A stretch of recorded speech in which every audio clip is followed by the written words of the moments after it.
Your kids could get free or low-cost health coverage from Medicaid or CHIP. Even if you've applied before, they may be eligible now. Kids up to age 19 are covered for checkups, vaccines, dentist visits, hospital care, and more. And if they already have Medicaid or CHIP, remember to renew every year. Visit insurekidsnow.gov or call 877-KIDS-NOW. Paid for by the U.S. Department of Health and Human Services. You are now listening to the Someone's Favorite Productions podcast network. Hello there, and welcome back. What is this place? Disconnected. Disconnected. Disconnected. Disconnected. Disconnected. Disconnected. Disconnected. Disconnected. Disconnected. Disconnected. Disconnected. Disconnected. Disconnected. Disconnected. I'm starting to feel disconnected. You have reached a number that has been disconnected.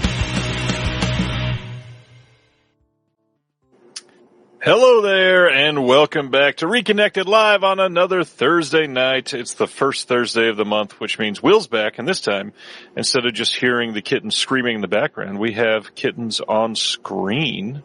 Yes, this is Marlowe. Say hi, Marlowe. He's the most adventurous of the three. And then the other two are snoozing. Not anymore. Valentina. Yeah. And then we've got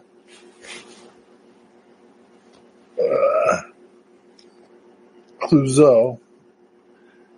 And that's Henri, not Inspector. That makes sense. Yeah. Nice. Noir, see? That does check out, yes. Right. Oh, shit. Valentina almost fell. So yeah, it's we got some kitties. We were should I say we were hoping to have a special guest tonight, but she's taken ill and is hopefully going to reschedule for next month. So instead, kitties. It's a fair trade, and we're hoping to have her for next month, and we'll have some fun stories to talk about. We got lots to discuss surrounding the announcements this week, but all of our usual stuff. How you been? What's been going on this month with Will? Oh, let's see. Other than everything. We rescued these kittens. It has been so busy for me that at night when I sit down to watch a movie, I've been turning my brain off more than usual, and I watched a lot of streaming crappy blockbusters. So we'll talk about those in a minute. But I wanted to address Josephine's question. Yep. Josephine, everybody should follow her on Instagram because she posts a litany of film screenings that will inspire and challenge you to try to keep up. Okay, I'm going to quickly pass the kittens on to Ansel. You see Ansel's hand there in the corner.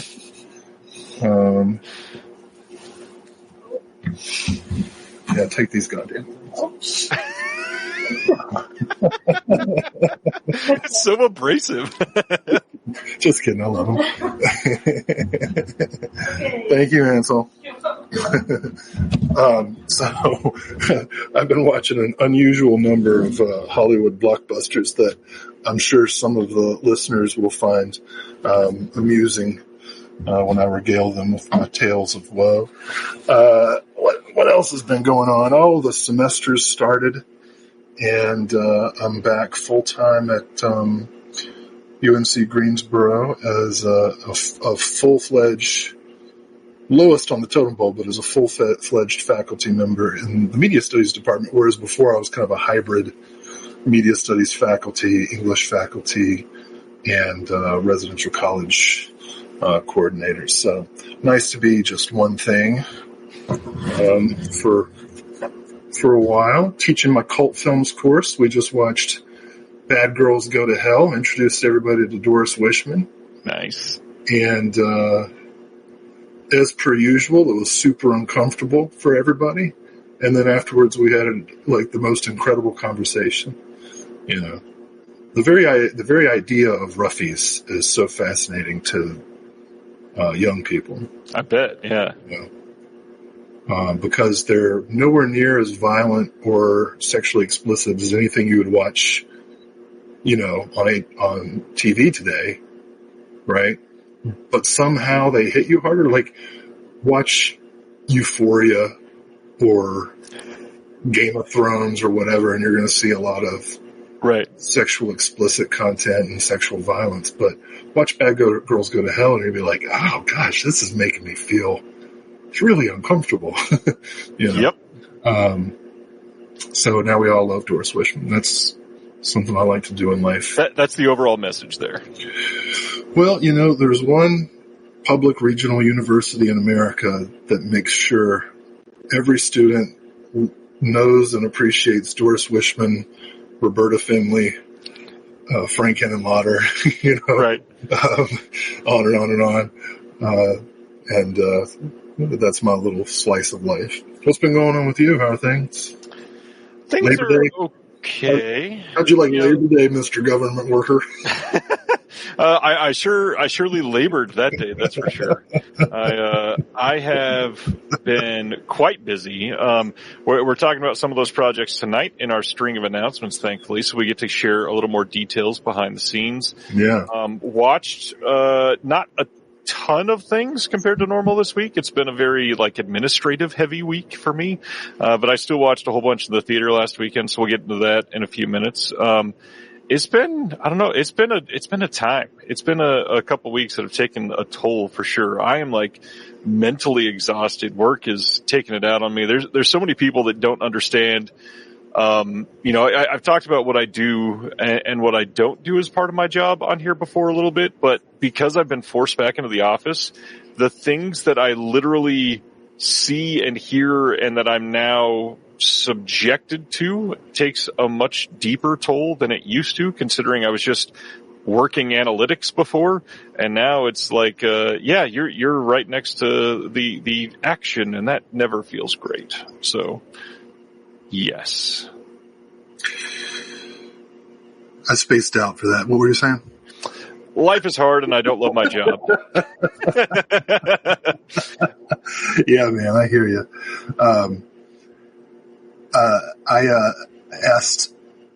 I took polls in all of my classes asking students what Labor Day was supposed to commemorate, and a grand total of 2 students knew. So we talked about it a little bit, what the purpose of labor is and how union organization is supposed to work. And they were shocked to find that things like child labor laws and the 8-hour workday, 40-hour work week were barely 100 years old, And not just a given, yeah. It's do you know why you're required to go to school till you're 16? Because they can't put you in factories anymore, but they're working on it. But anyway, not to get too political. I wanted to say, Josephine put a list of films up, asking if I'd seen any of them. And the only one on her list that I've, watched, let's see, Flesh and Blood, Vanya on 42nd Street, those Joseph von Sternberg said, Blue Steel, Red Line, that's the Wes Craven Red Line, right? 09? I think so, yeah. Yeah. And what was those are the only 2 with titles listed. Little Girl Lives Down the Lane. So bunch in there I need to check out. Cairo Station, that's Criterion's putting that out. It's about to drop from Criterion, yeah. I think this month, actually. I'll be seeing that soon. So I'll say of those, I know a lot of those are classic movies, but anybody that hasn't seen Blue Steel, it's a very weird entry into that genre. I think it came out at the right time to be sort of 80s and sort of 90s, wannabe erotic thriller, but also very just off. The villain in that is hilariously, just weird. I know it's not a descriptive enough word, but he's just off. It's a fun one. Did you see Catherine Bigelow's got a new movie coming out? It's going to be on Netflix. Yeah, so I forget what it's called. Yep. All right. I'm not going to get political. Well, I do want to say one thing real quick because I think this is so. All right, it's both funny and chilling. Robert Kennedy Jr. today was testifying on Capitol Hill and got in a big fight with everybody, Republicans and Democrats, and so I was reading some commentary about it afterward, and this one journalist was like, we saw fairly across the board criticism coming from Congress, but it's really too little too late. It's been reported that veterinarians are finding dog owners hesitant for vaccines because they're afraid of dog autism. And it's like, geez, man, okay, well, that's it. It's over, bro. We are lost. It's over. But let's you know what? This is one, when people criticize me for getting political, there is one thing I agree with them about, which is that this should be a space where we can forget some of our worries and woes. And so I promise that anything political I say tonight will be in the context of making fun of it. And we got a lot of movies to talk about, and let's get into, I'm excited. You watched a lot of movies this month, and I forgot I got something to share. You want to talk about movies that we watched? Please, yeah, right ahead. It's your show, I don't. I want to hear what you watched. That's the whole point. Well, first and foremost, we had the screening of Jess Franco's Count Dracula at the Cary Theater. And I want to give a shout out to Phil at the Spook Show podcast. People check out the Spook Show podcast. He travels all over the country. He just filmed some cool location bits at the VHS Fest up in Pennsylvania. Went out to LA and interviewed Barbara Crampton. And Phil's a great guy. Me and John Daly met him at the Carolina Fear Fest. We're going to see him again at the Tidewater Horror Convention next weekend. Spook Show podcast. It's pretty good. It's bros and gals talking about movies and just being just having a good time. But it's a good show. Anyway, I bring it up because Phil really helped promote the Count Dracula screening along with Dan Barber at the Rialto in Raleigh. So I really appreciate them. And we had 98 people show up for a 170 seat theater. It was I was told later it was the largest single screening that they'd ever had. Wow. And I really got to realize a dream, which was to introduce a Jess Franco movie and then sit down with a bunch of people who had never seen one before and see what happened. Make sure they're okay.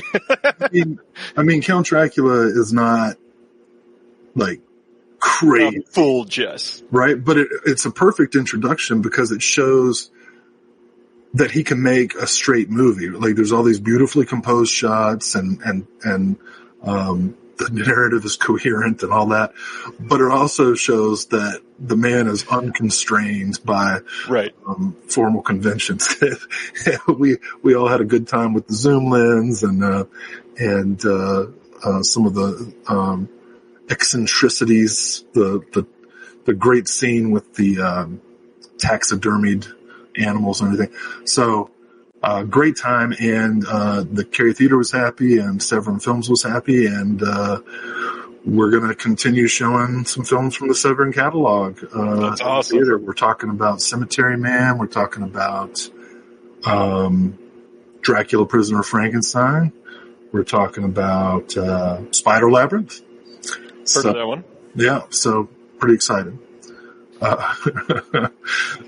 So that was the first thing. That was actually the only thing I saw in the theater this month. I was so busy. So I guess I'll just get into it. Had so much going on, and I decided, well, Peacemaker came out, right? It did. And I like Peacemaker. I think it's the best DC thing so far that James Gunn has worked on.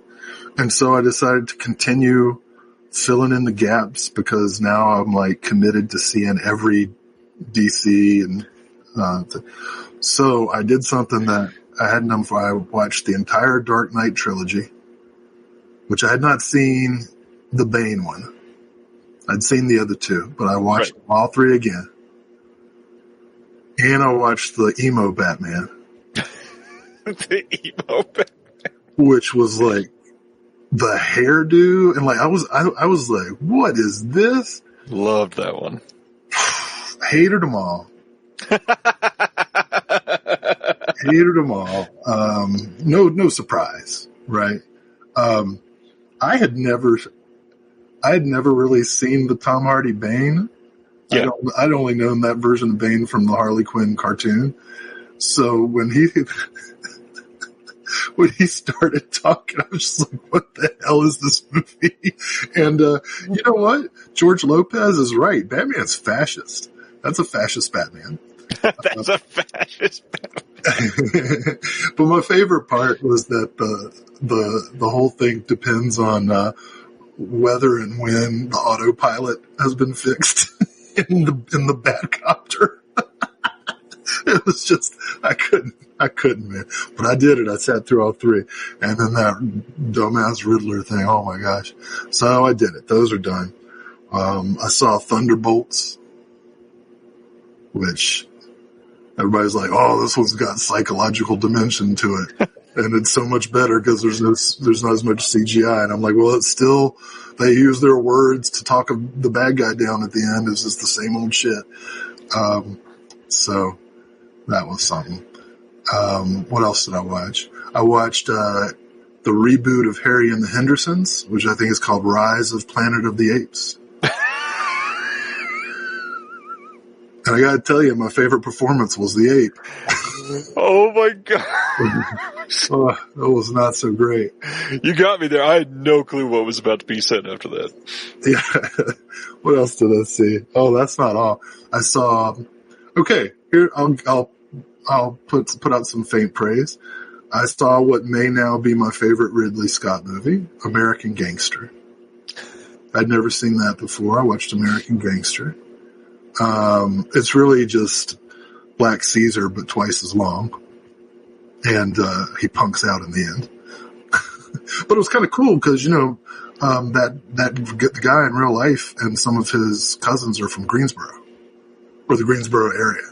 Oh. So there's like a whole scene that's set in North Carolina and it was like, oh yeah. Nice. These guys. Let's see, what else? There's more. Rise of the You had a busy month. Wow. Well, I needed to turn my brain off quite a bit. Oh my God, I saw V for Vendetta for the first time. V for Vrap is what that was. Oh my God. Bold decision to have zero action and instead make it, all about, psychologically torturing Natalie Portman for an hour and a half. So that was rough. I saw Instant Family. Is that the Wahlberg? Marky Mark and Rose Byrne I've not seen that one. adopted a bunch of kids, fostering them. And, woof. That was something. Yeah, I'm gonna watch the rest of the Apes movies. The next one's behind a paywall, so I haven't done it yet, but what else? There's something I'm forgetting. Maybe it'll come to me.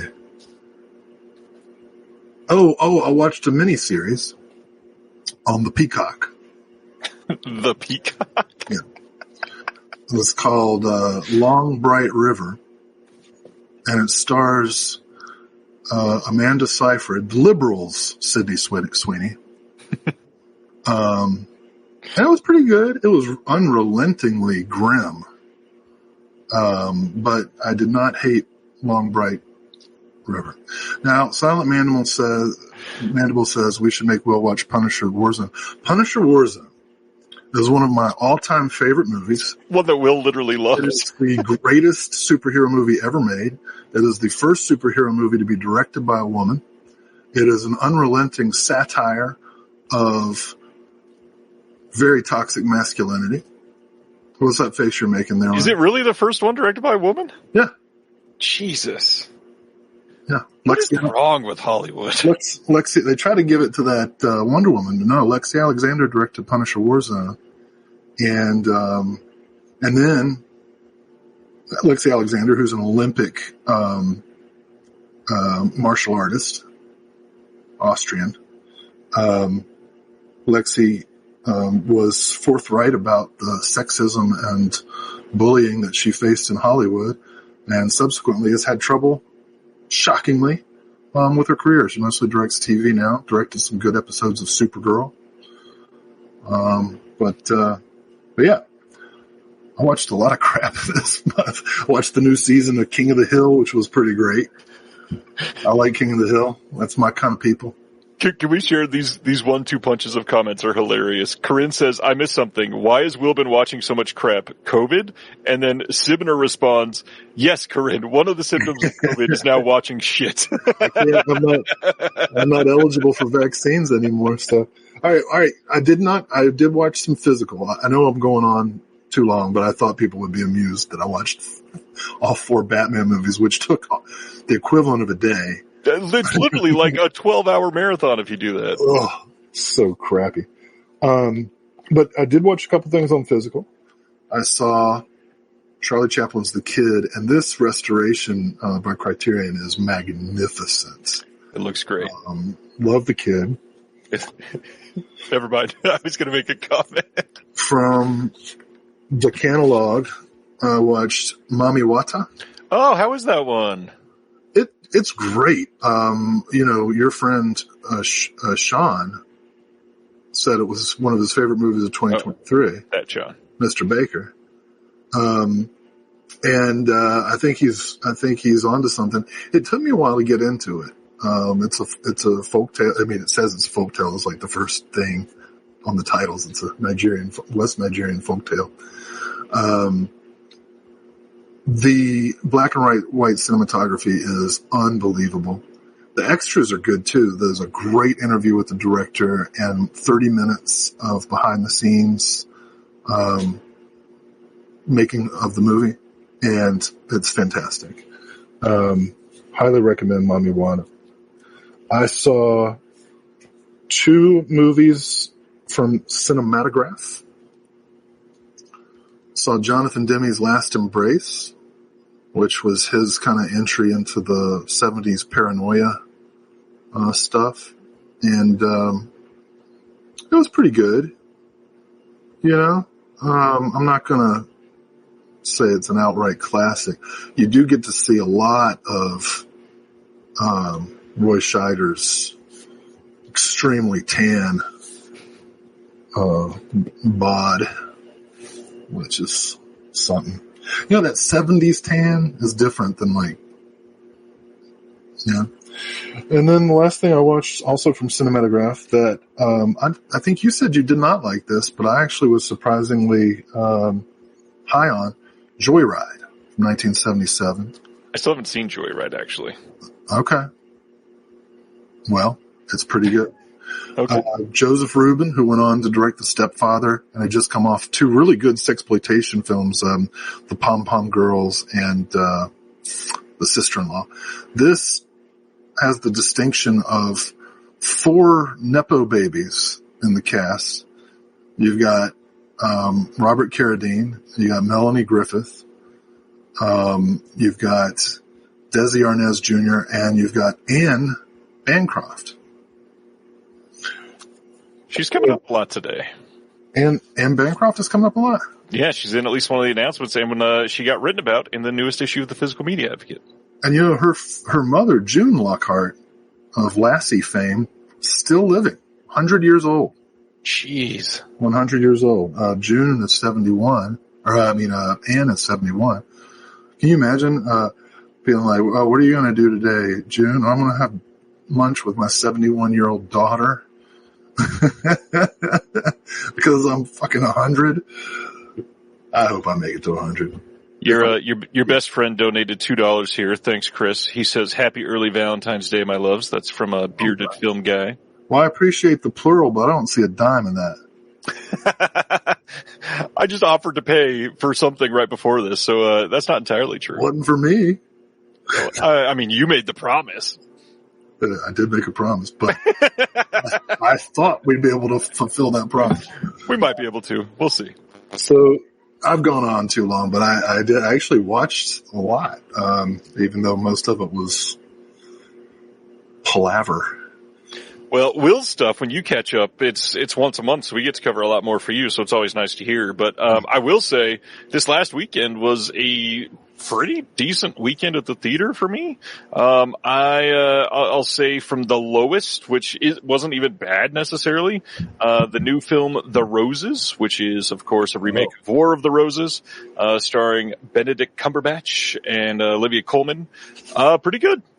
Nice, snappy dialogue. I will say it doesn't have enough war, and there's a lot more of the roses than the previous installment, which I think is what made it interesting. Speaking of The Batch, if you're in the market for... Are we doing ads now? What is this? I don't even know what this product is. For gummies, I recommend The Batch. So, all right, the reviews of that movie were uniformly terrible. I mean, it's not terrible. It's acted pretty decently, but again, the whole charm of the earlier installment in this, it's not a franchise, but like the earlier version of this, is that they're literally attacking each other for most of the movie. And this movie, the actual war part, doesn't start until like the last act, which is ridiculous. Was it like 2 hours long too? It was like an hour 40. It wasn't terrible, but yeah, it's decent. I didn't hate it. The biggest thing, I'm so glad I don't have to see that trailer every goddamn showing now. Because, oh my god, I've seen that so many times in the last few months. Next in line is we're going to be talking about the Toxic Avenger in a little bit, but I will say that I watched that one in theaters this week. Wanted to support it. Took my mom to see the Toxic Avenger. She had a good time. It's a fun movie in a theater with other people that like stuff like that. Yeah. Went and saw Prince's Sign of the Times in IMAX, one of the greatest concert films of all time. I think I was the youngest person in my showing. My mom and I tried to scan the room, and I think I was the youngest. I will say, just like Craig said in the Discord and over on the Deaf Crocodile Discord, it looked absolutely beautiful in IMAX. It sounded crisp the entire time. I will say, you got the look. It might literally have just been a VHS transfer still of that specific part of the film, which was normally it wouldn't be commented on, but it was jarring. Like the rest of it, beautiful, great colors, like really, really crisp everything. And then You Got the Look starts, and it is bad. It's like scrambled MTV late night, struggling to get proper antenna reception bad. It was quite jarring compared to the rest. That being said, the sound was still great then. Had a good time. Could not stop moving that whole night. Loved it. But the big thing for me this week, I will say, went and saw the film Caught Stealing, which is the newest one from Darren Aronofsky, starring Austin Butler, who I realized afterwards, I've still not seen the Elvis movie. I think I'd only seen him in Once Upon a Time in Hollywood and maybe one other thing before this. So it was really nice to see him like actually act for more than 20 seconds on screen.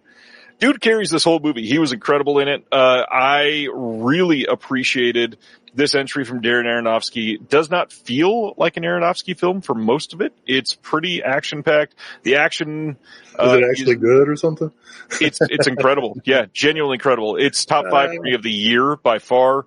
I am thrilled with all of the choices for the most part. Not much could have made it better. I will say a lot of Darren Aronofsky stuff has felt bloated in many parts of his films, and pretty much everything in this movie has either like a payoff or it gives to the story. There's not really anything that I would cut out. I think it all pretty much works, and God, did I love it. Austin Butler and Zoe Kravitz, great chemistry, really great on screen together, and the supporting cast, everybody. I mean, like seeing Liev Schreiber and Vincent D'Onofrio playing Hasidic Jews that are violent beyond belief was a lot of fun. Yeah, check out Caught Stealing. Absolutely amazing. Oh, Paul Behrman's correct. Should have brought up Matt Smith. He's not in it for all that much because the whole plot of the story is that he's going on vacation and Austin Butler has to watch his cat. He's not in it a ton, but he is great in it. Just absolutely perfect. I love it. Definitely felt New York City in it. Definitely felt some really good music, decent dialogue, all good stuff. Check out Caught Stealing. New York City. Well, let's get down to the beans then. What have you been picking up? He's moved from Danzig songs to Jane's Addiction songs. What's next? NSYNC? His next film will be Shoplifters of the World Unite. I saw Prince in his last tour. Damn. And it was majestic. He played everything. And at the end, he brought people up on the stage, which was the symbol, to just dance, while he played the encore. And it was, I didn't make it. I didn't feel like I should rush the stage, but it was awesome. Great concert. What'd you say? Pickups? What have you got? It's been a month. Okay. Well, viewers will be happy to know that Suddenly in the Dark and the replacement disc. And the first replacement disc. Have made their way to people's mailboxes. So thank you, TerrorVision. Also from TerrorVision, the Graveface film Gushing Prayer, which I highly recommend. Yeah, if people do like Pink movies, this is really good. And I'll plug my friend and former student Clayton Dillard and Brad Dillard, a team of brothers. I taught both of them. Their visual essay on Gushing Prayer is really, really good and provides some important historical context about the filmmakers. Gushing Prayer is worth your time. As an aside, we're obviously going to be talking about the founding of the Pink Line at Vinegar Syndrome tonight. And one of my most recent favorite podcasts is Two in the Pinku with Dakota and Chris. And it is a really nice time to see people actually enjoying and trying some like deep cut Pinku films. Gushing Prayer is one that deserves it, and I understand that it got overlooked when it first came out from TerrorVision. Give it a watch. Absolutely worth it. And then if you're feeling adventurous, Deaf Crocodile put one out earlier this year too called Inflatable Sex Doll of the Wastelands. You're probably not going to see a lot more from either one of those two labels, unfortunately. But I would think that with everybody discovering those, just don't want those to be forgotten because they're two great releases. Two in the Pinku is God tier pun. It is. It truly is. Like every time I see one of their posts, I giggle a little bit. Every time. From Criterion, I got Alan Rudolph's Choose Me. Very nice. I choose you, and there's a picture of a train. Just saw this in theaters last month. Got the 4K of Sunset Boulevard. Very nice. From Radiance, got some Seijun Suzuki that I didn't have. Underworld Beauty. Oh wait, is this Suzuki? Yeah, it is. Sweet. You can count on Shout Factory for some great packaging. And boy howdy, this Larry Cohen box set just jumps off the shelf. No, it looks like crap, but it's great because it's Blu-ray upgrades of the private files of J. Edgar Hoover, special effects, which of course was already out, and What's the third one? Oh, Wicked Stepmother, Betty Davis's last movie. So, could you do me a favor and run through all of the brand new special features on that? Done. And finally, the good thing is that it's a Blu-ray of Private Files of J. Edgar Hoover, which is a great movie. Right. Would I have liked to do a commentary track and maybe bring in legendary film scholar Christopher Sherritt on it? I would have loved to do that. Maybe. Shout Factory. I happen to know a couple of Larry Cohen experts, Tony Williams, Christopher Sherritt. Finally, something that makes me very happy. Testament of Dr. Mabuse. Yeah, new Jess Franco for me. Haven't seen it yet. Pretty excited. It's a big deal. Yeah. The collection grows. Do you know offhand what you're up to now? 107. 107. Mm-hmm. Dang. Very nice. Just a little over half his films. All right. Is that it? Not counting multiple editions, but 107. True. Yeah. All right. I've got a big four here to talk about. First is the 88 Films release of The Cat, which is the hottest thing coming out this week. Everybody needs to check this out. I will say it is kind of weird that we're turning to packaging, that we get this flimsy slipcover over a box that is a hard box with the same art for no reason. This would have been a perfectly fine release, 88 Films. I don't understand this. I don't need this. That's what people, you remember that's what those slipcovers for the Shout Factory and Scream Factories used to be like. Kind of. But over a hard box, that's really funny. Yeah, literally over a hard box. There's no reason to put that on here. No, because people are like, oh, a slipcover. So they're just like, here's a slipcover. Anyways, another one that is a box set in a slipcover, but this one makes sense because it has to hold it together. This one is the 88 Films box set of the Four Tales of Nami. This is the Takashi Ishii films. Nice. Really love the way that they do their box sets, and for those that have never seen them, they go for the... I knocked that out earlier, and I did it again. Fold-out box sets like this. Lots of stuff in here. Oops. I will put that back now. 88 Films, or not 88 Films, Third Window Films, for everybody that does not know, is one individual that does literally everything for the label. He does all the acquisitions. He is the one that hires for the special features. He designs the covers. This is a label that deserves accolades for what they put out, because literally without one person doing it, you wouldn't get what they're putting out. So that's a big deal. That was one of your first interviews, wasn't it? He was pretty early, yeah. Adam is great. And, by the way, shout out another, friend of ours. Go check out Adam's interview over on the Sam Deegan podcast, because, man, that conversation is incredible. He goes behind the scenes a lot in that episode. Absolutely worth it. Which one? She's got two now. Oh, that's right. I can't say that. The first one. What is the name of it offhand? Eros Plus Massacre? Yeah, Eros Plus Massacre. You brought up a Radiance, so the one that I just got, I've never seen this.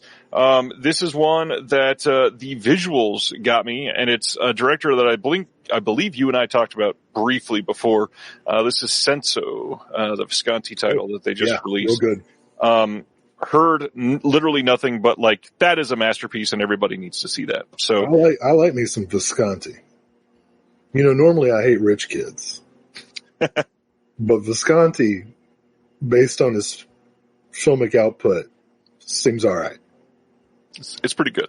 Yeah. The last thing is another masterpiece, which I still can't believe this. I guess this is technically a second film, but it's basically his first film. This is Michael Mann's Thief in 4K from Arrow. Copy just came in. Love this movie. Love James Caan in it. It's incredible. The last thing I'll say, I don't think I've said it, but, The Cat, the deluxe edition of The Cat is already out of print in the US from the distributor. If you want this, it went out of print on pre-order, literally. So if you want the hard box, get it from the UK. It's the exact same disc, exact same release. If you see it in stock, it was probably like in shipping on the way to Orbit or Diabolic or something like that. If you really want it, check it out. Otherwise, I would bet the UK edition will be around slightly longer, and I don't believe it's region coded because it's the exact same disc released at the same time, so they had no reason to author it to be region coded. So check it out. It is absolutely worth it. That's pickups. That's pickups. Man, I'm tired. I could tell. And just imagine, we only have like 101 things to talk about tonight. 101? Didn't we set a record last time? We did. It was like 120 last time. All right. So this will be a breeze then. This will be a breeze. Before we get into this, anything from this week that you want to talk about that's not in announcements? Am I forgetting something?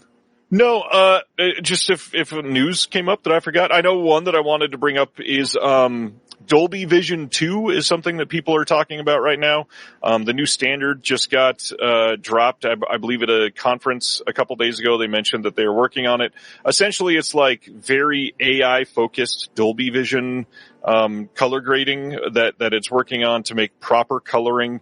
It will do better tone mapping and all of that. It will be another standard, and it will, like, players will have to be released that will support Dolby Vision 2. So it will be something different. Now, there's no news on that happening to discs anytime soon. There's no reason to think that anything that you have is going to be, out of, the ability to be played or anything like that. Just wanted to bring it up because I know that people are asking. It is literally a completely different standard, though.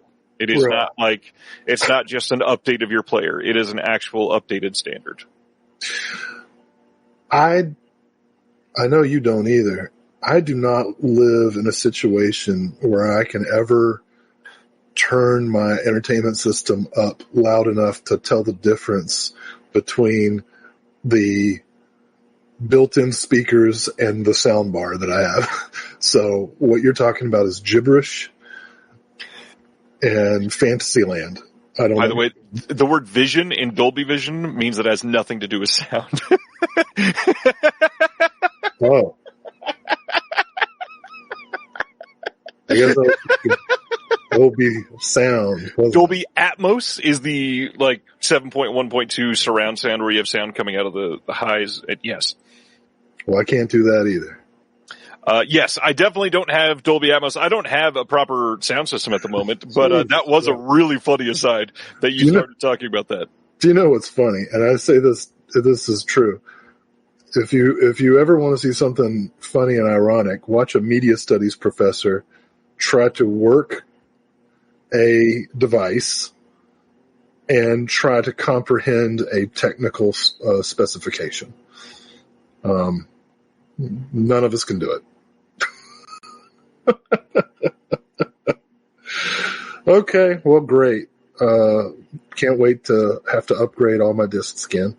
You're not going to have to upgrade any disc. This is not one of those things like nobody's, I don't ever see anybody saying, let's re-release discs with Dolby Vision 2 now. There's literally no reason to do it. I see people, suggesting that I've been put down by my gummy. There's like nothing in it. It's just to help me not be anxious. It doesn't get me, I don't feel good or anything from it. It just helps my heart stop beating so fast. All right. Oh yeah. There's some news. The doctor was like, you've got a 48.7 cardiac, score, or what's it called? Scrape or something. Calcium. These are weird words to mix up. 48.7 anyway, it's supposed to be 0. I got 48.7. So he's like, you better get on statins today or you're going to have a heart attack. And I'm like, statins make you tired. So hopefully I'll see you next month. Yikes. On that note, my wife and I together have lost 115 pounds in the last 6 months. Oh, all right. Good for you. No, that's awesome, dude. That's awesome. Because it's not easy, especially as we get older. You know, these days, you know, I walk by Jersey Mike's and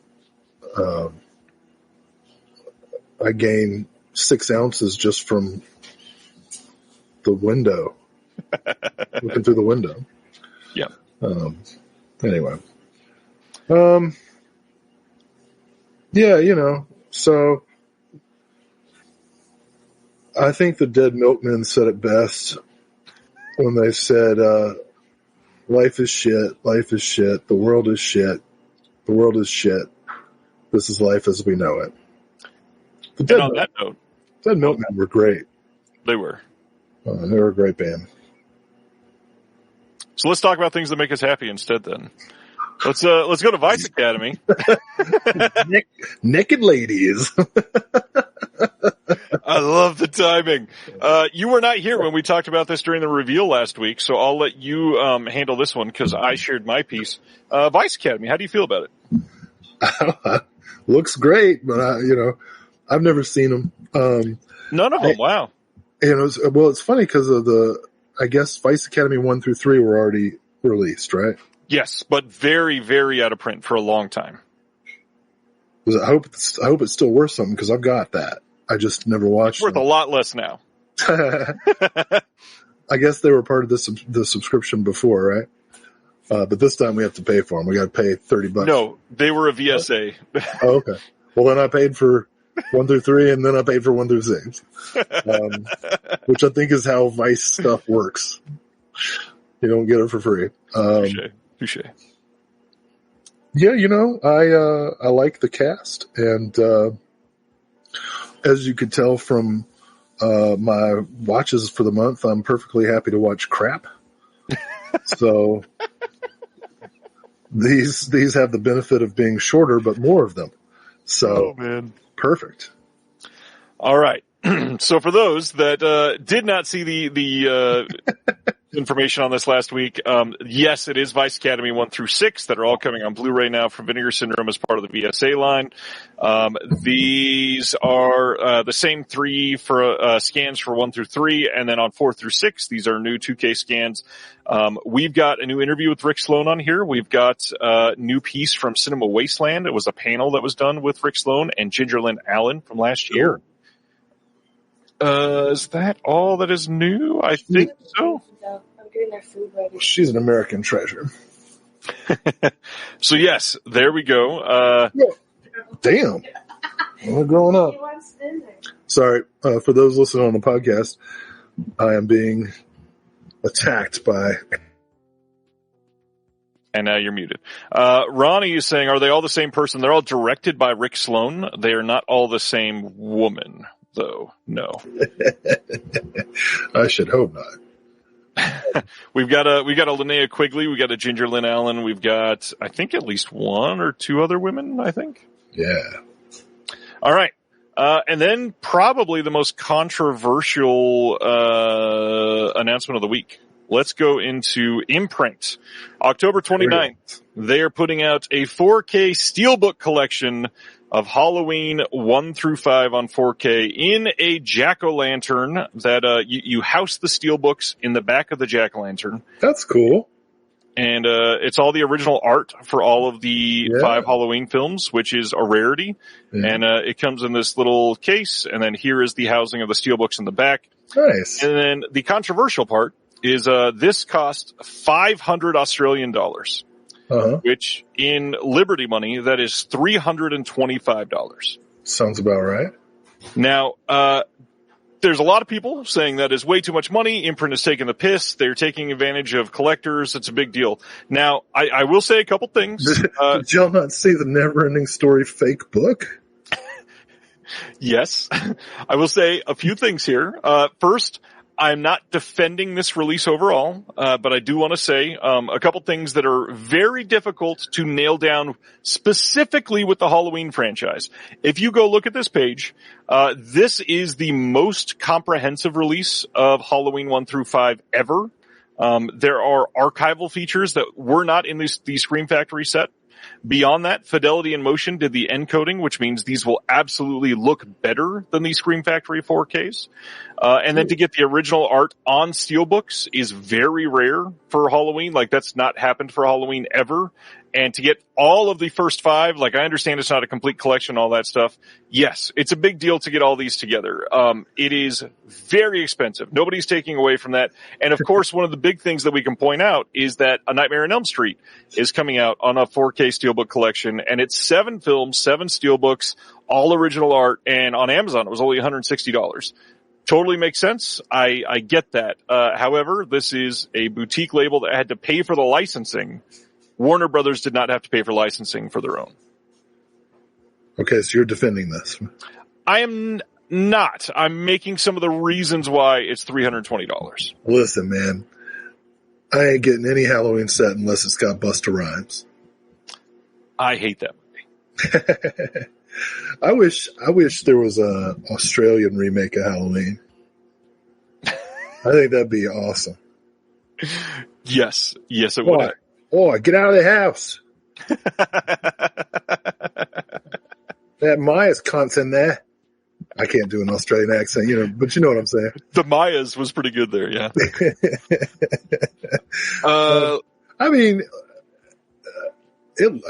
That looks cool. I'd like to have that on my shelf. I won't get it, but I'd like to. Well, you can't get it because this sold out in less than 48 hours. Oh, okay. They only did 1,000 of these, and that's a lot of money in 48 hours, obviously. A couple questions in the chat. Simner saying, Ryan, do you not feel that 6 should have been included? I mean, realistically, sure, make it a complete collection if you can.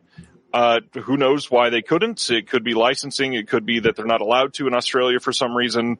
It could be that the rights are with somebody different in Australia. Who knows? Do I think it should have been included? Sure. I'm not going to defend something not being in there. Key-Ray wants to know who encoded the Scream Factory release. I believe that was just done through their regular company, which, if I remember right, it is, I don't even remember the name of the company. I could look it up because over on another podcast, we interviewed one of the guys. So one second. But, yeah, it's literally just one of like the restoration and authoring companies that does it. So it's not Fidelity in Motion. Fidelity in Motion does not do every 4K release or anything like that. The other big thing is these are showing up at retailers in the U.S. So, Orbit DVD, Brother Belial have both had these up for pre-order at the same price. So you don't need to pay the tariff or anything like that. Check it out. Is this the first announcement? This is the second, because we just talked about Vice Academy. Oh, right. Jesus, it's 10:30, dude. It is 10:25, yes. And this is how we do it every single time. Halloween. Well, God love him. Paul says JB Hi-Fi will have some in stock there in Australia as well. I'll say this, and we've talked about this on the I think back in July, maybe. I'm all for, perennial re-releases of Halloween because every new generation should be introduced to them, and sales of Halloween subsidize the production of lesser known stuff. So I think it's terrific. I hope John Carpenter gets a big fat check every time. He deserves it, that's for sure. Oh, and Odyssey Movies has some up as well. And Ragnar says the movie room sold out already. So yeah, they're selling.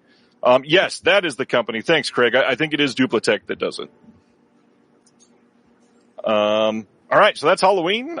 It's expensive, yes, but again, if you're a Halloween super fan, these are the best releases for the 5 films. Like, I don't know what else to say. And honestly, for Halloween, you break it down for 5 different films, it's $60 for a steelbook in a light up actual jack-o'-lantern. Honestly, that doesn't seem like a crazy price. It's just when you're comparing it to A Nightmare on Elm Street, who they didn't have to pay for licensing, it's going to feel expensive, and I understand that. I read they were going to release a $200 version of this exact set, but if you buy it, you also have to take a copy of The Ward. Yeah, I can't do that. That is way too cheap for that. I kid. Let's go to Arrow for this month. These had leaked about 10 days prior, so these are not really new news for most people. But let's get into them because they got some good titles. First off, on November 24th, only over in the UK, we are getting The Apartment on 4K.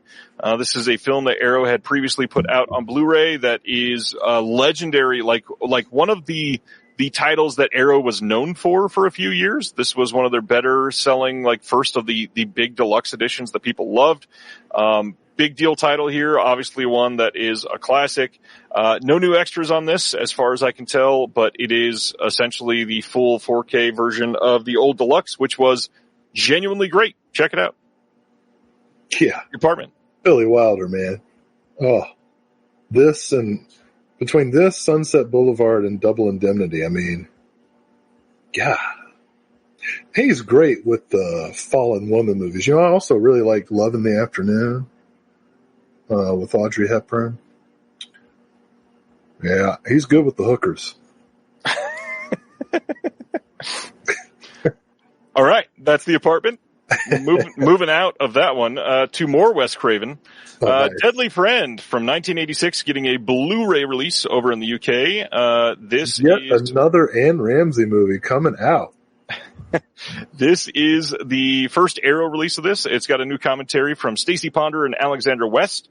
We got some archival extras on here, and then a new visual essay by B.J. Colangelo, new visual essay also by Alexandra Heller Nicholas, and then a booklet with new writing by Guy Adams. Tell us about Deadly Friend. I don't think you've ever talked about this one on here. Beep, beep. Beep, beep. I love that this is one of the movies that you say one word and everybody knows like the scene. You just say the word basketball and everybody's like, oh, yeah. Well, you know, what was it, last year? I had the extreme honor to contribute essays to 2 different books about Wes Craven. Deadly Friend was not one of my subjects, but you know, I've seen it many times. It was a movie that was kind of compromised in its production context. There were a lot of things that Craven wanted to do that he couldn't do, but I think it holds up as a pretty fun bit of camp, but it also has some pathos. I think actually Deadly Friend is probably more relevant now than it was at the time because, you know, you got all the stories about kids who are using AI for therapy and romance and whatnot. I mean, you heard the story about the kid who took his own life so that he could join his AI girlfriend. Tragic story. But yeah, I think Deadly Friends thematically is now a more serious movie because of where we are technologically. But you can also just watch it and be like, ha, she beep beep and she has the basketball. It's great. Josh Hurtado comments and says, I saw The Ward at a film festival. Should have got to bed early instead. Yeah, I love John Carpenter, but I think he'd probably agree that was not top tier. All right. That is Wes Craven's Deadly Friend. And then we got one that I love, Speak No Evil from 2022, coming on November 3rd on Blu-ray in the UK only. This is the original version of the James McAvoy film that was a remake that just came out last year. Oh, this is the first Blu-ray release of this anywhere in the world that is English friendly. This is exciting. How do you feel about this one? Have you seen this one? I just found out that this was not the James McAvoy movie. So, I mean, no offense to James McAvoy, but now I want to see this. Yes, this is very, very good. It is in my opinion, it's a much better movie than the English remake. Who's James McAvoy? Keep going. The guy from Split and X-Men Days of Future Past. Oh, he's that guy with the really red, wet lips. Maybe? He's like young Professor X. I don't know. Is that who he is? Yep.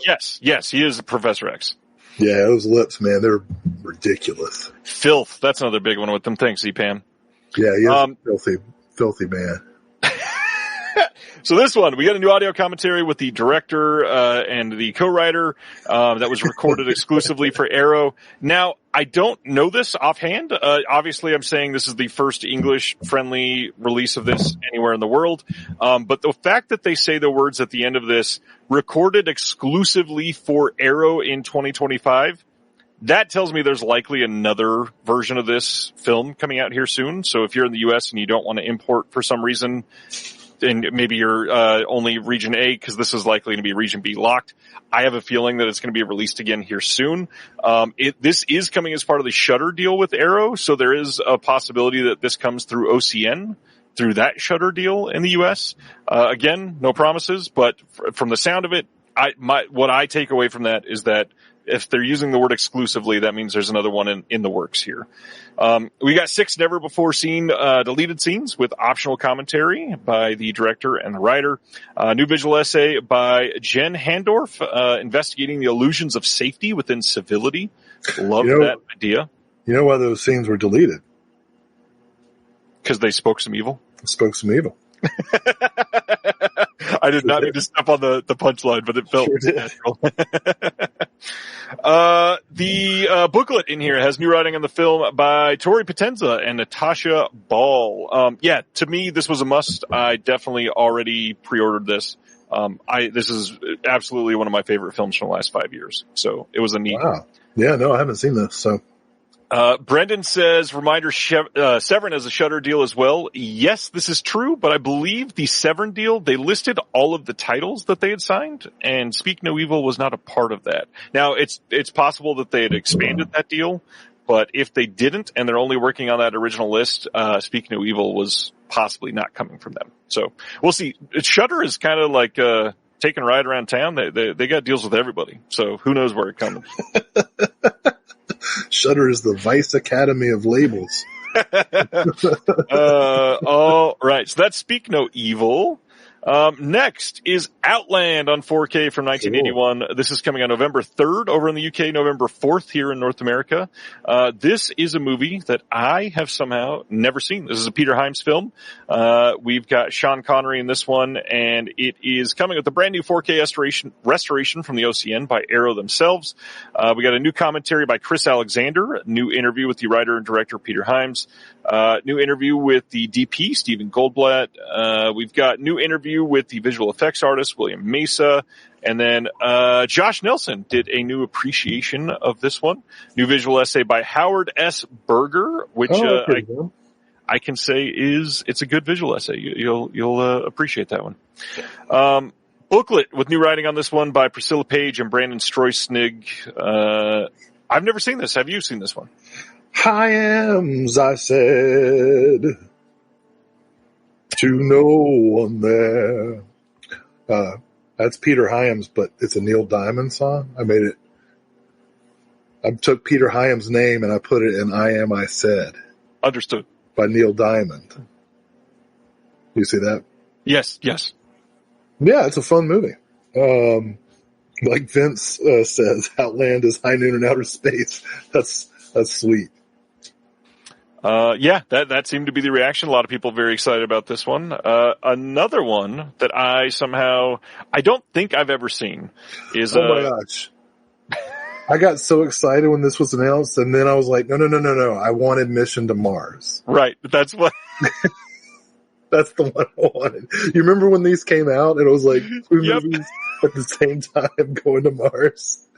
And so when I posted these announcements, I literally was like typing excitedly that it was coming out, and then I looked closer at the picture and went, oh, God damn it.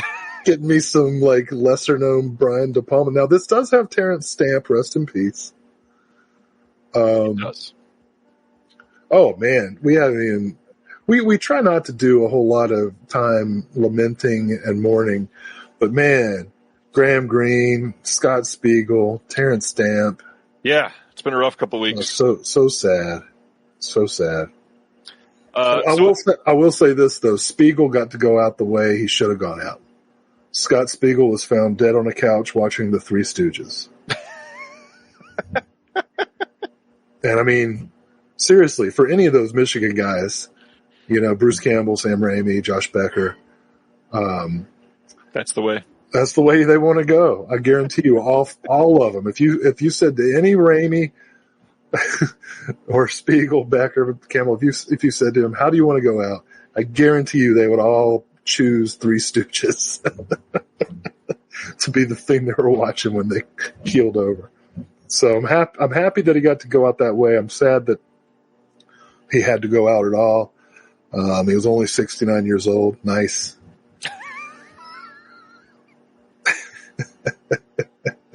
But anyway, Red Planet, the lesser of the Mars movies. Yes, did not even say. This is November 17th in the UK, November 18th here in North America. 4K release of Red Planet. This is Val Kilmer, Carrie-Anne Moss headlining. We got Terrence Stamp, Tom Sizemore in this one as well. As far as extras, we've got a new interview with Jeffrey A. Okun, who is the visual effects supervisor. New interview with helmet and suits designer Steve Johnson. We got a new visual retrospective with Heath Holland, who is over at Serial at Midnight. And then we've got an illustrated collector's booklet with new writing on the film by Mark A. Altman. I've never seen this one at all.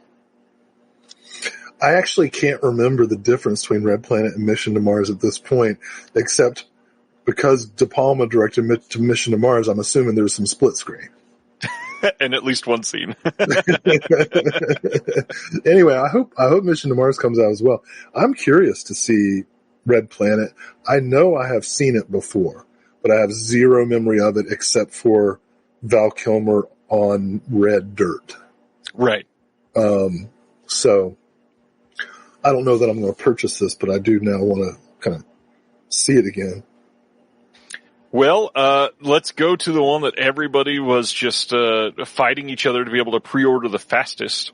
1994's The Mask, coming on 4K and Blu-ray from Arrow. November 10th in the UK, November 11th in North America. Yes, The Mask, the Jim Carrey film. This has a new, let's see what we got here. Archival commentaries with Chuck Russell. We've got new interview with Chuck Russell, new interview with Mike Richardson, Mike Werb, and Mark Verheiden. New interview with the visual effects supervisor, Scott Squires. New interview with the editor, Arthur Coburn. New interview with the actor, Amy Yazbek. New interview with the choreographer, Jerry Evans, with never-before-seen rehearsal footage. New visual essay by Elizabeth Purcell on canine sidekick Milo. And then a new booklet with new writing on the film by Alexandra Heller-Nicholas and the original production notes, plus a poster, The Mask. Tell me about your love for this one, Will.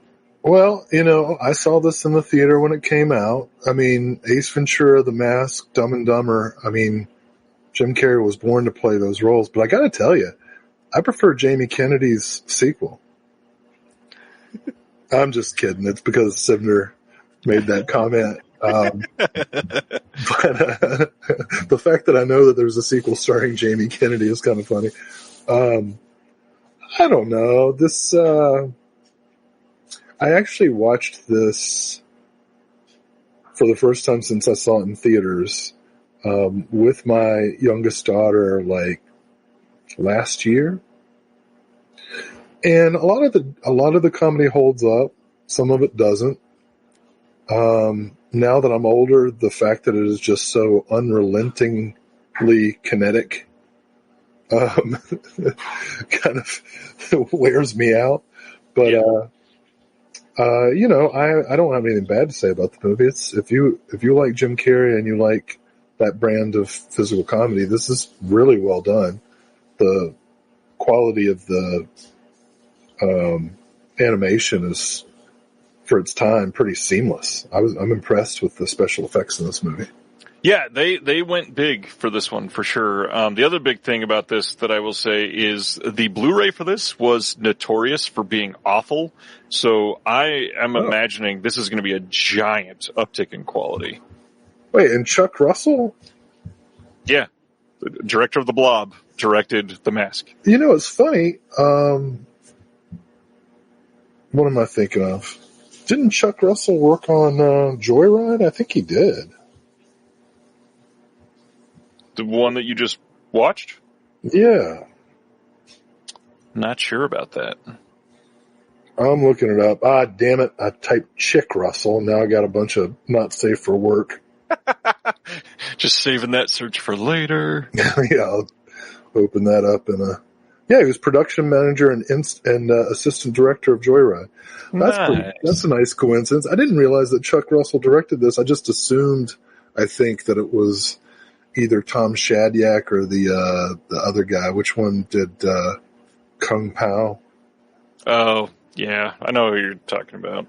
But yeah, Chuck Russell, I mean, this was like the first 3 films of his career we got The Blob, we've got Nightmare on Elm Street 3. Steve Odenkirk. Sorry. Continue. The Blob, Nightmare on Elm Street 3, and The Mask are his first 3 films as a director. First off, no, I like it better. Incredible practical effects on your first 3 films. Like that's amazing. And then the fact that those are your first 3 and they're all just straight classics for the most part. That's huge. That makes me like the movie more. I didn't realize that was Chuck Russell. Wow. Who directed the 2025 remake of Witchboard. By the way, don't watch Witchboard. Oh, I'm definitely seeing that, dude. You can't talk me out of it. Bro, he's 67. Don't be watching any Three Stooges. I love that. That's going to be the euphemism on this show for the rest of the time. Oh, he's getting old. Don't watch Three Stooges. Don't be watching the Three Stooges, man.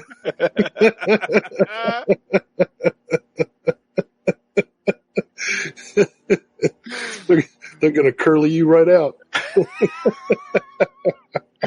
Won't be watching no mo. All right.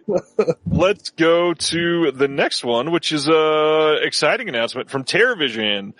Coming in October, they are putting out a 4K and Blu-ray dual format release of Patchwork from 2015. This is the splatter comedy that they've been teasing for a while. I will say it's much more on the splatter than the comedy side, for sure.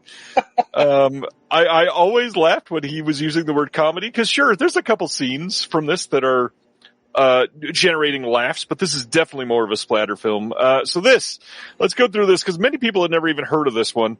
Jennifer, Ellie, and Madeline, are 3 very different women with one thing in common. They're all dead. Well, sort of.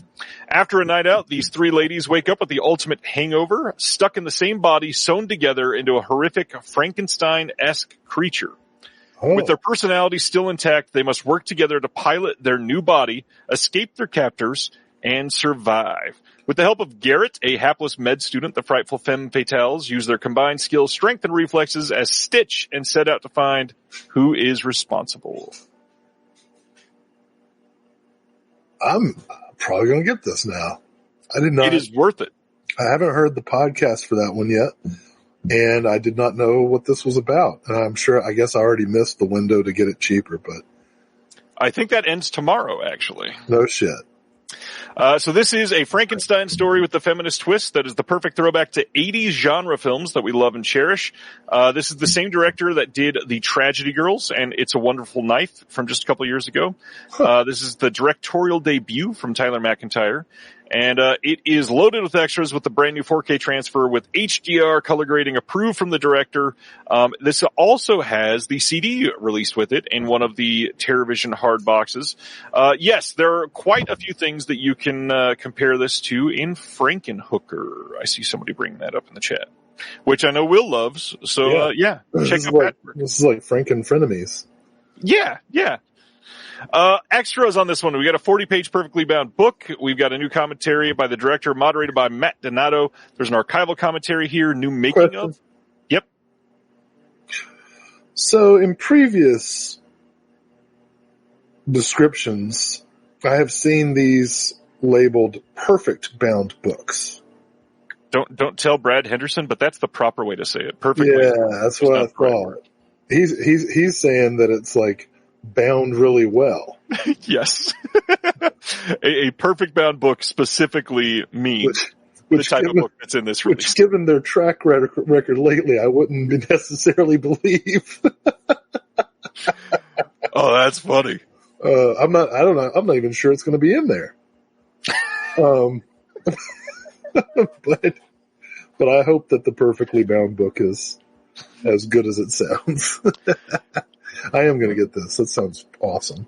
There's a patchwork short film that's included in this. There's a bunch of archival extras, including EPK footage, teaser trailer, old 2K presentation of the film for archival purposes only, new subtitles, and you can check it out brand new right now. Hold on a second. Archival purposes only? Yeah. Sir, if I purchase this, I will use it for whatever purposes I wish. All right. You don't tell me what is for archival purposes only. Okay. I draw the line. Well, you get to draw a lot for this next title because you know what it's time for. Oh. Shoot, I was about to take a break.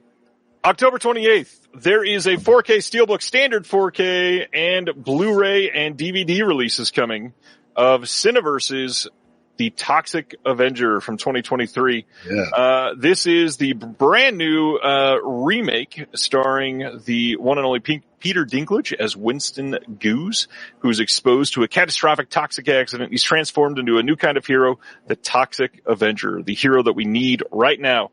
Now Toxie must rise from outcast to savior, taking on ruthless corporate overlords and corrupt forces who threaten his son, his friends, and his community. In a world where greed runs rampant, justice is best served radioactive. Extras on this, we've got a toxic environment, best of behind the scenes, director commentary with Macon Blair. Yes, the Macon Blair, the one that starred in Blue Ruin. We've got Toxic Shock with Tiffany Shepis, 40th anniversary of the Toxic Avenger, and a trailer. That's a pretty good set. I will say, I think this movie is very funny. It very much captures the spirit of trauma while being very different than trauma. Like, yes. This is definitely not a trauma movie, but it gets it, And I'll say this too, and I encourage people to see it in the theaters, even though it brings me no material value whatsoever. I really appreciated their publicity stunt of buying up $5 million of medical debt. Yes. If you're going to do a publicity stunt, why not make the world a little bit better? I thought that was great. That is part of the plot, health insurance and access to health care, which is, relevant. Very.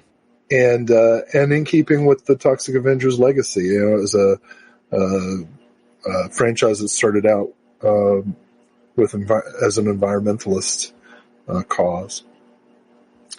We should talk about, I guess, the Avenger in the Room. We produced Toxic Shock with Tiffany Shepis. We did. She is hopefully going to come talk about that. I'll go ahead and say the background, the genesis of that. Have we talked about this before? We just said we were doing something with Tiffany Shepis, right? Correct. So I've been a fan of hers for 30 years. 28 years. Like, I was working in a video store when Romeo and Juliet came out. And I thought it was terrific. Tiffany Shepis then started hosting Troma's Edge TV, and she appeared in Citizen Toxie and a couple other things. What am I forgetting? Well, it'll come to me later. And, as a scream queen, she's just terrific. She elevates every movie she's in. Abominable, The Hazing, so many low-budget classics. So we actually, I don't know what I'm allowed to say, so do you want to say how this started? I will say, back in May, Will noticed that he and John were about to be... No, before that. Because we were doing this before that. Got it, yeah. So we had Dennis Bartok, actually, from Deaf Crocodile, recommended us to... That's what I wasn't sure you could say. He recommended us to the person that was producing the disc, and I had a conversation with him. We had a little conference call that night, and I mentioned some of the things that we had worked on and how we are both big trauma people and would love to do something for Toxic Avenger. And he asked us essentially to do like a sizzle reel, like an audition for it. And funny enough, we kind of like did the entire thing to begin with. It was like a 6-minute version of this video that we put out, and they liked the sizzle reel. That was kind of a great surprise. Yeah, they loved every moment. Literally had no notes. They were like, "This is great. If you could just make it like a couple minutes longer, that's exactly what we need for the disc. You're in." And we said, "Well, maybe we could try something a little crazier. Let's go ahead with the convention." That's where that comes in. So first of all, thank you so much to Dennis for recommending us. That was amazing. And this was a little bit different, right? This wasn't researched like visual essay or a commentary. This is like, hey, make something entertaining, Troma style. So we wrote, which we have done before, by the way. It's not something brand new to us. Especially the R. Wynorski piece for TerraVision is very, very similar to the tone of this. Yeah, I'm a funny guy. I can do the comedy. No, so yeah, we wrote this piece, and the piece that we made, and John Daly is a freaking force of nature when it comes to editing. He really took the script and the voiceover and created this incredibly, like the visuals that he made elevated the jokes far beyond what they were originally. Okay, so we had this piece, and Cineverse was happy with it, and that made us happy. They asked us to make it longer, and by coincidence, John Daly and I had made an agreement with Severin and TerraVision to run a table for them at the Carolina Fear Fest, which was back in May of 2020 of this year. And guess who was at Carolina Fear Fest? Tiffany Shepis, right? Like, there were so many great people at Fear Fest, but when I saw Tiffany Shepis was going to be there, I was like, I'm going. I love Tiffany Shepis. Her work is awesome. She's so fun and funny. And to share public gratitude again, Brad Henderson gave us contact information so we could ask Tiffany if she would like to be in the video. And she could have ignored it. She could have said no, but she didn't. She said, hell yeah. And I rewrote the script to bring her into the concept of it. And she said she liked it, and she had ideas and notes, and they were actually good. Like, she's a good writer. In fact, is credited as co-writer of this because she had so many good ideas that helped us evolve it. And at Carolina Fear Fest, we shot her scenes, and John did an amazing job of, kind of green screening the stuff behind her. I got to tell you, I'm super proud of this. I know you are too. You announced it. I hope everybody sees Toxic Avenger in the theater, but also, whether you buy it or borrow it, I hope you see Toxic Shop with Tiffany Shepis, because Tiffany is hilarious in it. And the whole piece, I think, is a nice tribute to the Troma legacy. The amount of high-paced writing that we had to do for this was insane. Like, we found out about this. I wasn't going to get into that shit. We found out about this on a Wednesday, and we needed to turn it in by Sunday. And ruined my spring break. It was insanity. The way that some of the rest of this has come together, like, we approached Tiffany 10 days before the convention. Most people would have said, that's way too close. I can't change plans for anything like that. And she was like, hell yeah, let's do it. And now her and Will are best friends. She is an absolute talent. Her work is awesome. She is very nice and tolerant. So I will say thank you to her. And she was as Ryan announced, Tiffany had agreed to come on tonight, but she actually picked up a bug, and she's not feeling well. Her, well, I shouldn't say that. So she hopefully will be able to come next month or a later month to say hello to everybody. She's just so nice and cool. Just cool person. When I posted this post about, hey, just so everybody knows, we produced this Toxic Shock thing, I wanted to spend a moment tonight, because I know there's a lot of people that watch and listen to this for all the announcements and don't even grasp that we're special features producers a lot of the time. So literally, come on. At this point, we have worked on like 40 some odd titles that have been announced, and there's literally something like 30 that have yet to be announced or that are currently in progress. Oh my God. You know? I'm sorry, Will. You know which one I want to hear about. Yeah, that's going to be an exciting one. Hopefully it's a week that you're hosting that next week. Goddamn Sidner in his pajamas.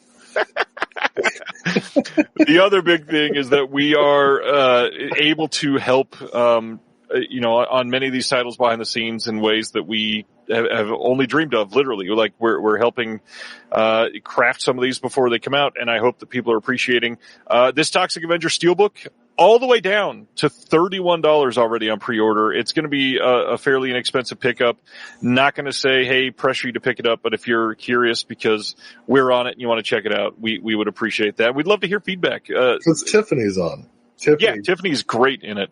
But God, man, working with her, I don't care what happens next. My cardiac score gives a shit. Supplemental features wise, when things get reviewed, we certainly don't have a lot of people that focus on any of the supplemental features. So, if you check it out, let us know what you think. We'd love to hear about it. Anyways, that's Toxic Avenger. Anything else on Toxie? Yeah, I don't know. I feel weird. The capitalist structure, really indoctrinates, the lower 98% into this like false sense of modesty. You know what I mean? Like we're taught not to be like, hey, I'm really proud of this. And like you were just talking about how proud you were, and I was deflecting.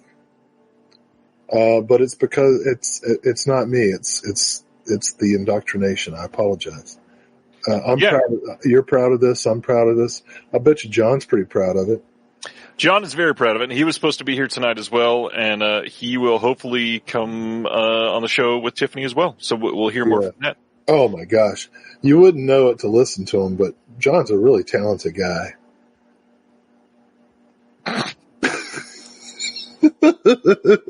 I really hope John hears that. I love that dude, man. RM Radcliffe says, personally waiting for Umbrella's release before committing to buy, just in case they have any additional extras. Not only that, I can pretty much say they likely will have additional extras, but maybe we can try to get ours on there too. We'll see. Yes, Michael Morales, all of the releases of this, even just the DVD, has all of the extras, I believe. So no matter what version you buy, you should be able to check out Toxic Shock with Tiffany Shepis as Will swallows his microphone. Jesus. Oh, that was weird. All right, I'm going to carry on without him for a moment then. Coming in 2026 on Blu-ray in the U.S. from Mondo Macabro, they just wanted to pre-announce this title, and I'm stoked on this one. This is a Hong Kong horror title that they have been hyping up for a while, and that is Black Magic with Buddha from 1983. This is the results of a search decades in the making, produced in collaboration with Le Chat Fume over in France. That's why they had to announce it, because the Smoking Cat was also announcing it. This is going to be a big deal. Stoked to see this title. Glad to see that they're able to get some Hong Kong horror out. And as big fans of Mondo Macabro, Will and I are both probably going to be eager to see this on release day. And you are completely muted. I think it's at the microphone level, but that's okay. Let's see. Just watched Oily Maniac. Nice. Now I can hear you, Will. Yeah, I didn't have anything to say. I'm excited about pretty much anything Mondo releases. That gave me a funny memory. There was a kid in my high school that everybody called Buddha because he was short, but he weighed about 450 pounds. I think every school had a Buddha. We had one as well. And I was like, that's such a cruel thing, but he loved it. He was like, that became his persona. Now that I'm older, I realize that's probably just how he was processing the trauma. And who knows, his cardiac score is probably worse than mine. But anyway, the black magic with Buddha. All about it. And you know what I'm not about, though? Bullying. Okay. Don't bully. Paul says we had a Buddha here in primary school as well. Of course. Oh man, it's a worldwide phenomenon. Brendan says, has Mondo ever done another Hong Kong title? No, that was a big deal. This is one that they've been after for a while, and they're excited about that for sure. Well, before we even talk about this, we're getting more questions about this. CGTV, is Mondo not doing a special Halloween release this year? Last year's was so worth the wait. Of course they are. Absolutely they are. We just have not seen them announce that yet. It'll be happening in October. It always does. And they're also about to ship the batch that we just ordered last month. So lots coming from them. All right.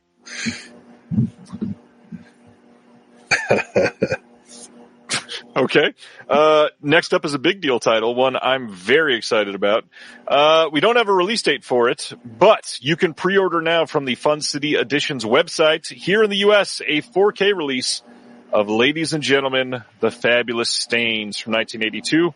This is a strictly limited deluxe set, so this is going to be a hard box release. I was starting to read the synopsis. Most everybody should know what this is about. It's a great movie. This is a limited edition side exclusive with a new design, inspired by punk 7-inch picture sleeves by Scott Saslow. Sorry, go ahead. Read all the Imprint released it on Blu-ray before. Who did? Imprint.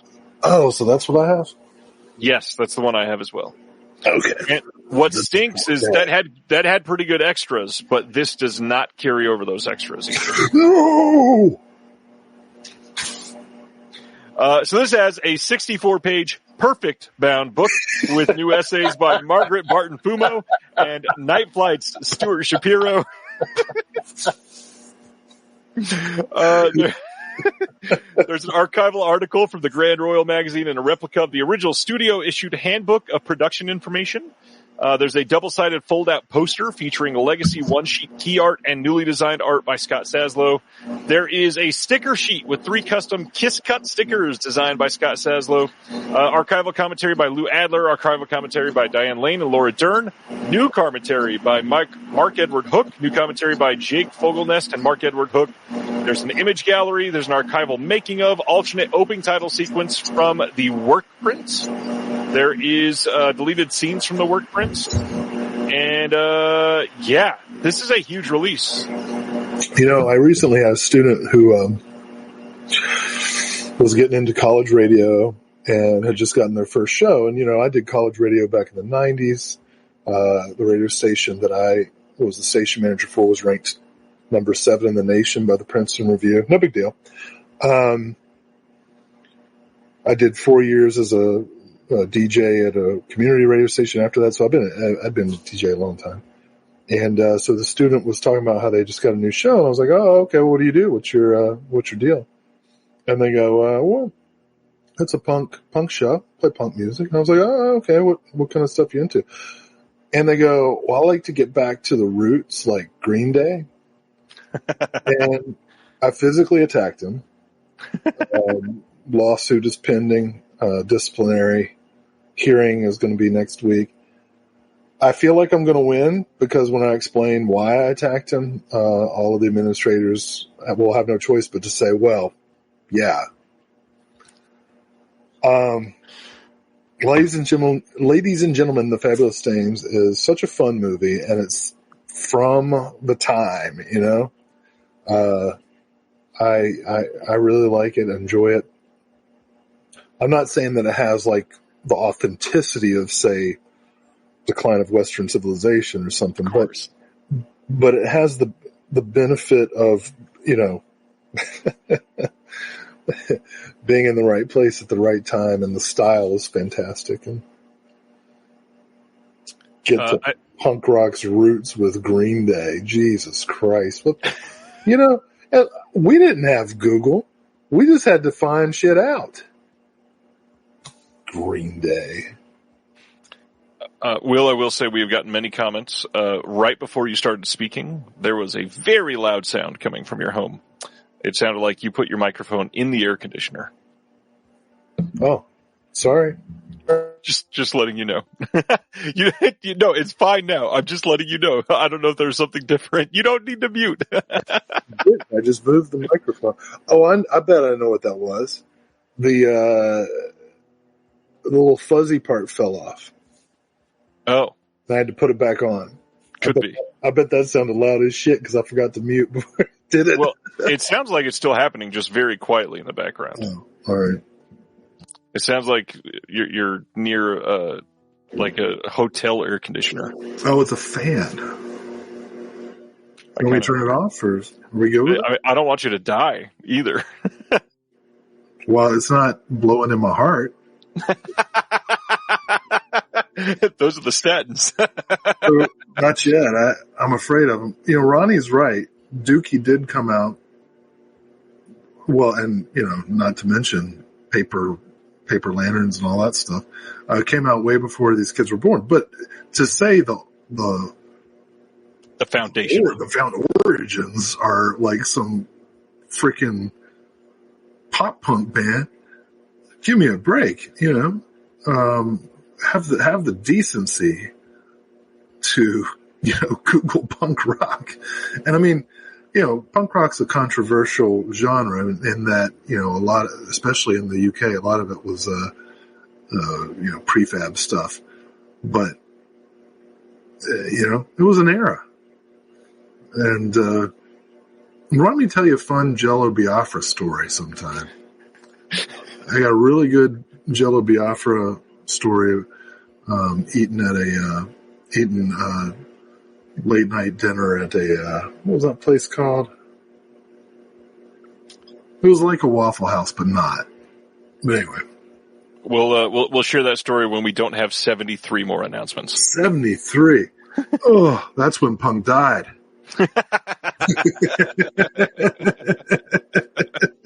All right. Next up, over in the UK, Shameless on September 29th is releasing a Blu-ray of State Line Motel from 1973 with Ursula Andress. I've never seen this one. It's also got Fabio Testi and Eli Wallach.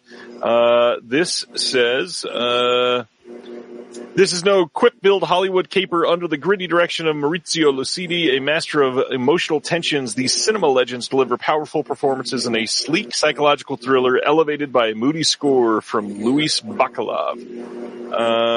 Yep, your fan got loud again, it seems like. What do you want from me? I don't get paid.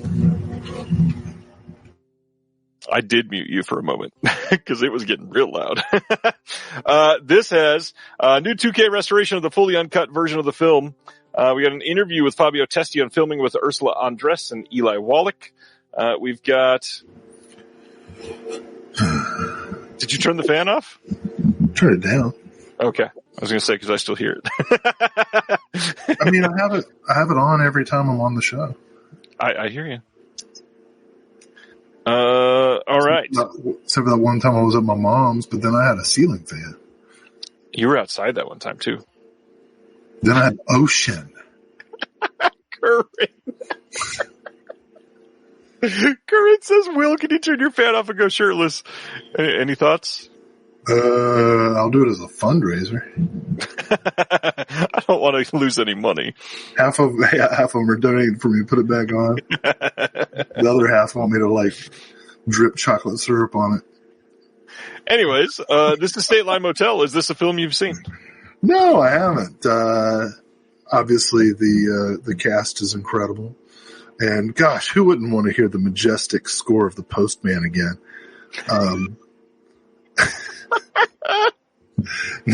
Will, a classic Kevin Costner stan. No, I definitely want to see this. Unlike you, I treat Ursula Andress with the respect that she deserves, which is utmost. I've never disrespected her. You punned her name. Everybody has. Anyways. Wow. You see what I'm saying? Audience, this toxic masculinity cannot stand. Oh, speaking of toxic masculinity, September 30th on an Amazon exclusive Blu-ray from Wellgo USA, we get Affinity from 2025. This says Chilean martial arts star Marco Zaror is Bruno, an ex-SEAL struggling with PTSD. He lives a life in fear of his demons until one day when he discovers a beautiful woman with no past of her own. Together they begin to build a life, but when she disappears, Bruno must return to his violent past if he's going to save her from a shocking conspiracy. I am 100% going to see this. Sounds like a Will move. Paul is donating $3 Australian to you. No, man, save that for the Halloween set. No, thanks, Paul. That's awesome. If anything screams, could this be a new Jim Wynorski or Mark L. Lester or Fred Olin Ray movie? It would have to be this. And to see that they're like, we can't afford Costas Mandalore.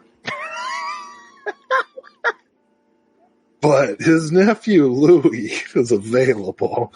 I don't know. I just made that up. That was a pull for the name, though. That was nice. All right. Yeah. What?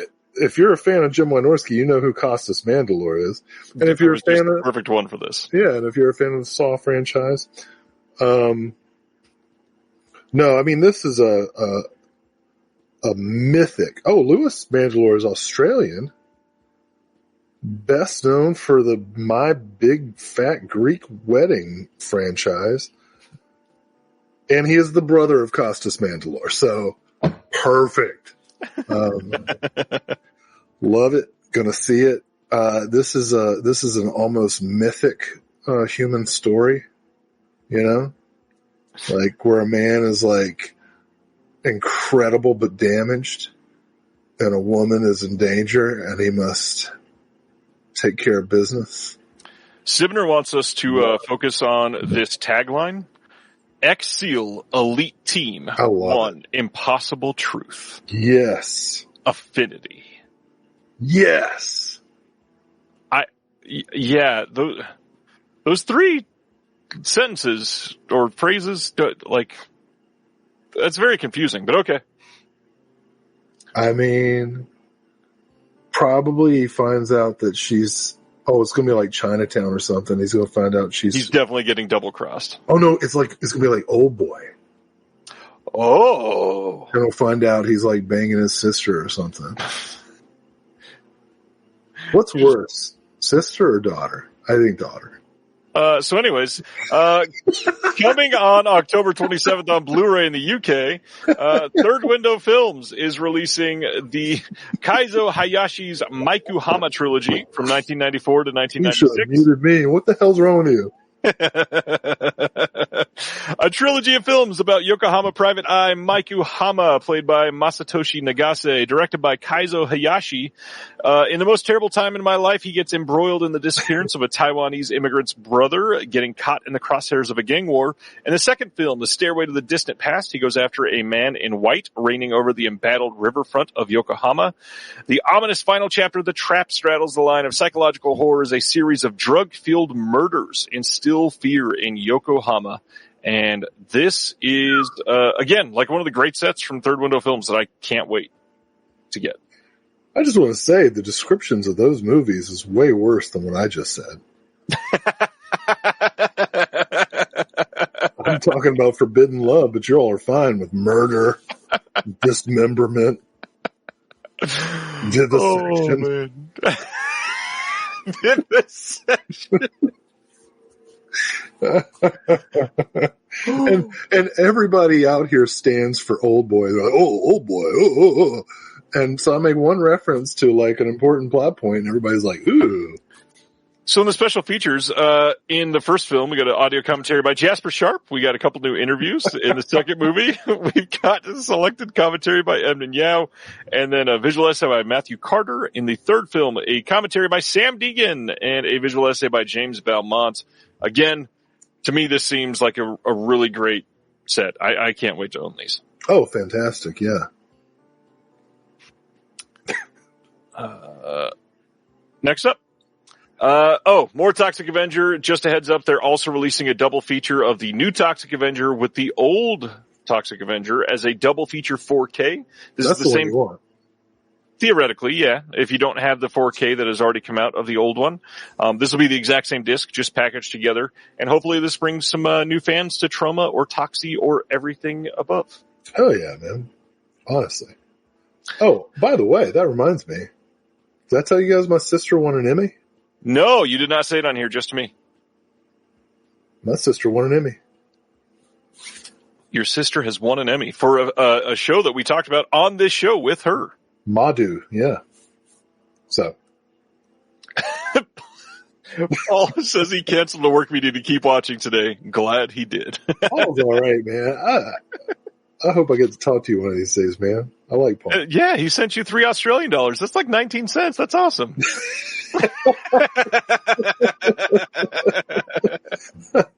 I'll apply that to my next order from Umbrella. Oh, man.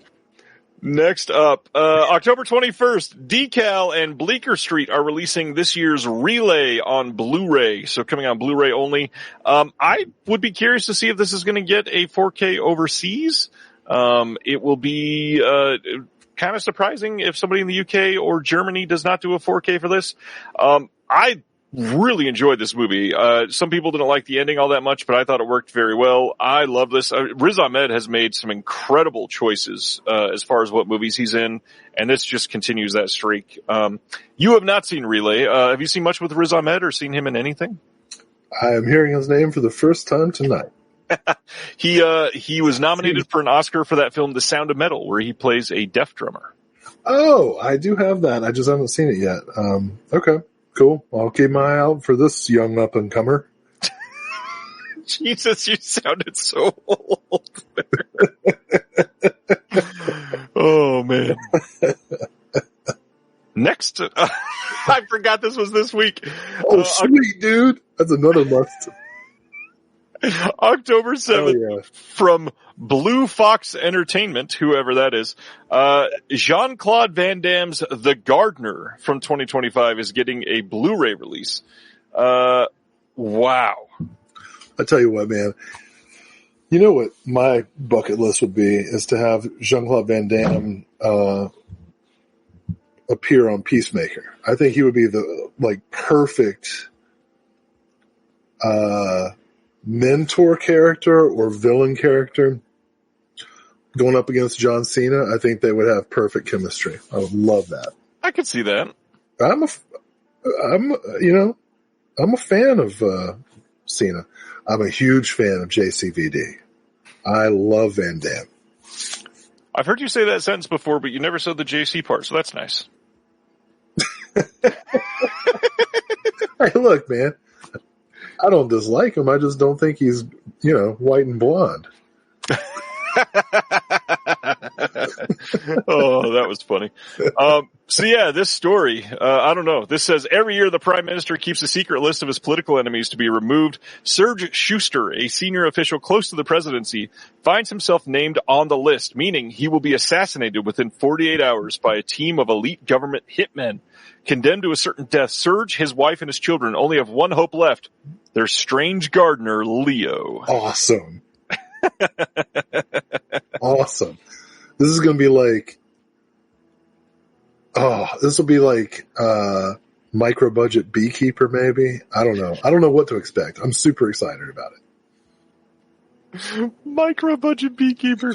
Listen, as far as action stars go, automatic watches for me are anything Dolph Lundgren's in, Jean-Claude Van Damme's in, Jason Statham's in. Jason, he's the young blood for me. These guys. They get Isn't Jason Statham like 48? Yeah, he's a young guy compared to the other two. Plus, the other two can actually fight. Jason Statham was like a diver, but he's learned. He's good. Every single time he comes up, I want to point out that Jason Statham has never been in a direct-to-video film. Every single film he's ever been in has been a theatrical release. Isn't that insane? I don't believe that. It's true. Every single one. For somebody like Jason Statham, that is wild. Okay. I was going to talk about something else, but you just raised a flag. What do you mean, like Jason Statham? Jason Statham is a superstar. I'm not saying he's not, but for somebody that's done a lot of like B-movie action type films, that is surprising. You got to admit. He's magnetic. I'm not saying he's not. I never, that was not a knock on his quality whatsoever. Well, listen, I will say this, and I bet you Jason would agree. JCVD did splits. JCVD did splits so that Jason Statham could slide around in oil. Could walk normally. No, I mean, respect Jean-Claude Van Damme, you know? From Breaking 2 to this, what a career. Yeah, not putting either of them down. And then that Enya thing that he did, the truck commercial or whatever, you know what I'm talking about? I do, yeah. That was amazing. Jason Statham is 58. He is not. What? Is that true? What am I doing wrong? Well, I know. It's the statins. No, I don't have any statins. I think that's actually the problem. Oh, man. What was that movie he did with the comedy movie? About Spy. spies? Oh, it's called literally Spy. called Spy. I thought he was funny in that. But anyways, Van Damme's who we're talking about. What is the comedy movie about spies? I saw it. No, I love Jason Statham, but let me tell you, look, if you have to choose one Expendables movie, it's the second one. Van Damme's awesome. We still haven't started Oceana. We've spent 18 minutes on the Gardener. I'm getting the Gardener. I don't know what I'm getting from Oceana. Oh my God. What time is it? Oh, it is late. Oh boy. Not oh boy, old boy, you said. Next up. October 20th on 4K over in the UK. Studio Canal releasing from their Vintage Classics line, Dead of Night from 1945. This is one of the more famous and well-known portmanteaus or anthology horror films. This has a brand new 4K restoration of the film, New Dead of Night, Dreams and Duality with Alice Lowe. That was pronounced duality, and it should have been duality. I'm sorry. New marketing galore, The Art of Ealing with Natalie Morris, and then a bunch of archival extras. Plus, there's an illustrated booklet with writings on the movie and technical credits. This is pretty good anthology. Are you into this one? I'm sure you've seen this one. I've not seen it. No, I'm going to see it. It makes me wonder though, like, where'd Orville Peck go? I thought he was like the next big thing. He seems to have faded. I don't know what's happened. Anyway, this looks good. Am I missing a reference there? You know that song? Oh, I don't listen to his music, so I don't know. Well, that seems to be what I was talking about. Isn't he about to be in Street Fighter? Orville Peck? I think so. What? The cast for the upcoming Street Fighter movie is unhinged. That's a journalism word. I don't know what that means. Orville Peck did that Dead of Night song. Oh, I don't know. I literally never heard any of his songs. What are you, a homophobe?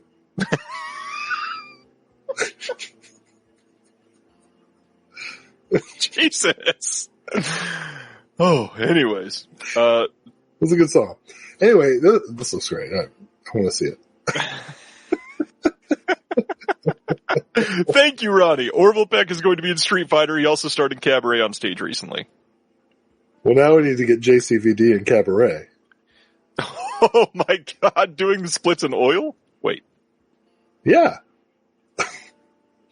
Then Orville Peck would be able to say that he and Jean-Claude Van Damme are the only people to be in both Street Fighter and Cabaret. That'd be awesome.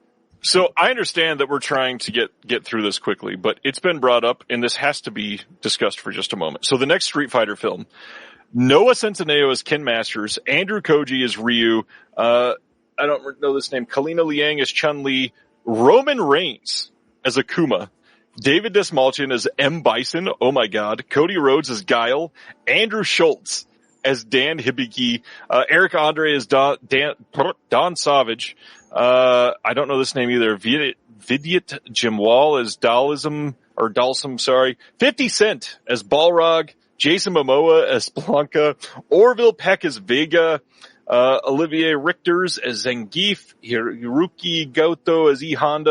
I don't know. You want to say them all, huh?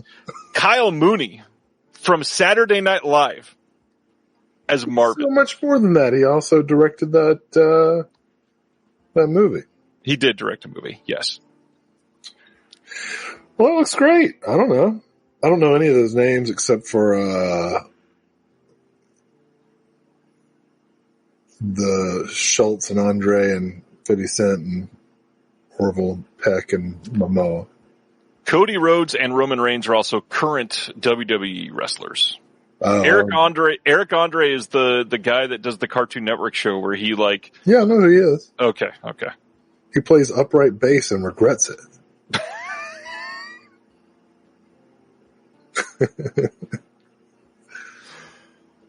Oh man. I'm willing to take bets now on how much this film is going to lose, but very curious. What? Street Fighter? Not Dead of Night. Oh, Dead of Night. Listen, we're recommending this. Let me be clear. Dead of Night is good. I discussed this on one of our first supplemental features that we put out, actually. This was... Oh, yeah, the anthology thing. What was that on? What Happens Next May Scare You on TerraVision. Mm-hmm. Good release. Okay, OCN. Oh my God, you were right, Ryan. I was. Thank you. So you can order now and shipping this month all of these from the Vinegar Syndrome website. Not going to say that again. Actually, one of them is not going to be shipping this month, but we'll talk about that when we get there. The first is Larry Fessenden Volume 2, and that is Wendigo and the Last Winter, as I said it was likely going to be just last month. These are from 2001 and 2006. These are the last of his films that were shot on film, I believe. So this is likely going to be it for Vinegar Syndrome stuff. That's I don't think we can look forward to a volume 3 unless they did it on DeGausser maybe, which I wouldn't be against that. He's got some good movies. Yeah, I've said before, Wendigo is one of my favorite of his. I'm trying to remember if I've seen The Last Winter. I might not have. Nothing's coming to mind, so. Ron Perlman, Antarctica. There's a really, really well shot action scene that, the first and the second half of the movie is divided with a really, really beautifully shot action scene. Nice. Well, I like snow. It's true. These releases, I think, funny enough, it is within arm's length and Sibner is gonna, I like Ron Jeremy too. This is Perlman. I like Ron Perlman. I thought you were trying to be funny there. Let me just make sure everybody out there heard that. Perlman's the one I like. Excuse me. These releases of Fessenden films, this is volume 1 that I'm showing right now. I really love the presentation that they're going with these. It's got a nice 40-page book with it. It's got the 2 films, plenty of art in here, and these films, in my opinion, super worth the coverage like this. Fessenden is underrated and undersung. He is one of the most, devoted, I guess, or persevering filmmakers, because having so many of these be really great films and not get attention and a big break is really rough. And yeah, as you were saying, the packaging on this, just lovely. To compare Larry's, remember, this is the Larry Cohen collection. That's the arguably with slightly more cachet than that's the Larry Fessenden collection. Which one are you going to get first? Get them both, but Fessenden. That being said, as a couple people pointed out, I wanted to talk about the art on the front here. That face on that body is clearly not necessarily attached. It's the kid from Buried Alive. Anyways, that's Fessenden Volume 2. Stoked on these 4Ks. Next, The Resurrected on 4K. This is from 1991. This was also a Scream Factory title at one point. It's been out of print for some time, and many people bought this on secondhand markets over last year. I'm sorry on your behalf. This one, kind of a bigger deal because of all of the names behind it. Not to mention, starring Chris Sarandon, which everybody's stoked on, but when you the dance came out of nowhere. I was not ready for that. I got my Sarandon dance. Yeah, this is. I wear a sweater into the club and I do my dance, my Sarandon dance. What a random tongue twister for the film The Resurrected. Oh my gosh, what a guy! Dan O'Bannon, man. Yeah, big deal. I'm super happy about this. I will happily sell my Scream Factory edition at a loss. Yeah, it's definitely going to be at a loss, but this is a good looking release. Dan O'Bannon directs the heck out of this. Nice body horror movie to round out this month from them. Our archival extras galore. Tons of stuff on here. Some new interviews, including a new one with Chris Sarandon. We also got a new interview with Kim Newman on this, for 25 minutes because it's Kim Newman. He's going to talk for at least 25 minutes. Yeah, and, half of it is him going,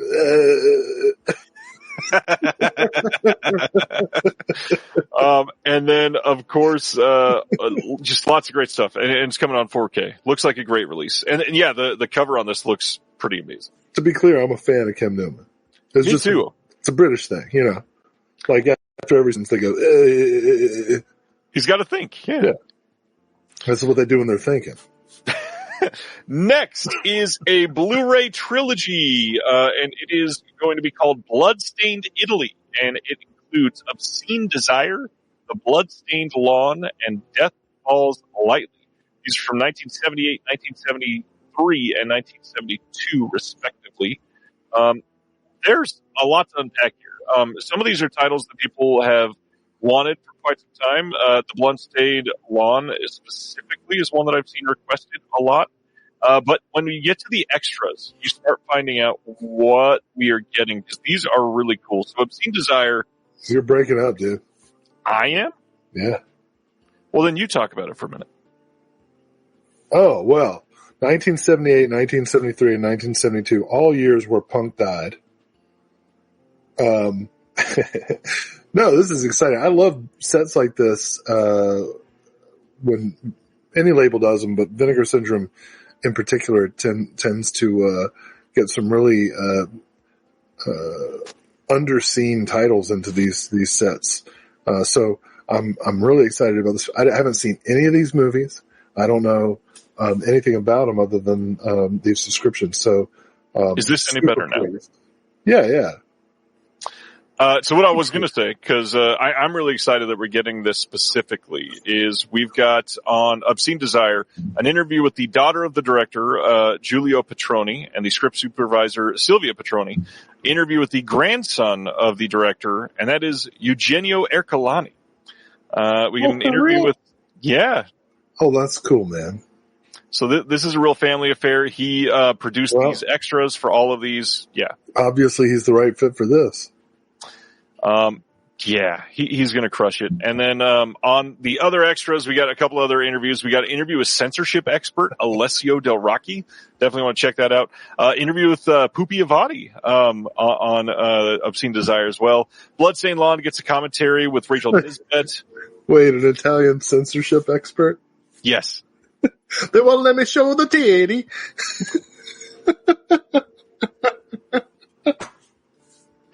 Oh, that's really funny. Really funny. The papa no like a titty.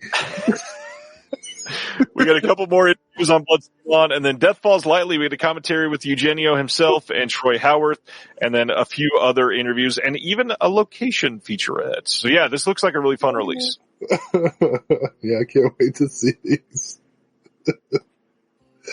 I think Eugenio Urklani's work is awesome too, so. For those that don't know, he's not started to hype it up all that much. He's got a cannibal horror movie book coming out in a few months, that he got all kinds of incredible people that most of us, respect and adore to contribute essays to, being released with Pulse, and it's sounding like it's going to be amazing. I just talked to him about it the other day, and can't wait. Incredibly interesting, given that I've written extensively about Italian cannibal movies. So, and I'm not in there. Yeah. Interesting. Brendan says, why do you suppose this wasn't just Forgotten Jolly Volume 9? Cause these aren't Jolly films. That's the biggest reason. They're not even Jolly adjacent, I would say. So, yeah. Next up. This is coming from the VSL line. So this is their VS Labs. That is The Strange Affair from 1968. This is an early feature from David Green. Combines the grit of U.S. police dramas with English working class culture. This is newly scanned and restored in 4K from the OCN. We got a commentary with Kat Ellinger. We got a featurette with words by actor Michael York. There's a making of doc that's 35 minutes long. Interview with the actor David Glazier. I know nothing about The Strange Affair. Is this something that you're familiar with at all? No, it's strange. And art by the guy watching, Sam Smith. What's up, Sam? What? Yeah. I'm into this. I love these style of covers that Sam does. Really great graphic design, and I again know nothing, but this one looks and sounds great. Have you done much with the VSL line so far? They've kind of been an interesting one to pick and choose from. Yeah, if I could, I'd get everything from there. I mean, it's all historically interesting. I think this is a definite for me. Yeah. Sib says, I can't look at the actor in this movie without thinking about Austin Powers, because he was in Austin Powers. And Susan George is in this too. That's great. I could never get into Austin Powers. You know, I saw the first one back to back with Romeo and Michelle's high school reunion. Well, that's going to get blown away by that one. But which one, you know? I heard Romeo and Michelle are doing a sequel, but God, you know. That's been rumored. Was that finally confirmed? I don't know. I mean, I guess it would be a surprise that women get allowed to make sequels 30 years later. So I would support it for that reason. But, you know. Yeah, Strange Affair looks good. Yeah, I'm going to get this. Next up is Gang Related. This is coming on Blu-ray from the Cinematograph line. This is the 1997 film that is starring Tupac Shakur. New commentary with Jim Koof and executive producer Lynn Bigelow Koof. We got a new new video interview with Jim Koof and Lynn Bigelow Koof as well. New interview with the producer and co-president of Orion, Brad Crevoy. We've got a new video interview with the executive in charge of music at Orion, and that's Marcus Barone. The new video conference with Jonathan Abrams, author of The Come Up, an oral history of the rise of hip-hop on the legacy of Tupac Shakur. Archival making of featurette trailer, new text essays by Katoya Murray, Brandon Stroising, and Travis Woods. They also, when they first put this out, there was a bundle with a little compact mirror for Cinematograph, and it sold out pretty much immediately. Gang Related. I know you were excited about this one. Yeah, I'm really glad this is coming out. I actually haven't seen it. You know, I was a big... Digital Underground was like my favorite hip-hop group of the time. Everybody knows the Humpty Dance, but they were way more than that. They're not like a novelty act. Shock G was the best producer. He was the heir to George Clinton. And Tupac started out as a dancer for him, and his first verse was in the Same Song video that went with the Nothing But Trouble soundtrack. And then when Tupac transitioned into his own thing, I felt like some of the fun was lost from Digital Underground. But when he started acting, I was like, well, this guy's really good. But yeah, so gang related, I wanted to see it and I never did. So this is, I'm rambling on this one. Reservoir wants to know if you're West Coast or East Coast. In terms of, hip hop, I don't, no disrespect to the West. I'm from the East Coast, so I'm Petey Pablo, bro. I'm North Carolina. I'm Petey Pablo. Wherever he goes, I go. I will throw my hat slightly in the ring because I still find this hilarious. I went to DC since I work with the federal government in 2012 for a conference and was selected to speak at the conference. And twice in my speech, I quoted Tupac Shakur. Yeah, man. I mean, Oakland. I don't know the sound of Digital Underground, and then in LA, NWA, Dr. Dre. Ice Cube, all that stuff. It's really good stuff. But, Lady of Rage is from Farmville, Virginia. Petey Pablo, North Carolina. We got some good folks down here too. So. All right. That is gang related. Blu-ray from Cinematograph. Then we've got the launch of the Pink line. This is available on the VS website and the Melusine website. And this first release is the films of Hisayasu Sato. I never say that first name right. This is listed as Volume 1, and it features the films Rewind, Lust Moored, and Love Letter in the Sand from 1987 and 1988. And we got some drama to talk about this one, so we'll get through that part first. This release has been delayed until October because they have to redo the packaging because the art here features scenes from a couple movies that are not included in this set. Now, I will say this is Pink films specifically are very difficult to research properly, to dive into. They've got weird franchises. They've got names and directors that sound the same. It is very much like the Italian exploitation, like grabbing onto things just for the name recognition. And sometimes it's just really hard to untangle. And, getting some of these designs down, there were a couple films included here that were not a part of the set. They're not even Sato films. So it's difficult to get that fixed, but, they're recognizing that it was an error and that they want to fix it. And so I'm glad they're doing that because, oh my gosh, did, fans of the Pink lines, they erupted when this came out the other day.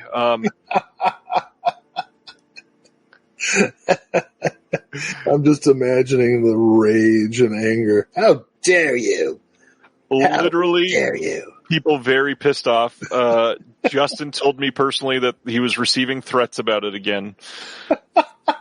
They're going to put 2 in his pinku. And 5 up the stinko. This is a big deal. So let's talk about this for a minute. These 3 films, first of all, 3 films as part of Volume 1. Volume 2 is also coming very soon. It is already under the works. These are films that people have wanted for quite some time. Not only have they never had Blu-ray releases, these have never had proper English-friendly releases for a couple of them. These are titles that people have been wanting for a long time. And just the fact that Vinegar Syndrome is launching a Pink Films line is a big, big deal. I pre-ordered this with the quickness. I definitely want this to be something that does well. and lots of special features to go over for these 3 films. So we've got, on Lustmore, we got a commentary with Jasper Sharp, an interview with the director, interview with the writer, and then a locations featurette as well. There is a commentary with Simon Abrams on the second film, Rewind. There's an interview with the director, interview with an actress from this, an interview with the writer, and then Love Letter in the Sand. There's a commentary with Sam Deegan, interview with the director, and then an interview with the filmmaker, Risaku Kurodashi. These are great. I'm so glad that they are putting these out. Glad that they are getting attention finally. Pink films. Will, thought on, have you seen any Sato films? Have you seen many Pink films? I've seen a lot of Pink films. I haven't seen any of these. So yeah, like you, I ordered it immediately. Perfectly fine with waiting till October. I think this little controversy is pretty funny. I think it's funny that it's been made into such a big deal. However, it does suck to be launching a line all dedicated to a certain genre of films and to screw up the art on that very first one. That is a big deal. Well, there's a lot of things in life to be upset about. It's true. Obviously, this is a problem, but it's a funny problem, especially, when you think of it in the context of American distributors releasing Japanese films and not being able to tell the difference between images from different films, That's funny. That's funny. Yeah, sure, it sucks. It sucks for them. They have to deal with the inconvenience of it and everything, and the cost. Let's be honest. These were already printed. Right. Yeah. This is, you don't get to put this back on the printer, This is thousands of dollars. Yeah. Yeah. So that sucks for them, but to me, it's just funny. Like if I told you what happened to me yesterday, you'd think it was funny, but it sucked for me. I mean, when you told me about it, I laughed. Right. So just for context, yesterday, my wife's paycheck was about half of what it was supposed to be because I made an accounting error. The air conditioner in my car conked out, and the plumbing clogged up and shit started shooting out of my shower drain. Now, that's a bad day, right? I had a bad day. I wasn't happy all day. I don't think I laughed once. But when I told you about it, that's what you did. So I look at the mix up with the artwork of the Pink films, and I'm like, that's funny. But yeah, of course, those guys are like, damn it. I get it. Let's be transparent. I also laughed because you were telling me all that and you were very frustrated, and I was calling to put you to work on more things. Oh yeah. You weren't comforting at all. You made my day way worse. You were like, hey, you know how you're in danger of an imminent heart attack? When you had some stress to your life. Oh man, that's hilarious. So yeah, I'm going to get these Pink films eventually. Hopefully I'll be able to watch them. The artist on this cover, by the way, we've got somebody asking who it was. It's not Hot Love, it's Luke Insect, which, I believe is also the artist that did the folk horror box set for Severin, at least the first one. And so I don't know if they were provided, images to use, if that came from VS specifically, or if they went and researched, images to use themselves. But, here it is. And you know what? When we make visual essays, we pull images from all over the place, including the internet. And I guarantee you, at least one of our visual essays has an image in it that's wrong. Probably. So I'm not judging anybody. Yep. Next up. Moving on. This is the Gausser releases for this month. They're putting out Battle for the Lost Planet and Winter Beast on the deluxe LED VHS. I never have much to say about these. If you're a VHS collector, this is pretty cool. I'm not so I don't have much of a feeling. But again, that's really cool packaging that they've got light up deluxe LED VHS. They put all this investment into the packaging, but not the quality of the video itself. Yeah, no, I'm not a VHS guy, but I'm glad these exist. Yes, indeed.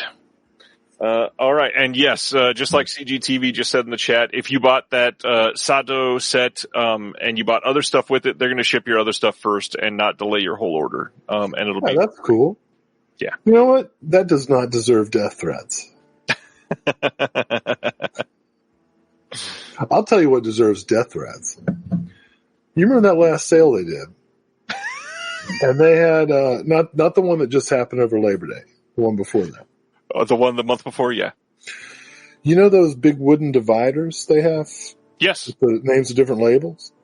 They had one of those in daily deals for $10.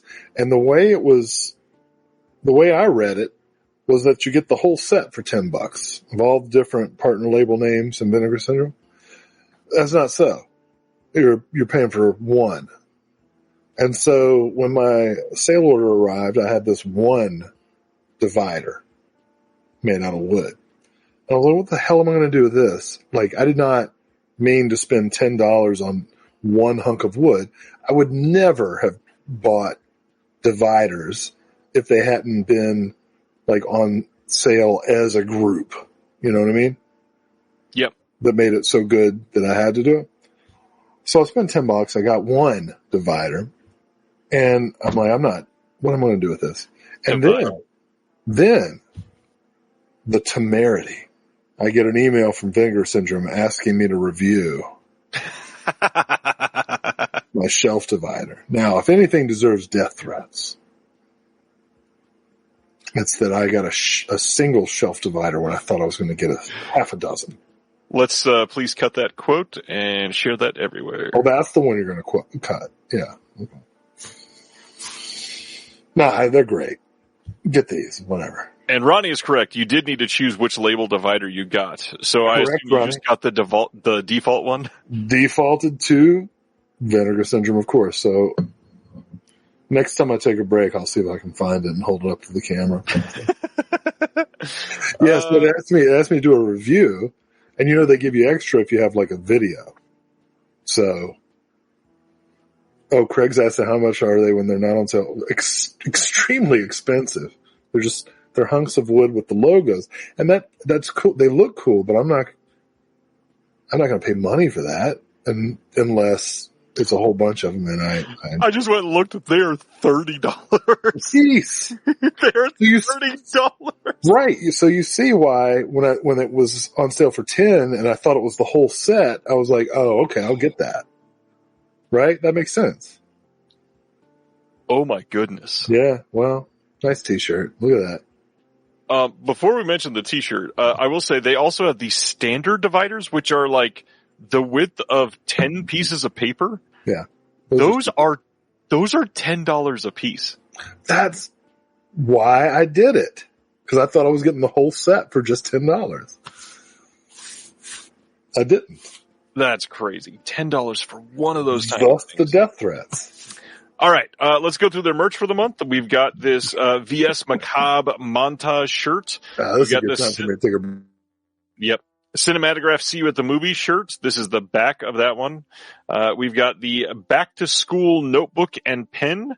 We've got a Cinematograph Projected Eye heavy tote bag and a Cinematograph No Limit glittered sticker. All this, and I do want to say, I do like merch like this. I'm not picking up the notebook and pen. However, I like that it's actually useful things. It's not, no offense to the choices here, it's not a glitter sticker. I like that the pen and notebook is something that I can use throughout the rest of it. Yeah, that's a big deal. I like that they're doing useful merch. Tote bags are okay too, but I've got enough of those. All right. We will get into some of the partner labels. I have a feeling that Will is going to want to talk about some of these. So I will go kind of slow on this first one. This is from Yellow Veil Pictures, and this first title is O's and Ones or Zeros and Ones from 2011. I personally really love this slipcover art on this, and this film here says James lives easy life 2.0, but when his computer is lost, his reality spirals down a nihilistic adventure that questions our dependency on digital life, told entirely via apps, games, the web, and social networks making up our daily life. This has a commentary with the writer, director, the editor, an actor that's a part of this, the visual effects artist, another actor, and then the producer. There's some deleted scenes, some interviews, and then a maximalist video report of the 2007 LA music scene. A video commentary that was on the Zeros and Ones website. There's a Zeros and Ones short film, and then a feature film, Skydiver, from 2010. And then there are 4 essays. New poster art on here by Victoria Voon. This looks like a fun release. And I don't hate the Screen Life titles. I gotta be honest. I've liked some of them, like Missing, I think was pretty good, or Searching was the first one. Searching was pretty good. Missing was okay. Kind of just the same thing again. How soon before Justin gets a cease and desist for using Felix the Cat is a funny one. It is cute art on the notepad, says Corinne, and then it was unfriended before unfriended. Yes. Yeah, alright. Going to the next one. This is this month's title from Connie, and that is a Miko from 2017, a Miko. This says, before Desert of Namibia, Yoko Yamanaka premiered a Miko described as a distant cousin of Louis Malle's Zazie Dans de la Metro by way of the uniquely DIY spirit of the self-produced film tradition. This is going to have archival Q&A with the director, Q&A with the director from 2025 as well, booklet with the on-set photographs and writing from novelist Missouri Williams, new art from Dylan Haley, and subtitles. This looks like a good one too. Connie, pretty much always great. Very excited to see what they put out every month. Then, AGFA putting out the title with something weird called The Black Panther of Shaolin and The Black Six as a double feature. These are from 1975 and 1974, and this is the front and back of the slipcover on this one, highlighting each of the 2 films. I feel like this is one that Will's going to love, so I'm going to stop here until he gets back for sure. This is a skull-smashing double feature from the AGFA Grindhouse, once lost and never legitimately released on home video. The Black Panther of Shaolin, aka Bamboo Trap, is a Filipino knockout that finds martial arts legends Ron Van Cleef and Leo Fong locked in mortal combat with the gang of kidnappers. From there, The Black Six, directed by Matt Cimber and one of the first all-black biker movies, tells the story of a motorcycle club led by NFL stars Gene Washington, Mean Joe Green, and more that seeks revenge against white supremacists. But the action doesn't stop there. The second disc of this bone-cracking collection features all 3 volumes of martial arts mayhem, the beloved eye-gouging, gut-kicking VHS trailer compilation series from Something Weird Video. That is a lot coming on here. And then there's a commentary with Chris Paggiali and Andrew Leavold on the Black Panthers of Shaolin as well. Yeah, this is really cool. Yeah, and for those who might be interested, Matt Cimber, of course, was the character who he was the real person who Mark Marone's character in Glow was adapted from. The Matt Cimber created Gorgeous Ladies of Wrestling. Yep. Also directed Candy Tangerine Man, Hundra, if you're into the low-budget D&D movies. Yeah, so this is... And, politically, I'm aligned with this movie, with these movies. So, you may not be, but...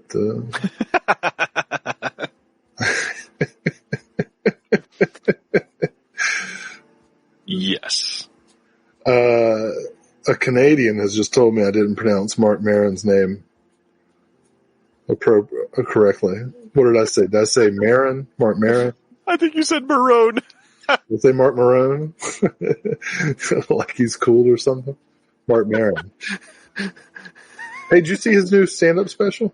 I've not watched it yet. I've seen a couple clips. It's pretty good. Pretty good. He did the rounds and he said some scathing stuff in interviews. It was good. Yeah, his best. Some of his best jokes were about all these people were like, "Oh, you can't say nothing anymore." Yeah, if you're Bill Maher. And he's like, yeah, you can. Bill Maher got away with. Wait, is Ronnie not Canadian? Somebody's Canadian. Whatever. Sorry, I didn't mean to. I could have sworn Ronnie said they were Canadian. Is that not? I don't know. Now I'm confused. I'm not trying to identify. The defensiveness was funny there for you. Well, whatever. I must have made a mistake. I thought Ronnie was living in Canada. But, what's up, Chris? No, this isn't the one. This isn't the one you want, Chris. Listen, next week, Ryan's going to have a normal collector nerd. Next week is going to be a normal collector nerd. Way to put him down. Who you got next week? Next week is going to be a fun one. Bob McCauley from the Split Your Head podcast. First time guest. Oh, that guy. Yeah. Yeah. He's Canadian. He is Canadian. How funny is that? Yeah. Ronnie says, I wish I was Canadian. I was born in Chicago, now in Boston. Oh, okay. Different accents. Oh my gosh. Which one do I go for? Canuck, please. So is Ronnie like native Chicago or? Chicago. Are you like Sausage and Brats or? Are you ready to go to Bloody Creek yet? Are you like Da Bears? Is that your thing? I'll tell you, the Organic Theater, Stuart Gordon. It's true. Chicago's got a lot going for it. Hey, Chicago used to have a good basketball team back in the day. I used to watch, that young fellow from North Carolina, Michael Jordan. People still talk about him. That young fellow. People still talk about him. Oh, Will. All right. We're going to Bloody Creek. The next title from Saturn's Core is Bloody Creek from 1993. This is another of the Wave films. This got an audio commentary by Richard Mogg, interview with the actor Dave Castiglione. We got a couple other interviews. There's Thrill Kill from 1994, a custom Wave short starring Christine Cavalier, Avon Warren, and Sal Longo from Bloody Creek as well. And then there's a bonus movie, as Saturn's Core always does. We got Return to Bloody Creek, director Gary Whitson's Long Gap sequel from 2022, starring Debbie D and Laura Giglio. And that's a feature film, 75 minutes. You get a lot of stuff on these discs. Oh, man. As soon as I saw it was 75 minutes, I put it in my cart. Oh, let me tell you. Oh, okay. So Ronnie, English, but grew up in Boston. Ronnie, you get more fascinating by the week.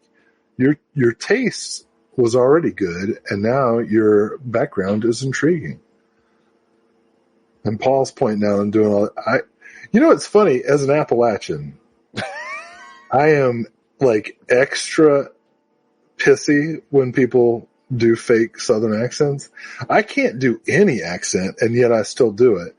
And then have the temerity to get mad when, some English person does a Southern accent and they sound like Rooster Cogburn or some shit like that.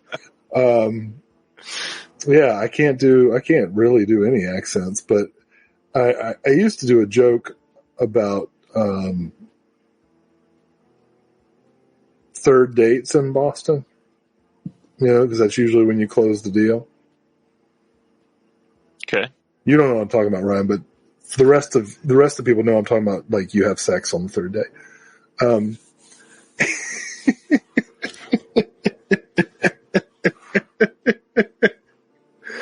Oh, that goes perfect with my VD joke earlier. But I used to do this whole thing with like some guy from Boston getting it on for the first time and trying to say romantic things. Like, oh, baby. Just get in the cab, bend over. That kind of thing. And it's terrible because I can't do the accent at all. But, like, when I was a young person, I thought that was so funny. And it wasn't. It was just obnoxious.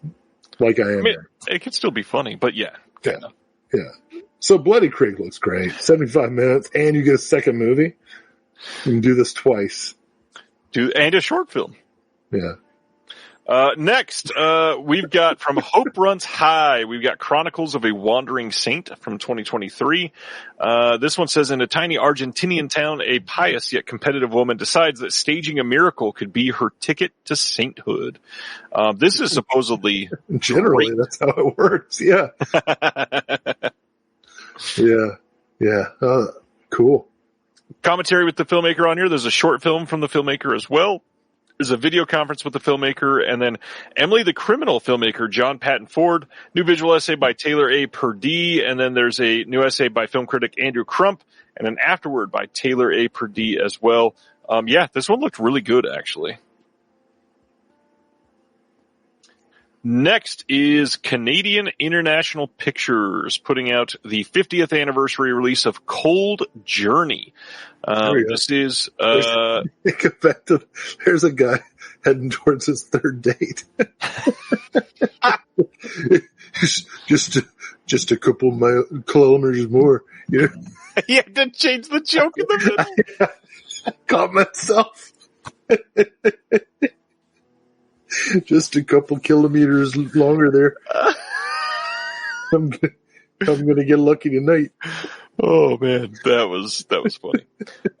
This one. And do you know what? Like, I take that back immediately because this movie is so serious and important. And I'm sorry for what I just said. Go ahead. Okay, I've officially muted Will. 15-year-old Buckley is coming of age, torn between two worlds, his stifling experience in a residential school and his hunger for the old traditions of the reserve. But when he returns to visit his family over summer break, his distance from their way of life and even the Cree language is painfully apparent.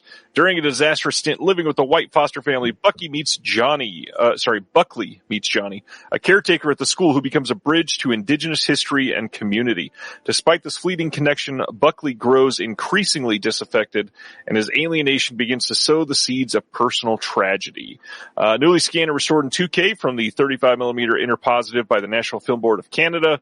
New commentary with Lawrence Dunn and Kevin Howes, producers of Creation Never Sleeps, Creation Never Dies, the Willie Dunn Anthology. New interviews with Lawrence Dunn and Kevin Howes. New interview with film journalist Jesse Wendt. There's a musical short film from 1968, also directed by Willie Dunn. There is an Indian view of the Hudson's Bay Company, called The Other Side of the Ledge from 1972. This is a 42-minute collaborative short film directed by Martin DeFalco and Willie Dunn. There's a 30-minute film from 1979 called Sounds from Our People, Cold Journey. It's an abridged cut of the film, made for kids, actually. There's also 7 short films directed by DeFalco. There is just a lot on this release. So many. Yeah, I ordered this one. This coming in the mail, full 2 months ahead of the pink thing. Not 2 months. Literally next month is October, by the way. Oh, shit. Oh, yeah. Oh, wow. Oh, man, I got an anniversary. Anyways. That was the perfect response. Oh, my gosh. Yeah, this is probably my top OCN announcement for the month. Nice. Yeah. Very nice. Big deal. I mean, this is a big deal. Yeah. Yeah. Next up. Another big deal. Commando Ninja 2. Equally important. Equally significant. I'm sorry. I should have made that joke. This is like, hey, you know how we just showed this movie about justice for Indigenous people? Next up. Oh, Fuck man. You.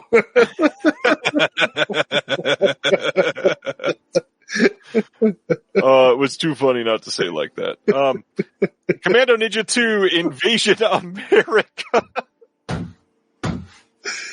God dang it. This is the title from ETR Media for this month. This is for people who saw Killers of the Flower Moon and were like, hell yeah. Wait, did I get the title right that time? You did. Good job. Yes. First off, I really enjoyed Commando Ninja. I thought it was pretty funny. Did you see the runtime on this? No. This is 150 minutes. I'm not doing that. I'm not doing that again. I just sat through freaking Twilight Batman mashup, and I'm not doing that ever again. Oh, I couldn't even realize what you were talking about when you said Twilight Batman mashup. I just saw 150 minutes, and all I could think of was that son of a bitch, Batman.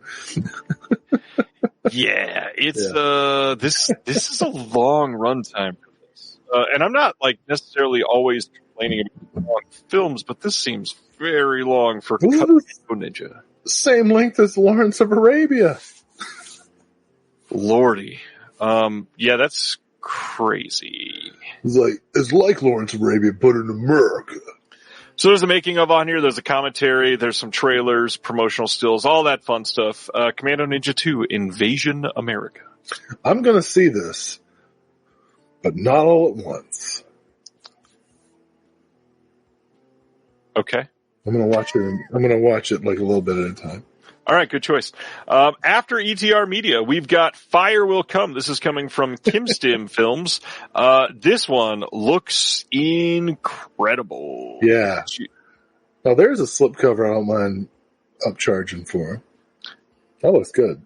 Yeah, this looks like a good release. Watch the trailer for this one, everybody. It looks like pretty great filmmaking. You got Q&A with the filmmaker and Oscar-nominated cinematographer Ed Lackman, and that is it on here. But man, I was all in for this one. Kimstim has been doing pretty great work so far. Way better than Austin Powers. Next up is Fraud, another one that actually looks pretty intriguing. This one is coming from Memory this month, and Fraud is from 2016. This says, a family's home movies document a desperate crime spree in a bid to outrun the consequences, or do they? In this meta-fiction thriller, an average family's YouTube videos have been edited to resemble something quite different. An extraordinary feat of editing, a provocative parable of the pursuit of happiness, and a disturbing demonstration of the mutability of the stories that we share in the internet age. Fraud defies simplistic definition. I got a handful of extras on here. Anatomy of a scene, Q&A with the director, some deleted scenes, Q&A with subjects. Fraud. Is this one that is going on your list? Well, it depends on which family's YouTube. I mean, is this a re-edit of Ryan's World? They're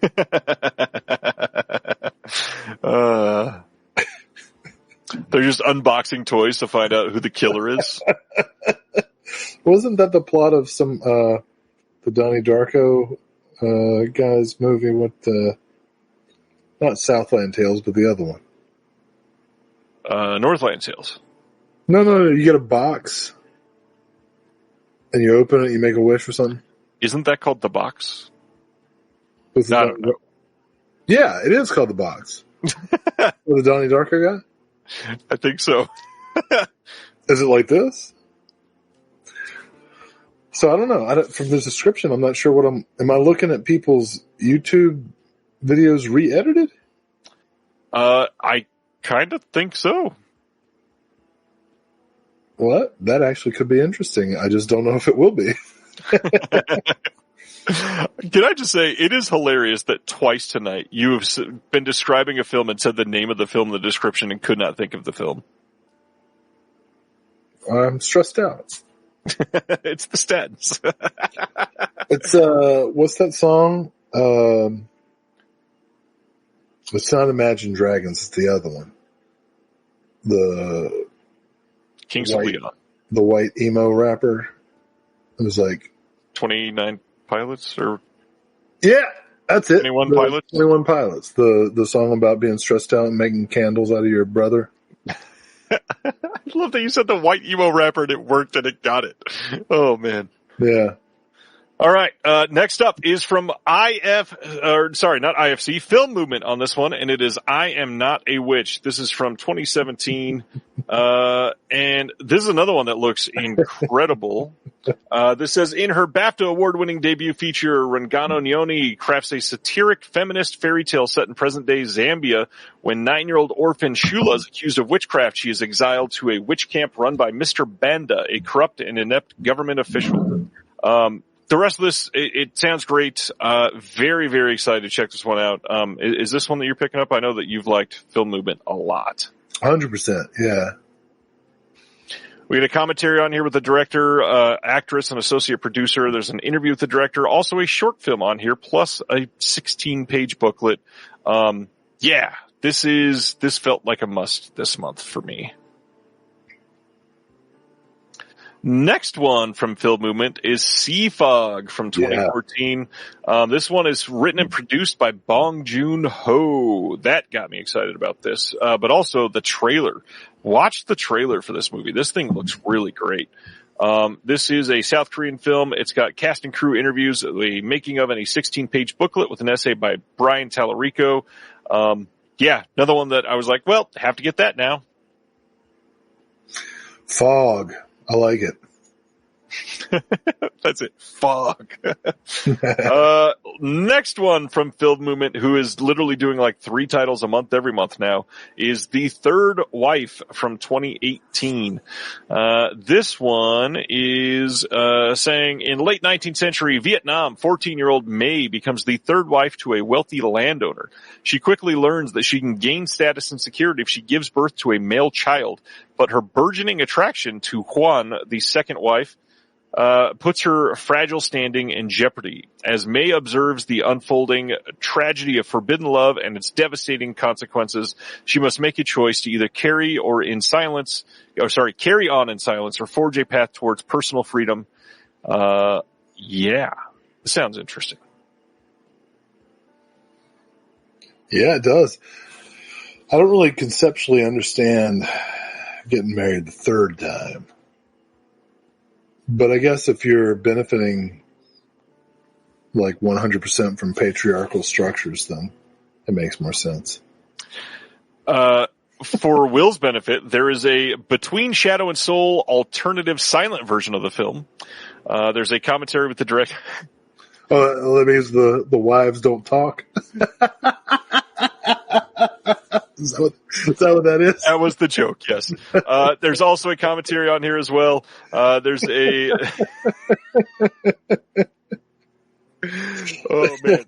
There's an interview with the director, and then a short film called Grasshopper by the director as well, plus a 16-page booklet with writing by Beatrice Loaiza. Uh-oh. Ronnie says that, that doesn't sound good. What? I'm not familiar, so can anyone educate me about the controversy regarding the age of the actress? Uh-oh. Yeah, is there nudity as well? Is this a Romeo and Juliet situation? The Italian censor is like, not again! Why are you showing the deity? Not deity.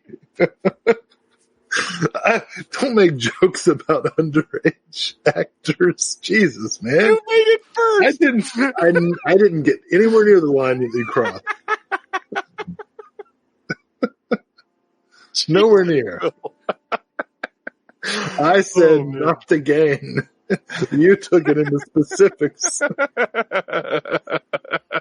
Thank you, Craig, for redirecting us where we should be going. That is a beautiful cover, yes. The lead was 13 or 14 and involved in sexual. Oh, Jesus Christ. Nope. Go into the next title. All right. No, here we go again. I don't know. What's this? From Utopia, I Love You I Love You Forever from 2024. Oh no, Craig wasn't even talking about that. I just want to make sure we absolve Craig from Craig was talking about Sea Fog. Yes. Craig, we agree on Sea Fog. The fog is eternal. All right. I Love You Forever from 2024 says Mackenzie is a disillusioned. I love you forever starting at age 18. Mackenzie is a disillusioned 25-year-old law student whose love life consists of non-committal hookups and situationships from hell. When she has a real-life meet-cute with Finn, a handsome and charming journalist who isn't afraid to show affection, she starts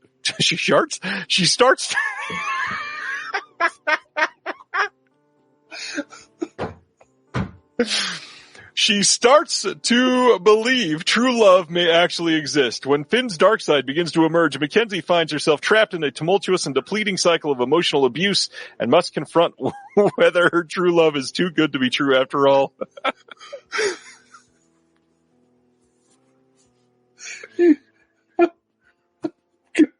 I'm going to have a cardiac event. Okay. All right. She doesn't seem happy at all. I love how Wave is asking, are you both high tonight? I've never been high once in my life. I'm not high. I'm tired. I'm just anxious. I have a litany of undiagnosed and unprescribed mental illnesses. I just, I've kept it together so long, and it's just, what for? So extras on I Love You Forever. There's behind the scenes stills gallery, a trailer, Q&A, audience interview and reactions in a post NYC screening, deleted scene, and outtakes. I gotta tell you, man, when it comes to being nobody gets to choose who they are, and sometimes I don't like it when we say, oh, Nepo babies, because that's not their fault. It really depends on how they use their privilege and whether or not they acknowledge it. Like when Ben Stiller was all like, I got into this because I worked really hard and I'm talented. And it's like, yeah, you did work really hard and you're talented. And that's why you stayed, right? But you got your foot in the door because of your parents. That's okay. Just say that. It's family business, whatever. Like if you sucked, Ben Stiller, you wouldn't have a huge career. Ben Stiller's directed, Cable Guy's a classic.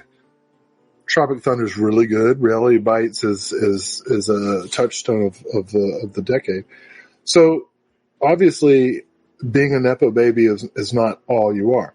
Okay. Cassie David. Right? Larry David's daughter? I see. I didn't know that's who you were getting at. Because also Ray Nicholson stars in this. Right. And I just talked about Joyride. Right. Right. And then is Sophia Black D'Elia, is that Chris D'Elia's daughter? I don't know that name. Might be his girlfriend. I don't. Oh, God.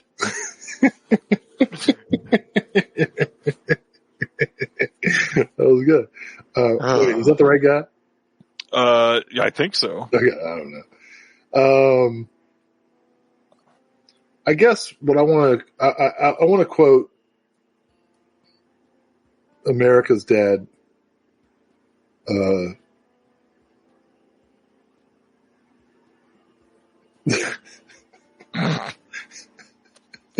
Who's that guy from? Jesus. No, I forgot his name. America's Dad, Tom Hanks. And I just want to say to Cassie, earn this. Earn this. All right. On that note, let's go to the Painted Bird. From IFC, the Painted Bird from 2019. Based on the acclaimed Jerzy Kaczynski novel, The Painted Bird is a meticulous 35mm black and white evocation of wild, primitive Eastern Europe at the bloody close of World War II. Thank you, Ronnie. I didn't think she had. Ronnie says Sophia Black D'Elia is not a Nepo baby and not related to that creep. Good. And that's really on you, Ryan. You should apologize. I asked. I didn't say she was. I said, is she? It's in a film of Nepo babies. It was possible. One Nepo, two. Thank you. Four. Anyway, my point is, I'm not against Nepo babies in principle. You don't get to choose how you're born, but you do choose how you act. Anyways, The Painted Bird. I've heard that beautiful cover. It is truly great. Look at that. I've heard that this is a harrowing movie. I've also heard that there's some actual animal abuse in this one, so just a heads up on Dang that. It! I'm against that. 2-disc set. This is going to have 11 colors of the bird feature. Let me try that again. 11 Colors of the Bird feature-length making of documentary. New audio commentary with the writer and researcher Jonathan Owen. New visual interview with the... Why do I keep saying visual interview? New video interview with the director. And then there is a couple other pieces on that. There is Rengifo and Sebastian Carrasco of the Breaking the 180 podcast. That's where that interview comes from. New visual essay by Salvador Carrasco as well. Book with new writing by Anton Battelle. Heard this is amazing, but very difficult to watch. So they kill birds, or? I have not seen this. Tony has. What is the animal violence in this, Tony? I would love to find out. You know, I'll tell you something I hate about rich people.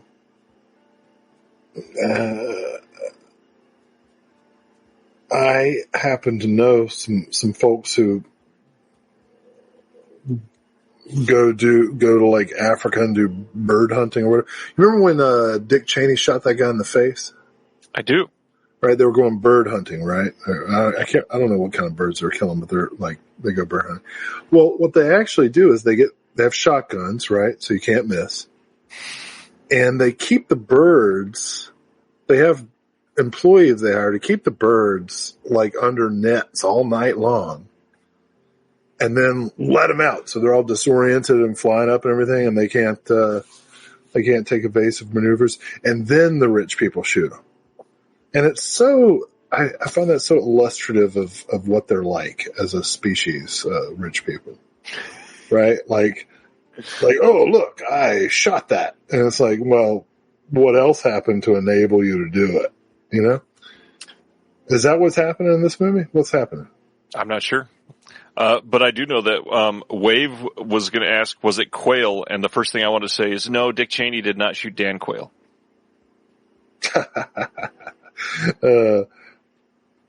Yeah, it's probably Quail or... No, actually, I think my cousin shot doves. Isn't that, like, sacrilegious? I don't know.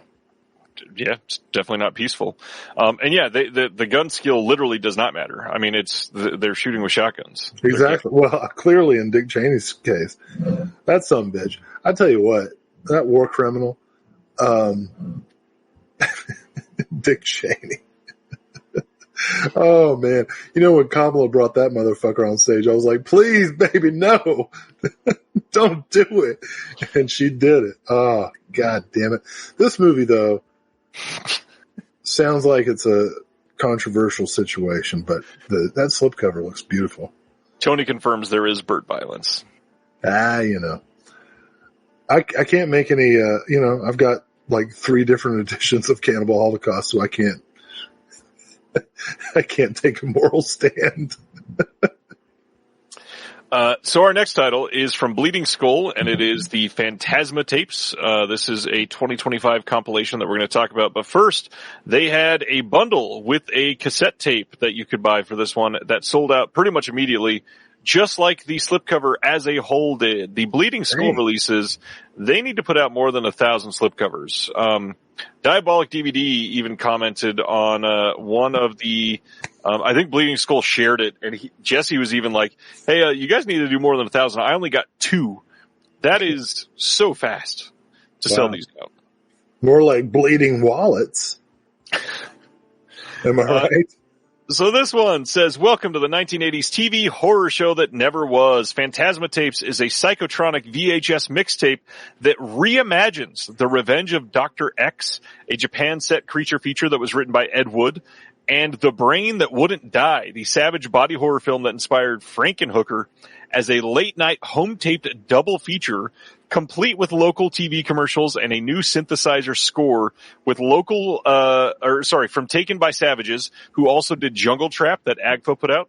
Oh. And then inspired by hazy memories of channel surfing at the witching hour, this is a nostalgic and experimental art project from the minds behind Bleeding Skull.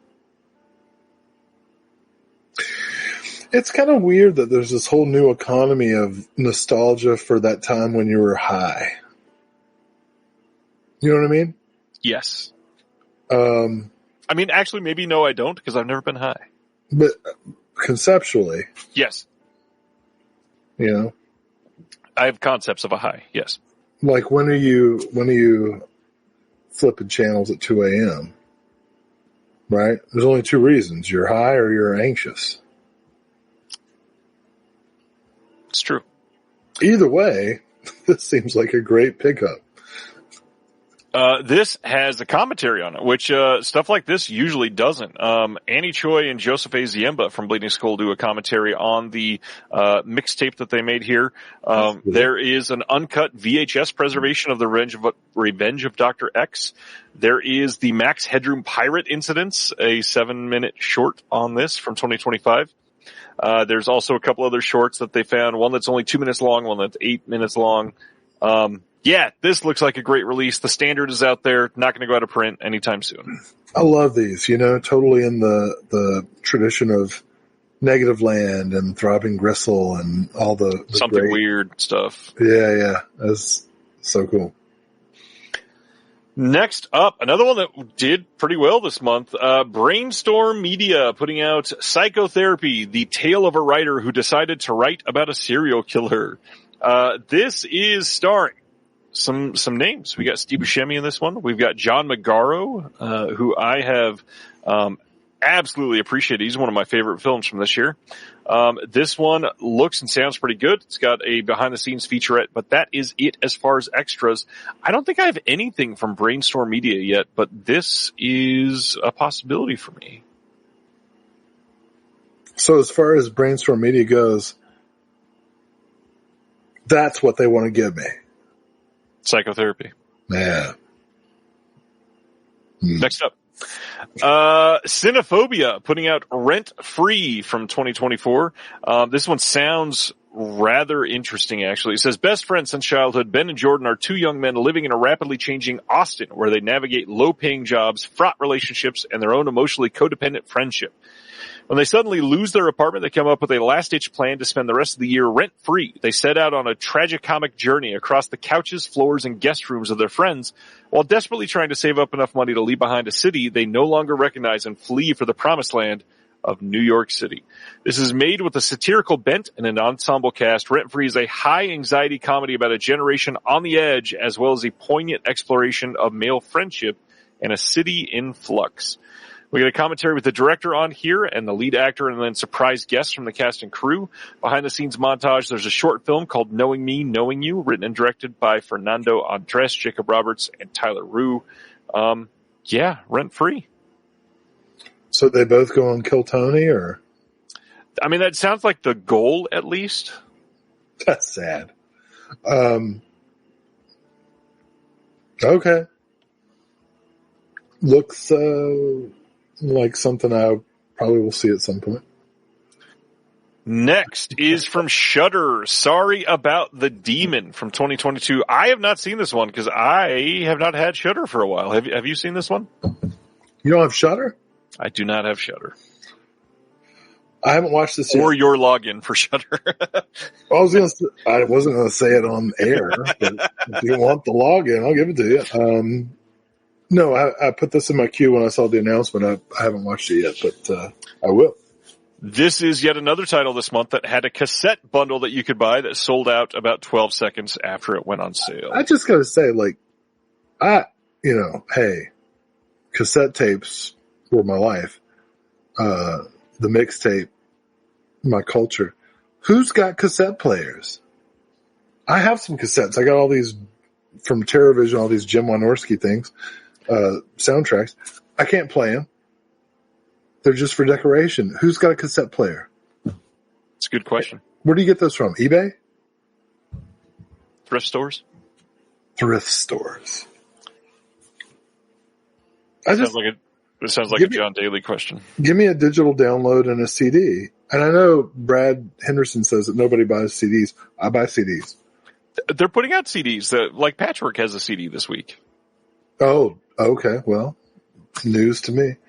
I said that earlier.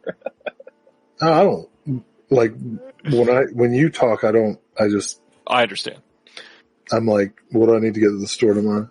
When you talk, I just cringe, so I get it. When I talk, somehow it's like everybody's all offended. Just because I'm culturally illiterate and offensive. Yeah, Ronnie, I still buy CDs too. Good for you. I'm glad. I'm glad. I'm glad they don't have the internet in Boston.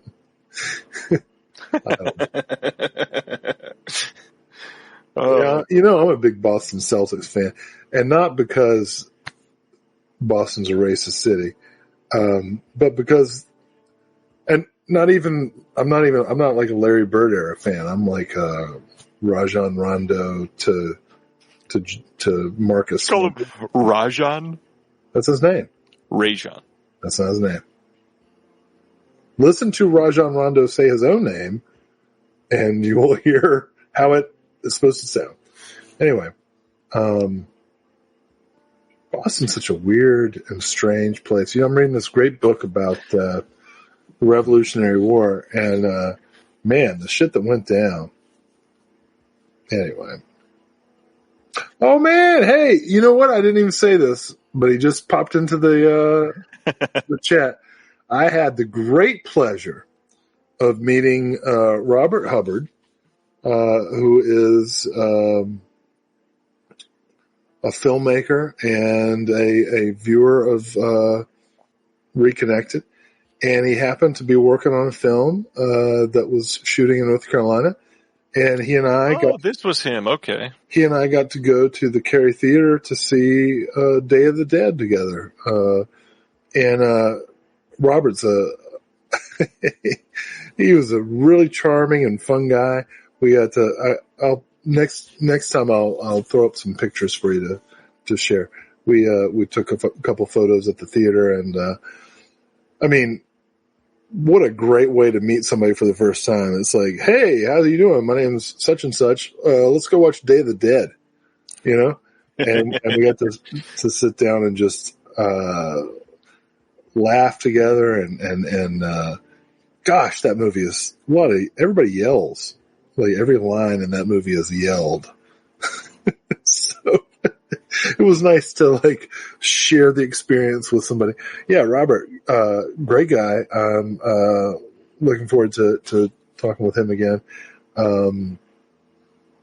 I'll share with you next time. We'll link to Robert. Robert does a lot of great. He's got a blog and does movie reviews and stuff. So I'll hook you guys up with some links. But sorry about the demon. I mean, seems like an appropriate sentiment. When that happens. Oh, you know what else I watched? I forgot to do this. This is funny. You know that guy, Mike Flanagan? I've heard of him. So students keep telling me, I love Mike Flanagan, this and that. And so another movie I watched this month was the sequel to Ouija.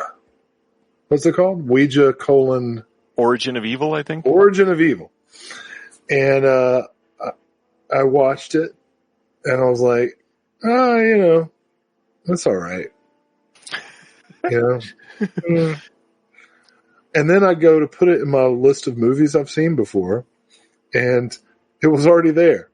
So I had seen Ouija Origin of Evil before and remembered nothing about it. So what is that?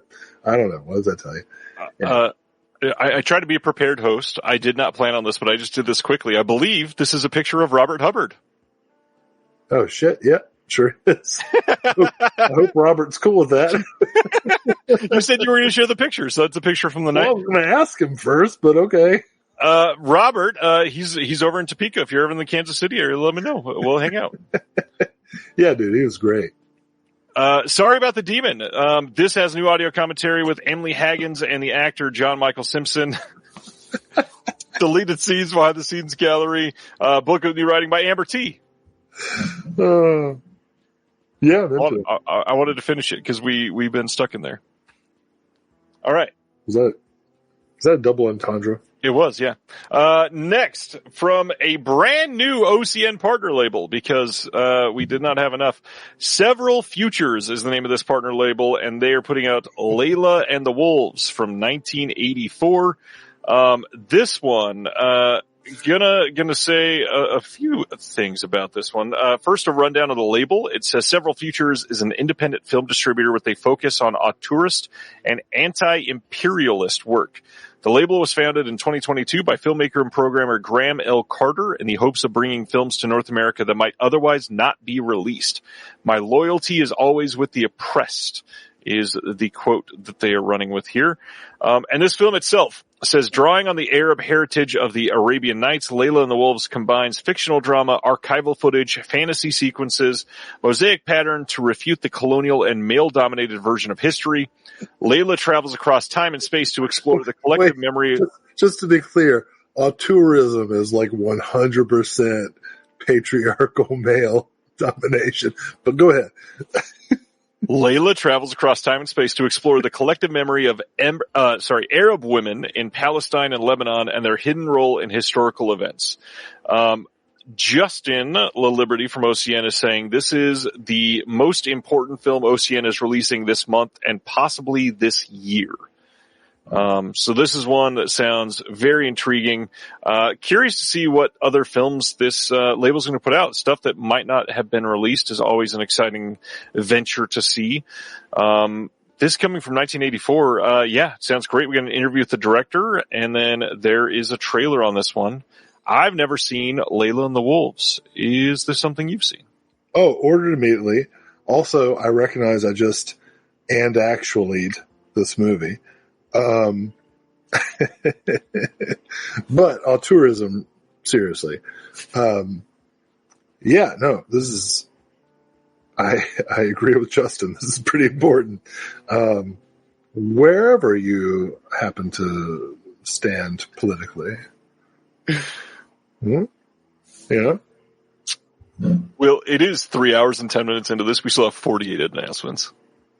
This is your show. No, I know it. I know. I was just pointing out a fact. It's just funny to me. Let's keep going. The movie. Oh, here we go.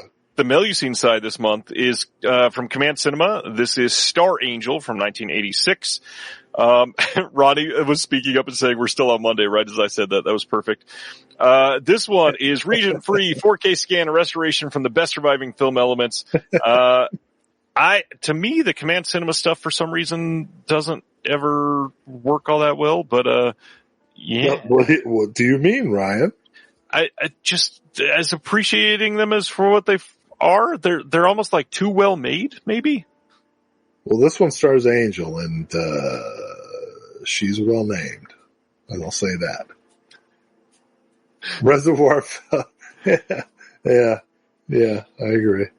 That's a funny. Well, it's the last stage of feminism is when you can say, be an auteur asshole. Yeah, you're being an asshole, and it not be you're not an asshole because you're a woman. You're an asshole because you're you. In spite of right. That's the ultimate goal of feminism is when we can get to that point.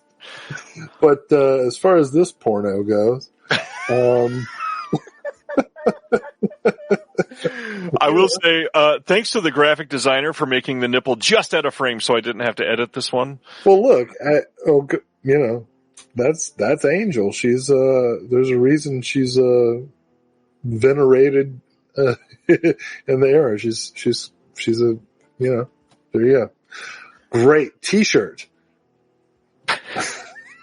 Let's talk about the t-shirt.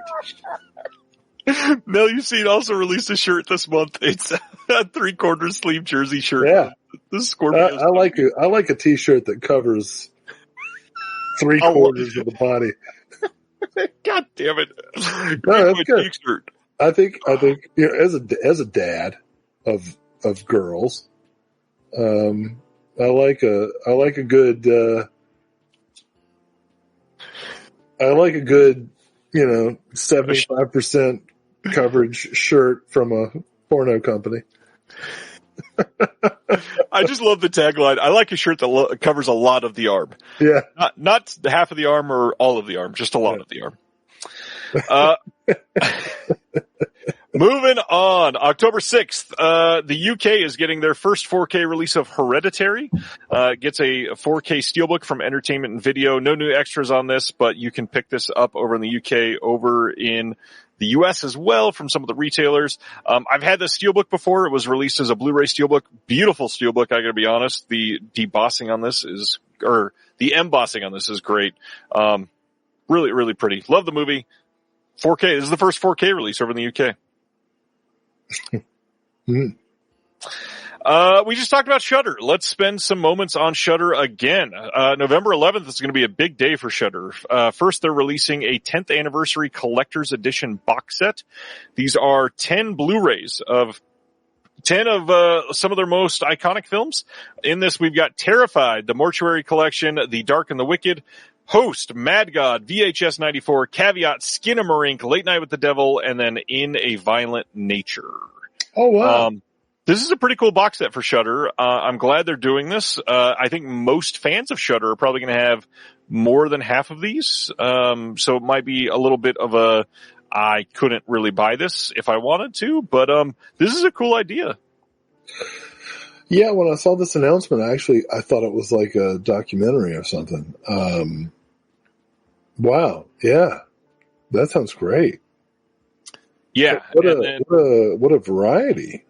Yeah. A couple that I would say are truly great films in this. Some that are very good, a couple that I don't love, but some other people seem to love. Genuinely all across the spectrum. The only thing that's kind of weird is their first few years aren't really recognized much here. I think there's a couple that they could have put from back in the day that were like Shudder exclusives or Shudder originals that could have done well, but otherwise pretty good. I think the Mortuary Collection is underappreciated here. No Nosferatu. Nosferatu? Yeah, that show they did with the Dr. Zachary Quinto. Yeah. No shows in here, but a show from Shudder, Creep Show, getting a box set. They just announced that it's canceled. I transitioned. You did transition. Congratulations. Yeah, so it'll be illegal. This covers all 4 seasons of Creep Show, and it's got all the same discs that were the previous releases, and then they've also got a comic art booklet in a pretty decent looking box set from Shudder. This will end up being around $55-ish at retail. That's not a terrible price for all of this that you're getting. That's kind of cool. Yeah. Did you watch any of the Creep Show? I am halfway through season 1, which is legit. I'm working on it. It's all right. It's it's not the best, but it's okay. It's not for, I don't really binge watch TV. Like, I'll watch an episode a month of shows that I'm looking at. So, but anyway. Well, for sharing I say. Except for I binge watched King of the Hill. Did that in like 4 days. That makes sense. But it was compelling. For that story, I'll say thank you very much, and we'll talk about thank you very much. Coming on December 16th, there is a Blu-ray from Draft House Films coming. This is a piece about Andy Kaufman's provocative comedy, which often outraged audiences, challenging them to confront their own presumptions. Through never-before-seen footage and intimate recollections, filmmaker Alex Braverman explores Kaufman's brief but impactful life and career. As the lines between performance and reality blur in our present age, Kaufman's genius resonates more than ever. I've heard this is a really, really great one, actually. I've been wanting to check this out, and glad that Draft House is putting out a Blu-ray of it. You're not going to believe this, but 2 things I'll share about myself as a person. When I was a late teenager, early 20s person, I was obsessed with Andy Kaufman. I'm so shocked. And again, you're not going to believe this. A lot of people did not like me.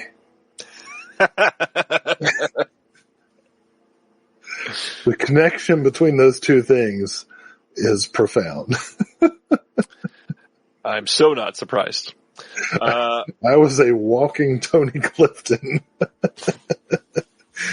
Tony Clifton. Yeah, I was a dick. But like, well, it's pretty much the same. Hey, next up, I talked about this movie earlier, so I won't say much, but they're putting out a 4K Blu-ray and DVD in the U.S. from Sony on November 11th for Caught Stealing. No news on the extras yet, but I'm so glad this is getting a 4K release. Great looking movie, really well shot. This will do well. It's like Guardians of the Gay Club. What in the world does that even mean? The cover art. I'm for it. Oh, God. Let's go over the UK again. October 27th, second run, putting out Manthan from 1976. This is done by one of India's most venerated filmmakers, Shyam Benegal, whose early films were iconic in India's parallel cinema movement. This tells the story of the extraordinary dairy cooperative movement in the transformed India from a milk-deficient nation to the world's largest milk producer. The movement broke the shackles of economic inequality and caste discrimination whilst empowering the farmers. Manthan was integral to spreading the message of the benefits of the cooperation to the farmers across the country and thus became a vital part of building that movement. This is going to have a new 4K restoration by the Film Heritage Foundation. There's a film on the history and restoration of the film, including footage from the 2024 Indian premiere and an interview with the late director Shyam Benegal. There is a piece on it playing at Cannes in 2024, then a book of new writing by Omar Ahmed, who was interviewed on this channel recently, and then Shivendra Singh Dungarpur and the director Shyam Benegal on the film and the restoration. I love that second run been doing some more Indian film releases. I definitely want to check this one out. Nice. Yeah, it sounds like we should send this to Robert Kennedy.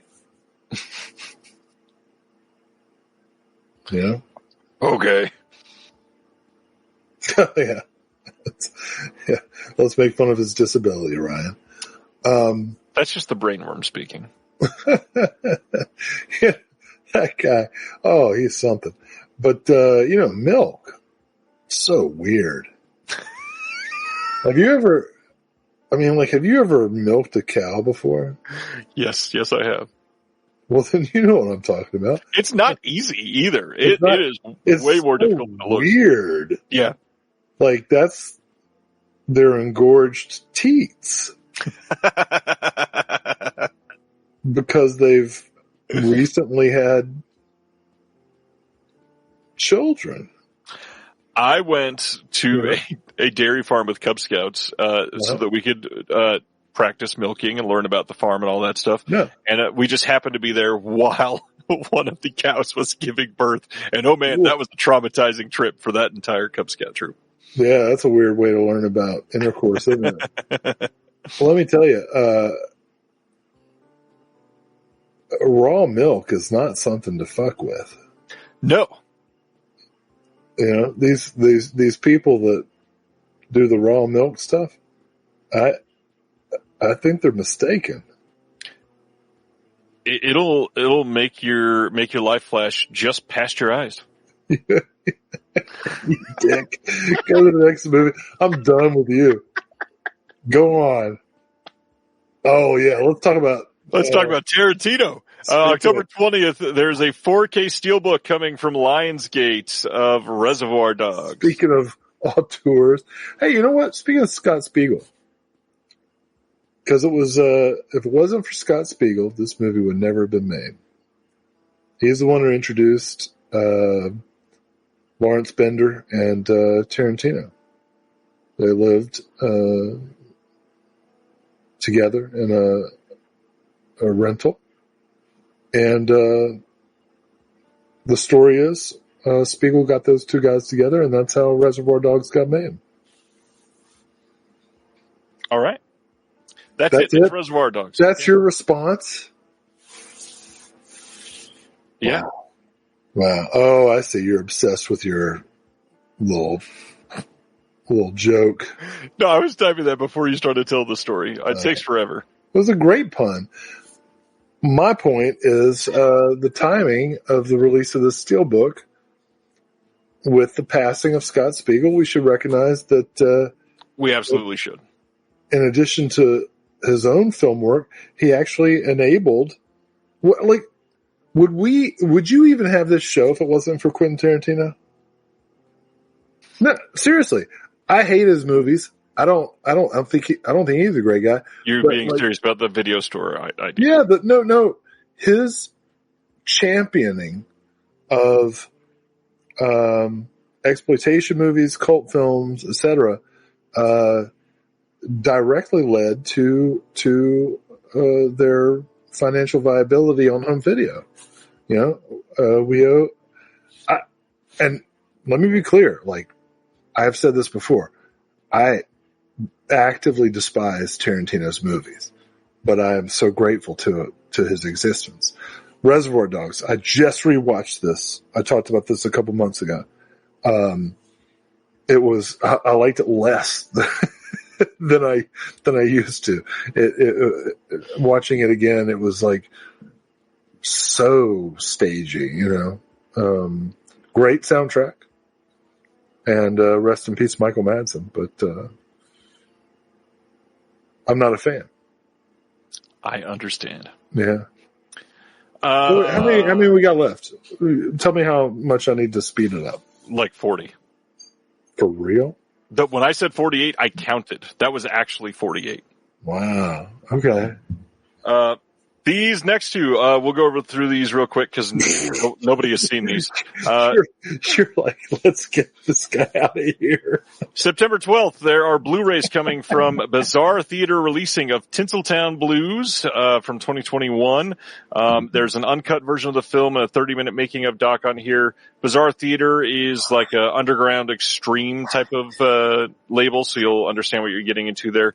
But the one that's a little more exciting is Septic, also coming on the same day. This is from 2022, and this one is directed by Brian Paulin, director that people actually may know.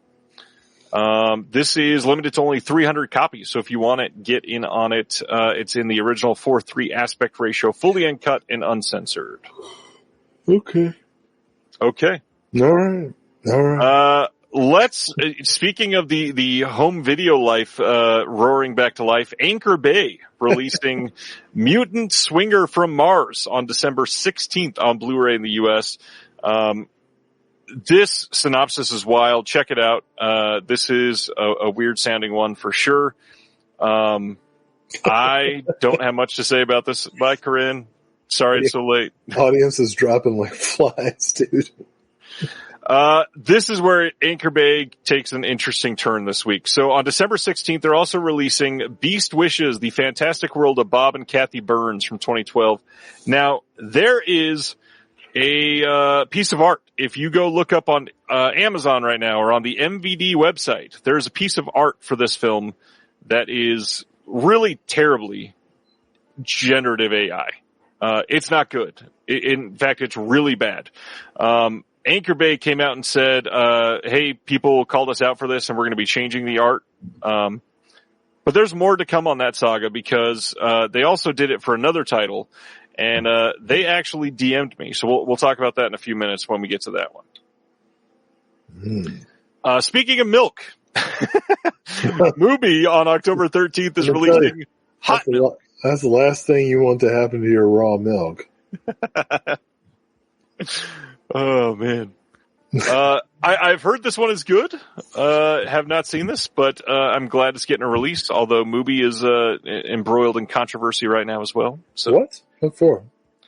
For having investors that are investing in other things that are not great.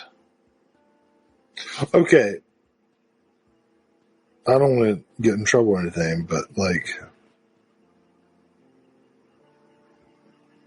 if somebody gives you money and you take it, and then that same person gives money to somebody else and you're like, oh, I don't like them.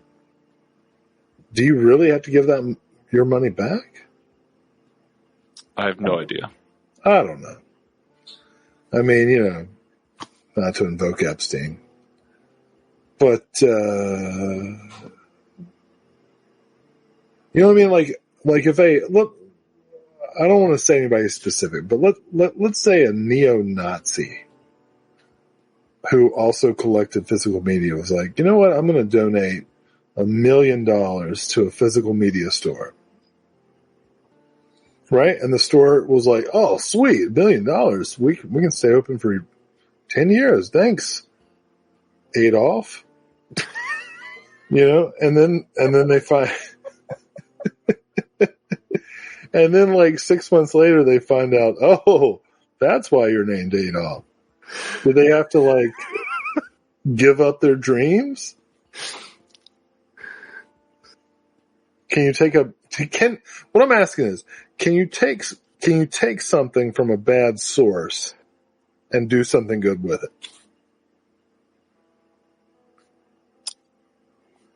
That's what I'm asking. I understand. I'm just saying what's happening in the zeitgeist. Well, I don't speak. You don't speak, and it's 3.5 hours into this. I don't speak enemy languages. Did we talk about hot milk? Did we give it its due?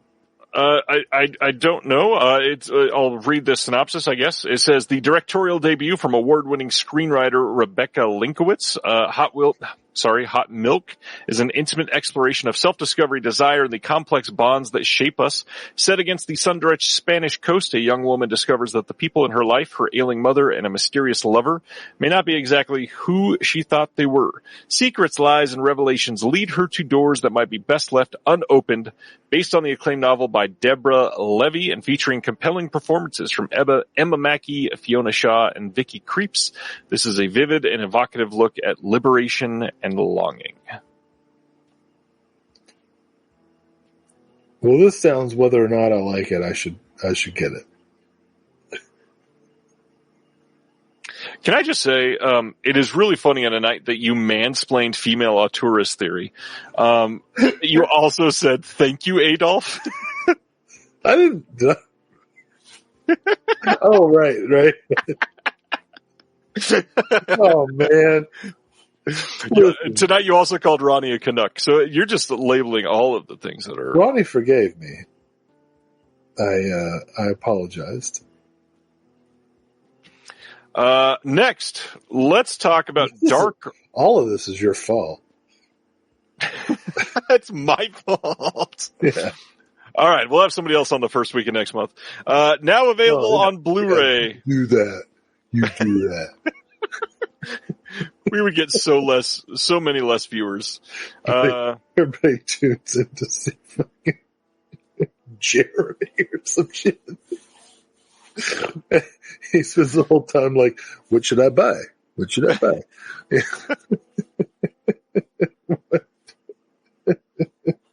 When Jeremy listens to this in 3 weeks, he's going to be pissed. I love that dude. Okay. Dark Rift Horror over in the Ronnie, over in the UK is a label that I'd never heard of before. Yeah, you know what? That's another point. You just assume being called a Canadian is offensive. I never said the word offensive. You did. Well, you implied it. I framed it as an implication. Yes, exactly, on purpose. Exactly. Those fires of Will's. Don't gaslight me, Gavin.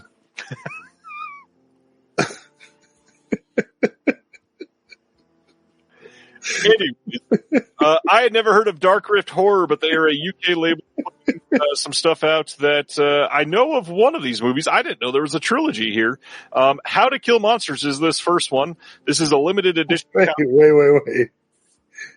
If that's a trilogy, then they're a fraud. If you know How to Kill Monsters, that's one movie.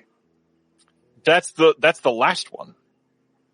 Oh, well, the first two mistakes we made? One of them is called Book of Monsters. So yeah, they open the book. Oh, okay. I was about to say, if your first movie is How You Kill Monsters, your third movie should be, sorry about that. Okay, so this is legit. Continue. There are commentaries making of lots of stuff on here. You can pick this up in a bundle. They also have I Am Monsters, which the way that I'm reading it is a documentary on, what is the guy's name here? Nicholas Vince, one of the UK's shining beacons in the queer horror scene, most well known as the Chatterer in Hellraiser, and Kinski in the cult shocker Nightbreed. Vince took to the stage in 2019 with his autobiographical one-man show, I Am Monsters, both a resoundingly nostalgic and relatable tale of growing up in love with horror and an essential discourse on the turmoil of growing up gay under draconian Thatcherian rule, where the closet was always safest. This movie adaptation had its world premiere at Fright Fest in 2023. Got a bunch of extras on here. We've got 4 short films by Vince as well. There's a conversation with Dominic Brunt, trailer, and you can get these autographed as well from their site. And then they also have Zomblogalypse. This is from 2022. Not related to the other ones I was just talking about. The other ones have been available for a while. This one is got 500 copies of this press. This one is a BDR, also not a pressed Blu-ray. But all these available now from Dark Rift Horror in the UK. Hey, let's talk about Jade. Imprint is You're not going to ask me what I think about Hellraiser and gay stuff? No, we all know what you think about gay stuff. Did you want to talk about Hellraiser? Yeah, I love it. Is that Hellraiser or the gay stuff? Inseparable. I'm not going to make a Chatterer joke. Well, you just did. You kind of did. No, that looks fascinating. I'm excited about that. Okay. Let's talk about Jade. Speaking of weird sex stuff. Jade is the first announcement from Imprint this week. They are announcing 4 4K titles, 1 each night, and they're all going to be on sale for pre-order tonight. Jade is from 1995, just previously released by Vinegar Syndrome late last year, I think. Or was that in May? I don't remember. One of the two. This is a limited edition 4K box set in one of their big hard boxes. It's got a hardback booklet as well. It's going to be a 3-disc release. We got a 4K disc and then a Blu-ray disc and then another Blu-ray disc. The third disc is the documentary The Kid Stays in the Picture from 2002. This is an interesting choice. This is a documentary about the legendary producer from Paramount that produced Jade, and that's kind of the only connection to the film. But either way, the documentary is supposedly pretty good. I've missed it, unfortunately. But we do have some extras on here that are brand new on top of the VS release. We got a new commentary by William Bibbiani, Augie Hess, and Darren Navarro. We've got new visual essay by Chris O'Neill, new interview with Darren Navarro, and some other stuff that are not listed here because some of those are ones that Someone's Favorite Productions is producing the special features for. We're also got some stuff that has not been listed yet. So yeah. Well, first of all, you need to say Robert Evans' name.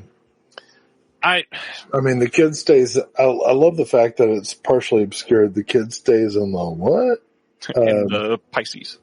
I mean, Robert Evans, man, significant.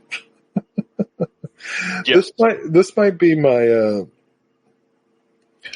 This might be the most meta William Friedkin movie. It could be my favorite car chase of Friedkin's career. I would agree with that. I really like Jade. It bombed. It got horrible reviews. It hurt Linda Fiorentino's career. And poor William Caruso. But I think Jade is the most. I love the podcast. You Must Remember This. Mm-hmm. I loved the erotic '90s series and the piece that they did on Jade, and I think that Jade is the most '90s erotic thriller of them all, personally. So, as you mentioned, I'm very excited to say that we're working on some special features for this edition. There is a few things that are not listed here that will be on this release that I think are going to make this even much better than the VS release, in my opinion. But well, we don't have to compete. Kind of. Get them both. Yeah. I don't understand why Sibner is saying, who, David Caruso? Like, that is his name. I think I said William Caruso. Did you say William? I confused my own misery with David Caruso. Got it. Yeah. The redheaded guy. Yeah, obviously a lot of people are going to have the VS release of Jade already, so this might not be as appealing, but we're doing our best to make it appealing because there's going to be some great extras on this. No, maybe we can talk about it next time. Yeah. Yes, more next month to talk about on that. I'm pretty excited about it, though. Radiance announced this week as well. December 8th over in the UK and December 9th here in the US, they are putting out Splendid Outing. This is really exciting because this is one that they announced that they were trying to get previously and they were not able to license. This is a South Korean film, one that I've been wanting to see for quite some time. This says, following a dream about her dead twin sister, thriving corporate tycoon Gong Do-hee takes a drive to the seaside, but her splendid outing becomes a nightmarish one when she is kidnapped and forced to live with a gruff island fisherman who insists that she is his runaway wife. Featuring a timely message about political oppression that evaded the stringent censors of the day, this daring modernist work from prolific Korean cineast Kim Soo-young stands as one of the boldest works of Korean cinema's darkest era, the 70s. This is going to have an audio commentary by Ariel Shudson and an interview with the filmmaker Lee Chang-dong, interview with the assistant director Chung Ji-young. There is going to be a piece on the island women of classic Korean cinema, visual essay by Pierce Conran. There is a booklet on this with new writing by Chung Chang-hwa and Pierce Conran and archival writing by the director. This to me is one that looks pretty incredible. Definitely on my want list from Radiance for this month. Next is another Visconti title. We were just talking about, Senso. This is my pickup from earlier tonight. Visconti here is putting out Le Notti Bianchi, from 1957. This one is going to be a 4K restoration. We got an interview with the producer and programmer Adrian Wooten. There is an archival documentary on here as well where Visconti is interviewed in Rome. There is a whole bunch of archival interviews, audiobook reading of Dostoevsky's original short story White Nights from 2010, a booklet with new writing by Pasquale Ioni and archival writing. Tell me about this one, Will. Oh, it's fantastic. As I said before, I love Visconti, and this is I hate wealthy people, but I don't hate people. You don't choose how you're born, and Visconti was a man who really conscientiously used his privileged position to really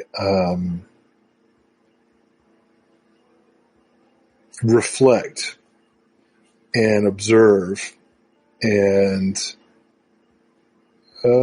fight for humanity. So this movie is gorgeous and it's profound. All right. Next is another one that has been long sought after that people are very excited about. This is coming out December 8th on Blu-ray in the UK only. And that is 1969's Une Femme Douce. This is by Robert Bresson. From the balcony of a Parisian apartment, a young woman jumps to her death. Her body is moved to the bed that she shared with her husband, Luc, a pawnbroker she met at a time of need. Through a series of flashbacks, Luc reflects on their marriage and the events that may have led to her suicide. With his first color film, Bresson continues his career-long fascination with the work of Fyodor Dostoevsky and the striking chamber drama about a crumbling marriage, anchored by a star-making turn from the then-unknown Dominique Sanda. This is a masterful and timeless meditation on male-female relationships. Boy, I can tell you some things about those. New audio commentary by Michael Brook on this one. Visual essay by Christina Alvarez Lopez and Adrian Martin. Some archival interviews, and then a booklet with new writing by Alex Barrett and an archival interview with Robert Bresson. Yeah, I don't pronounce anything in French correctly. I'm bigger on the Asian titles. Thanks, Ronnie. You speak Spanish pretty good, but that's not something you want to advertise these days. No, I like living here. Whoa. Un femme douce, is that correct? Is that right? Why are we laughing? Is that wrong? I thought that was accurate. No, I think you're great, man. That's not what you don't normally say. Okay. Have you seen this one? Because I've heard this is great. I have not seen this one. This is obviously Bresson. It's automatic, so yeah. All right, and then they have done a few of these in the past, but they're also doing their next Dirty Art House volume. This is a zine that they put out. This is going to be releasing in the UK. They don't really put this out in the US unless you order it direct. They'll send it to you, of course. But this is volume 5. They've got Jack Sargent writing on Border, Jerome Reuter on Kissed, Suzanne Boland on Ma Mare, Kat Ellinger on Tie Me Up, Tie Me Down, Willow Caitlin McClay on Water Drops on Burning Rocks, and then Alexandra Heller Nicholas on L'Enfer. This is going to be focusing on taboo relationships. Seeing what these great writers are doing just makes me feel like I'm wasting my life. Is anybody going to ask me to write an essay about the Batman? No. I might. I wasted my time. This is great. I need to become more productive. Next up, Radiance in the U.S. got the rights, and they're able to put out OC and Styx from 1987. They had released this previously over in the UK, so now it's coming on December 9th in the U.S. This is going to be the exact same disc, exact same release, everything else, all the art, everything else is the same. But this is a big deal because this has not come out in the U.S. before. Another Altman title. It's a good deal. Yeah, the young people love them. Criterion has done a big Altman festival for their this month's streaming offerings, and it makes me wonder: is a 4K of MASH finally in the works with someone? I have no idea. You know nothing. Well, nothing. That either means it is or it isn't. Sadly, the ones that show up on their streaming channel does not necessarily mean anything. So no Gross Point Blank anytime soon? Maybe.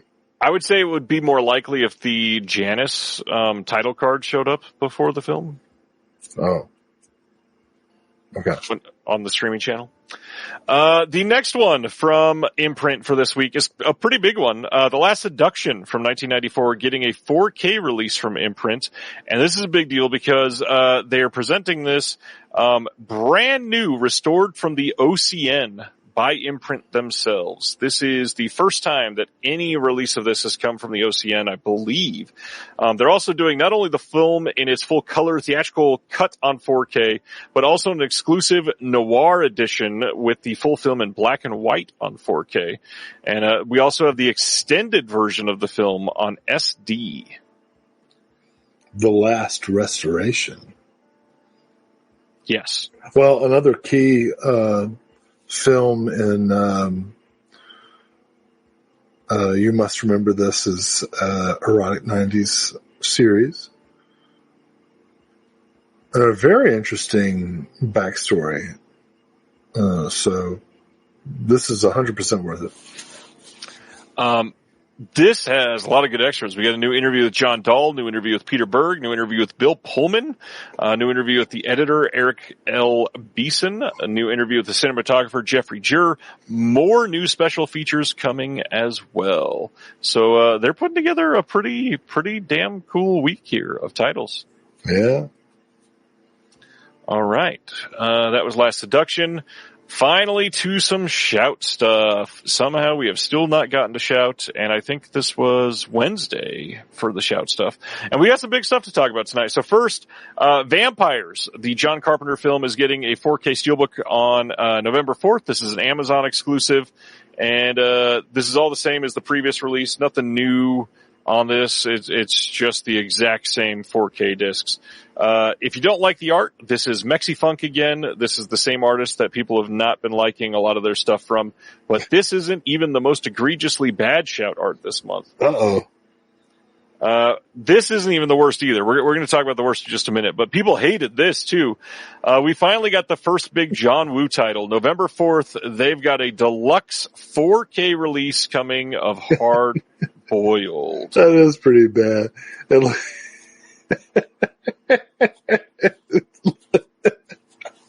That's horrible.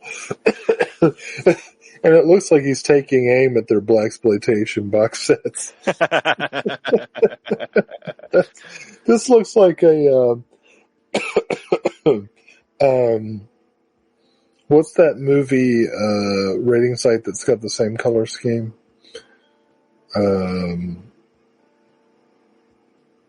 No, it doesn't matter. The point is, and normally I'm way more laid back about this than you are, but that's awful. Again, still not even anywhere near the worst for this one. I know. Okay, so big stuff for Hard Boiled. Newly translated subs, which has never been a good thing on the Hard Boiled releases in the past. They just had dub titles previously. We got a new commentary with John Woo and Drew Taylor. New commentary with Frank Jang as well. Then we got an archival commentary. We've got on disc 3, this is all bonus extras. We've got interview with John Woo, interview with Anthony Wong, interview with Terrence Chang, interview with the screenwriter Gordon Chan, interview with Chung Heng Koo, interview with the composer Michael Gibbs, and lots more, tons of archival extras. Oh my gosh. This is a really stuffed release of Hard Boiled, thankfully. Nothing from us. Nothing from us. So. Nothing from us. That is for sure. I will say, I've heard from 2 people this week though, that this film might be slightly disappointing on 4K. Supposedly, it's not a great scan of the film. It's like barely an uptick over the old Blu-ray, which wasn't great. Like it'll look cleaner, but not in the ways that we certainly would want to hear from this one. Now, that being said, I am thrilled that this is going to be in print on a legit release. Everybody can pick this up. Lots of new extras. This will still be the best it's ever looked. I just hope that it looks better than what people in the know are already saying. Just like a communist to skimp on the restoration. What is this? What is this bullshit? That's Golden Princess for you, unfortunately. Oh my God, I've dated a couple of them. All right, are you ready to see the worst art for this month from Shout? Let's do it. The Howling 4K Steelbook. What is this? looks like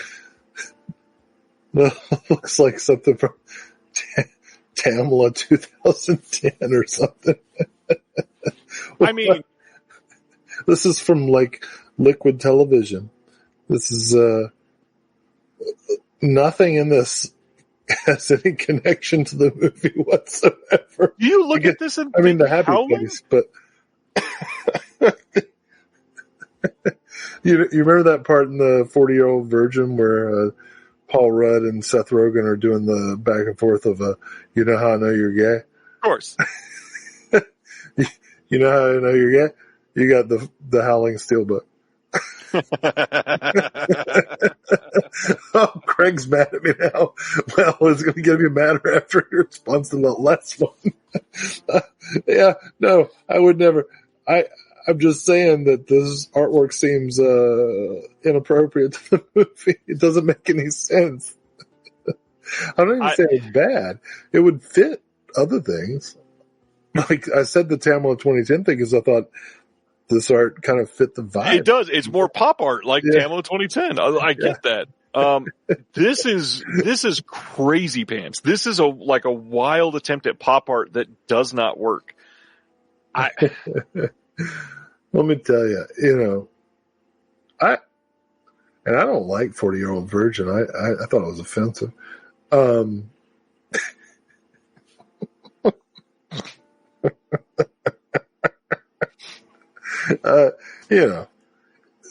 If this gets Gen Alpha to buy it, then great. Oh man, yeah, this is bad. I love The Howling. I love Joe Dante. This I don't love. And don't worry, this is not an Amazon exclusive. Since you're dying to get this will be available everywhere November 11th. Check it out. Same discs as the previous 4K release, but that's enough. Moving right along. Renfield, a steelbook from them I don't hate. This is now going to be a wide release from them. You can get it on November 11th anywhere. We've already talked about this release before, so moving right along. Continuing their worship of Oliver Stone, on November 11th, they are putting out Snowden on 4K. They're seemingly going for all of his films. We got a new interview with Stone, new interview with the producer, Moritz Bormann, with the producer, cinematographer, the co-editor, and then some archival featurettes. Snowden. Will Shout Factory have the courage to put out Ukraine on Fire? Let's see. I don't think so. Well, that's probably a different rights holder on that one. Oh, yeah, that's why. Next up, November 11th, they're also putting out Spotlight on. Oh, what a brave, brave movie. This is a great damn movie. Oh, my God. Anyways. Hollywood loves to do nothing forever and then make a movie about people who did something and be like, see? Screw you. You know what I want to say that to? The most egregious thing for me here is they're lauding this as the 10th anniversary edition of Spotlight. Not a single new bonus feature. They're not even trying. And also the church hasn't done shit. Well, it's not about the church doing shit. Anyways, it's about the church getting caught. It's not about any consequences for the church. Correct. Right. It's just, right, exactly. We're raising awareness. I tell you what, anybody who says they're raising awareness to me, I'm like, I'm done. You're raising awareness? How about you do something? Well, let's raise awareness of a release that is identical to the Vinegar Syndrome release. Here's something that's consequential. Shout is also putting out a 4K of the Beastmaster on November 25th. And yes, this is literally identical to the Vinegar Syndrome release. Same transfer and everything? Everything. All the extras and the transfer are identical. Literally the same. They just got the rights. They just got the rights and they're keeping it in print, which again, it should be in print. Nothing wrong with that. Great. I love Don Coscarelli. I want to talk a little bit more about Spotlight. Come on, man. This is why they win. The left is like, we'll make a movie about it, raise awareness. And, but nothing changes. And people are pissed. And they don't know what, just, and come on.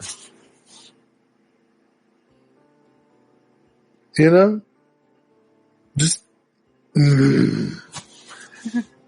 I just realized it's 1:30 where you are. Yeah, how many more of these shitty movies we gotta talk about? 21. You're gonna disinvite me from Look, I've made it clear how I feel about, big fan of Catholics. Right. Whoa! You don't twist me. I don't blame the people. We talked about Beastmaster. Next up. No. Let's talk about Beastmaster. Look, I know Coscarelli watches this movie and talks about how much you wish you could have done different. I love this movie. Oh my gosh. Mark Singer. Woof. Have you ever seen a specimen as such? And the spookiness of those, like, bat things. And the ferret. And just, everything about it. Rip Torn. Oh.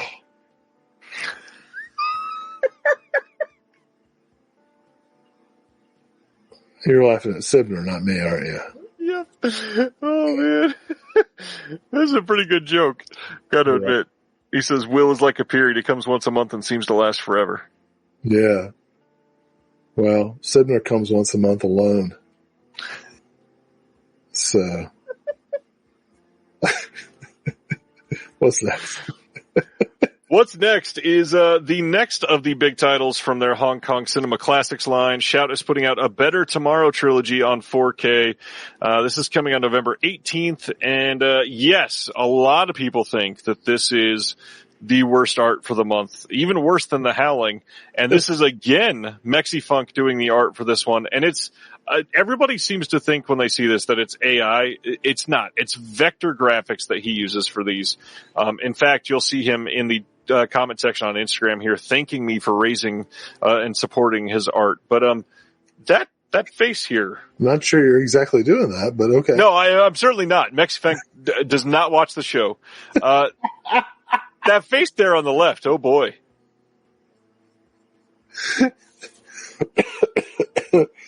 Yeah, that looks like a late stage Jackie Chan there. I don't like to criticize, but I don't care for that cover art. You're burning bridges is faster than this guy's burning Chow Yun Fat's lips off. This is like Chow Yun fire alarm. This is an incident. This is a Jesus, you said this is like 9 times. Yeah, this is like Stop, Drop, and Egg Roll.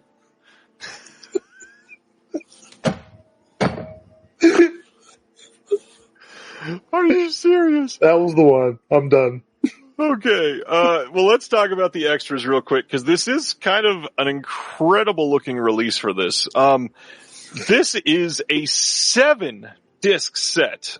So they're giving you each of the films in 4K and Blu-ray. So that's 6 of the discs right there. And the extras on these, we got a new audio commentary from James Mudge on the first one, and then a bunch of new interviews. We got John Woo, and then some of the actors, filmmakers, screenwriters. Gareth Evans gets interviewed on A Better Tomorrow, which is incredible to see. We've got interviews with Frank Jang on some of these. We've got interviews with Vietnam War researchers for the third one. There is so much on here. It's crazy. But then disc 7.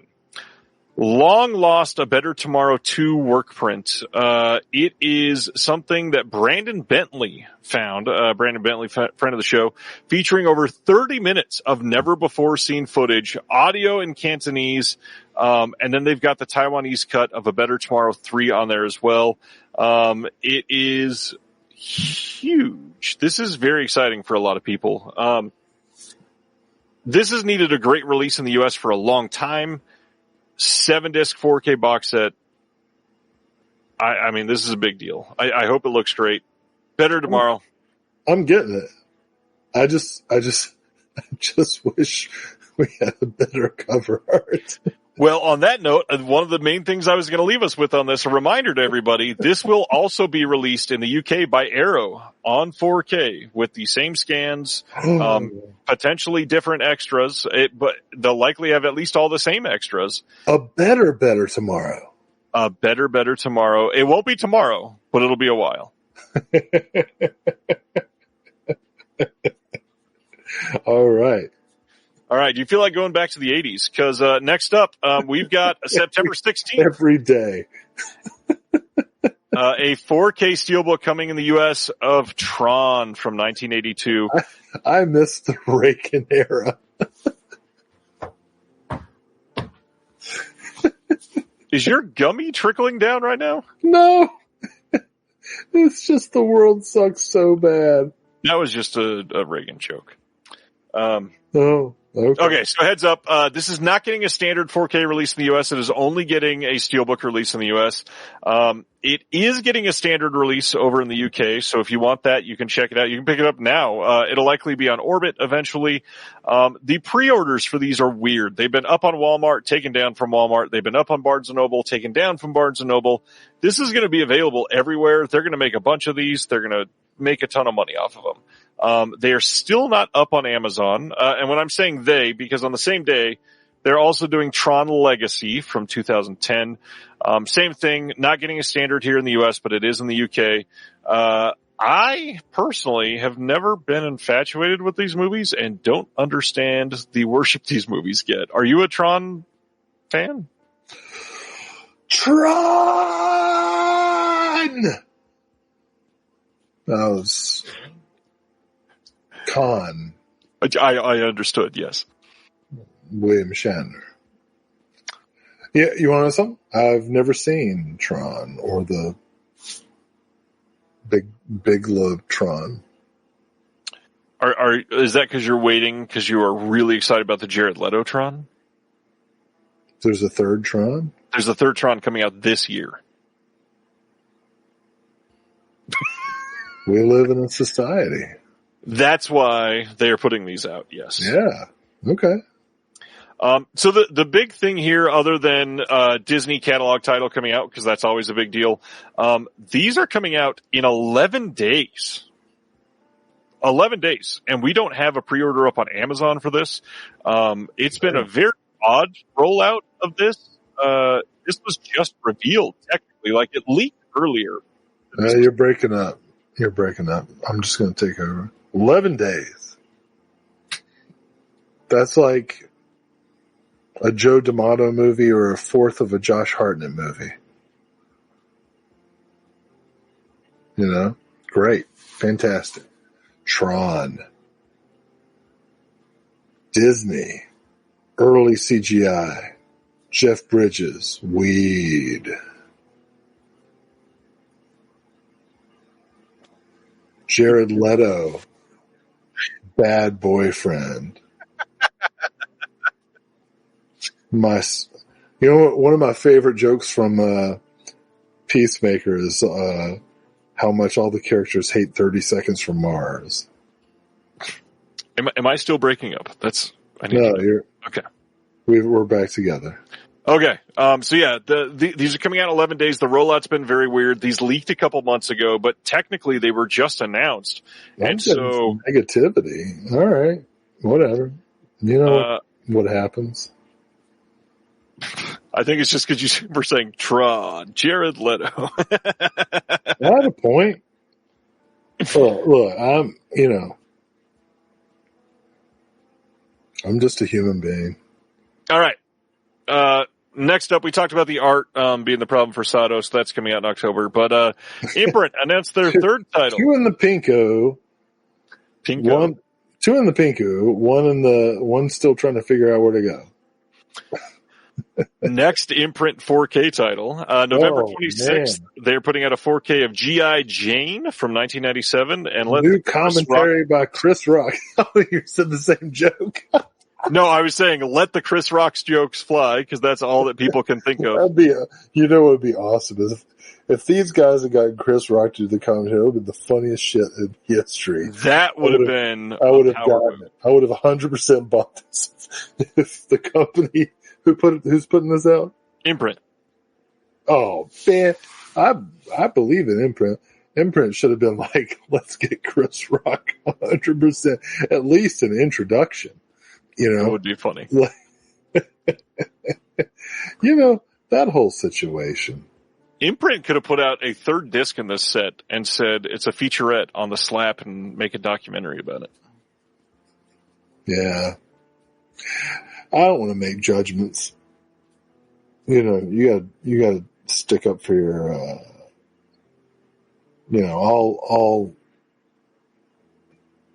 all things aside, you gotta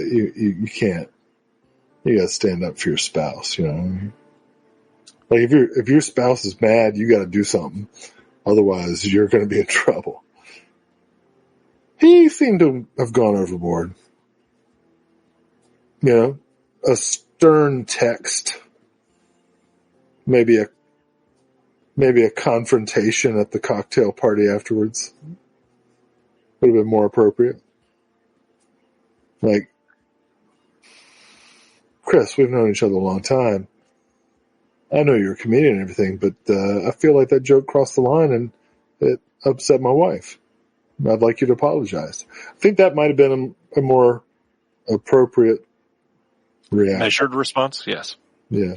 However, Jesus. it was kind of badass. You know what I mean? No, I don't. Like if you're married to somebody, right? And you're in a public place and somebody insults you, right? Scenario one, after the fact, your partner goes to the person and is like, "Hey, that wasn't cool. You should apologize." Right? That's the right thing to do. Mm-hmm. Scenario two, your partner goes up and beats the shit out of that person in front of everybody. And by everybody, you mean millions of people. Yeah, which one's going to turn you on more? You know what I mean? I'm not passing judgment. I'm just saying I understand. All right. So Imprint Films is releasing G.I. Jane on 4K on November 26th. They did the restoration themselves. This is bound to look great. The Blu-ray disc, we got new interviews with Ridley Scott, David Twohy, Jason Beggy, Arthur Max, Pietro Scalia, new 4K scan of the trailer as well, plus an exclusive 60-page hardback booklet with the reprint of the original 97 press kit and production stills. Oh yeah, the released. Ridley Scott. Sensitive. Classically Will's favorite director, Ridley Scott. I mean, this was the apex of Demi Moore, you know, Striptease, G.I. Jane. This was a huge pop culture title. Yeah. Even though it did not do well in the theater. Which is a shame, you know. I think this is the kind of movie that should do well, Metroplex wise. Yeah, you know, I always liked Demi Moore because she got her start with Full Moon, or Empire with Parasite and everything. And, she was definitely the best part of that awful St. Elmo's Fire movie. But, I don't think I've actually seen G.I. Jane. That was a big video store title, but, I never got around to it. Let's talk about one that I believe you have seen. The first 4K Antonioni title. November 24th, we are getting a 4K over in the UK from Eureka of La Notte, or The Night. This is from 1961, coming as part of their Masters of Cinema line. This is going to be limited to 2,000 for the limited edition. Undoubtedly, there will be a standard eventually.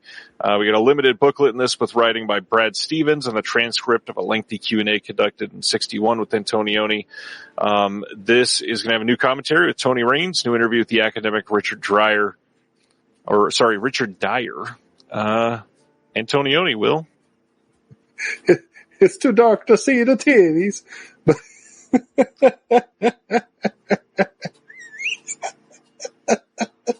I love Michelangelo Antonioni. Oh my God. La Notte is one of the greatest. I love it. I can't wait to watch this in 4K.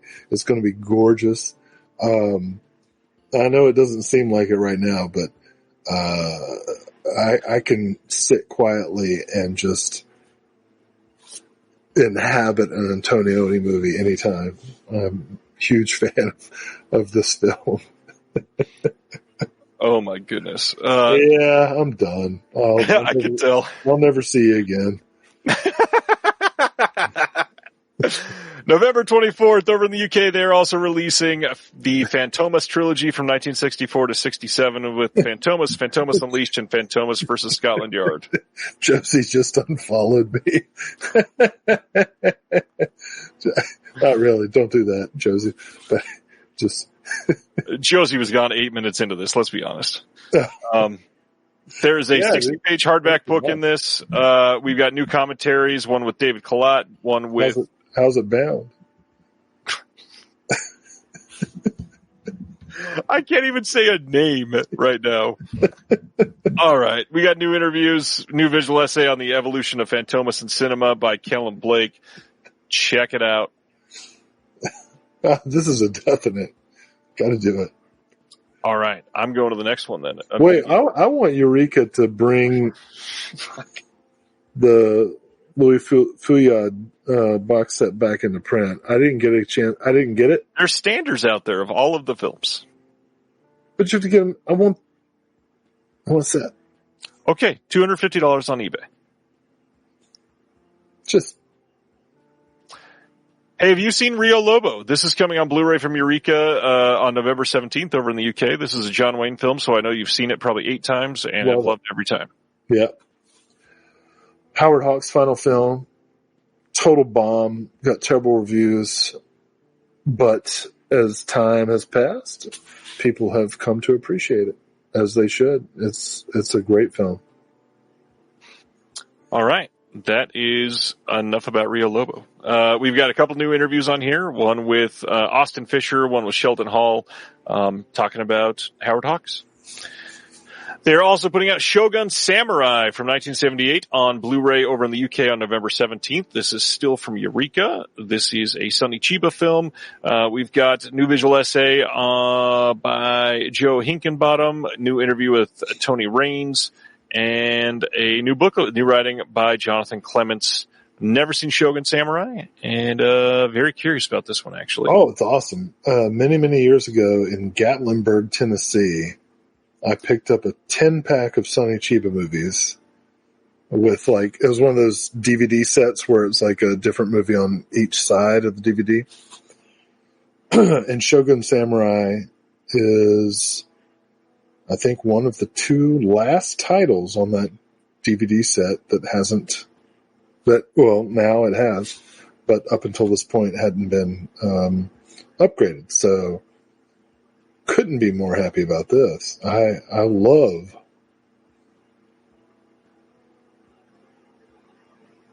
Sonny Chiba. So. What a pregnant pause. We got some release details for Nobody 2. This is coming on October 7th. There's a Walmart exclusive 4K, standard 4K, Blu-ray, and DVD. We've got cast and filmmakers revealing how the action was upped in the second one. Bob Odenkirk and the stunt team break down the creative process of designing, rehearsing, and executing these scenes. We got a bunch of deleted scenes, and that is it. Fun movie. Check it out. I feel like I appreciate this one more than I did the day I watched it in the theater. I think I want to see this one again. Great movie, actually. Well, this one was funded by Meta I Don't Care.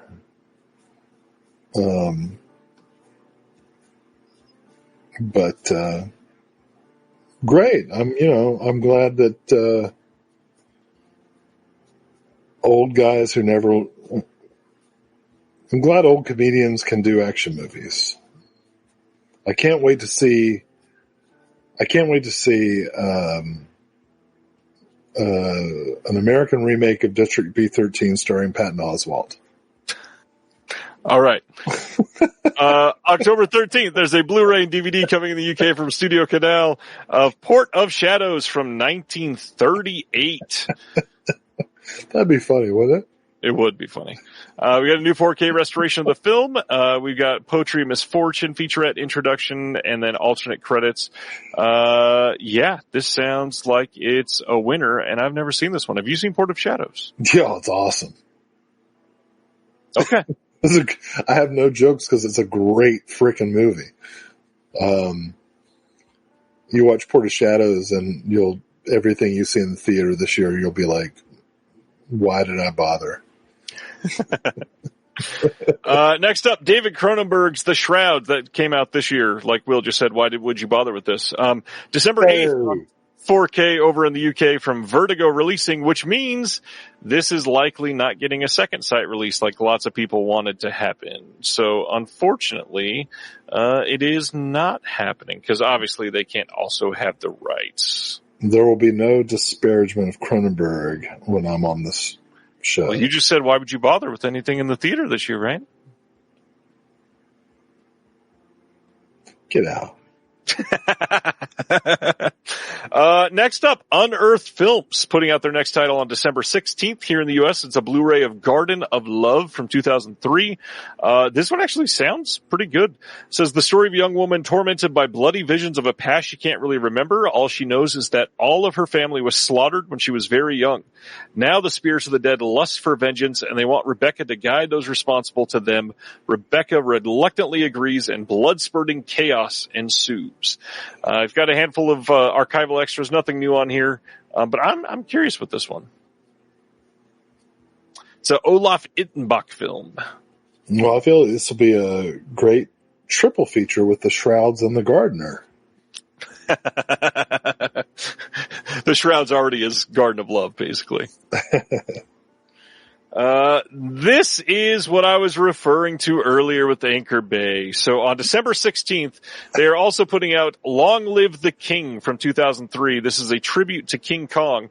I posted this, and this art, which is very clearly generative AI, they DM'd me because, and I'm going to tell the whole saga here, in the chat, they commented it with this GIF, like approving that this was posted.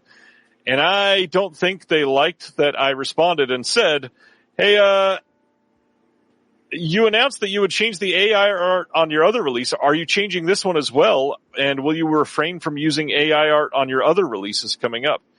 And they didn't say anything else, but they DM'd me and they said, this art was never intended to be the final art. They were mock-ups that we gave to a new artist, and someone on our team approved and uploaded them. They haven't even authored the disc yet, and they don't generally deliver art this far ahead of disc delivery. Now, you could take that as the truth, or did they get called out, and now that people are upset that they're putting on AI on their covers, they're suddenly changing them? I don't know what the truth is there, but I will take them at their word. Well, I'm going to say this. I have no idea who these people are, right? Could be either way, but I have definitely been involved in situations where stuff has gotten posted that shouldn't have gotten posted. I agree. And I know you have as well. So I will give them the benefit of the doubt. Or this could be the next Planet of the Apes movie. Who knows? Through DM, I also told them, which is probably fruitless, but I also said, if you're going to use placeholder art, I would rather you not use generative AI, which we know is bad for artists and bad for the environment. And they said they were the owner of Anchor Bay and they agreed. Well, they just throw that out there. Well, everything's bad for the environment. Turpentine's not so good either. 4.5 hour streams about physical media is probably not great either. Has it been that long? How many more of these? What's happening? There's only 72 left. I don't even want to be here. I'm just kidding. There's only 6 things left to talk about. What, you don't want to be here, Will? Come on. I feel abused. By who? By me? I don't know. It's just the vibe. Yeah, I get it. Next up, speaking of great movies that Will roots for the bad guy in, September 23rd, there's a 4K coming in the...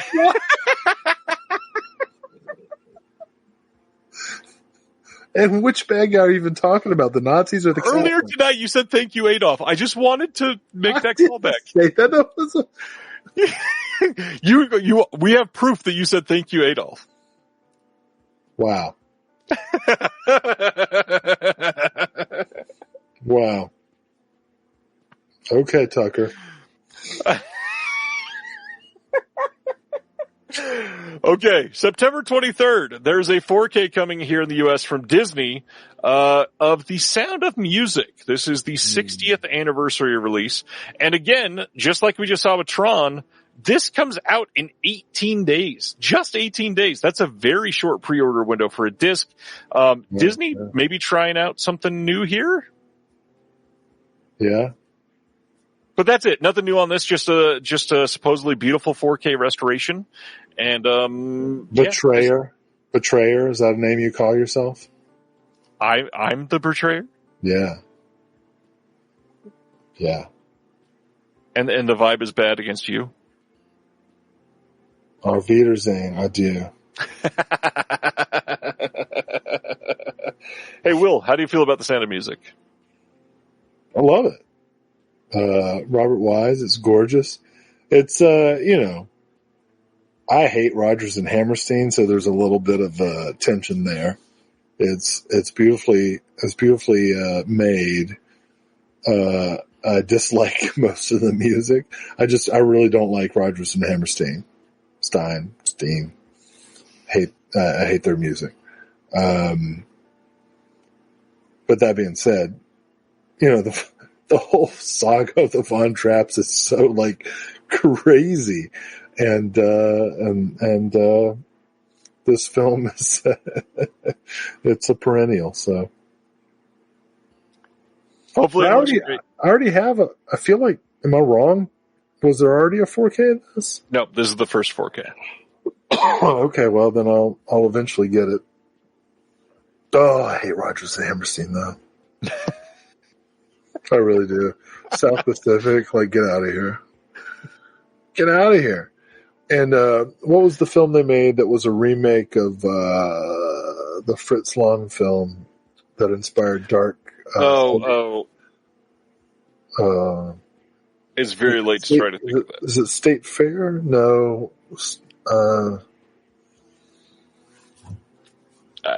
not going to remember.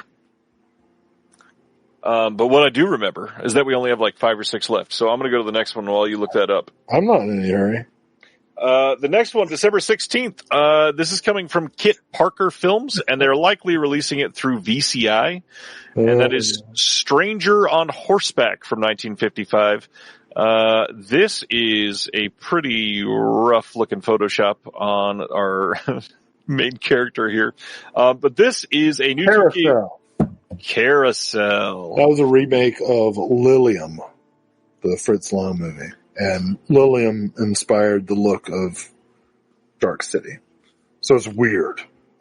Yes. So weird that Carousel would be and the big change that Rodgers and Hammerstein made between Lilium and Carousel is the importance of clam chowder. So anyway, Stranger on Horseback. Stranger on Horseback is from 1955. We've got a new 2K restoration, Joel McCrea film. This is little seen film, not been widely available. This is going to be the first Blu-ray release anywhere in the world, I believe. I'm assuming this is probably not one you've seen, Will? I feel like I have. What was this? Stranger on Horseback. Oh yeah, I've seen this. It's on Tubi. Jacques Tourneur. Yeah. Well, then I'm wrong. Great. I love Joel McCrea, so anytime I see a movie with him, I put it on. Yeah, and Jacques Tourneur is visually impressive. All right. Let me tell you, I show Jacques Tourneur's Wichita a lot, with Joel McCrea. In my course on westerns, I think Tourneur's westerns are even better than his stuff for Val Lewton, the Cat People and I Walked with a Zombie. So yeah, check this out. Despite what the cover art, that looks fine. That's what it was.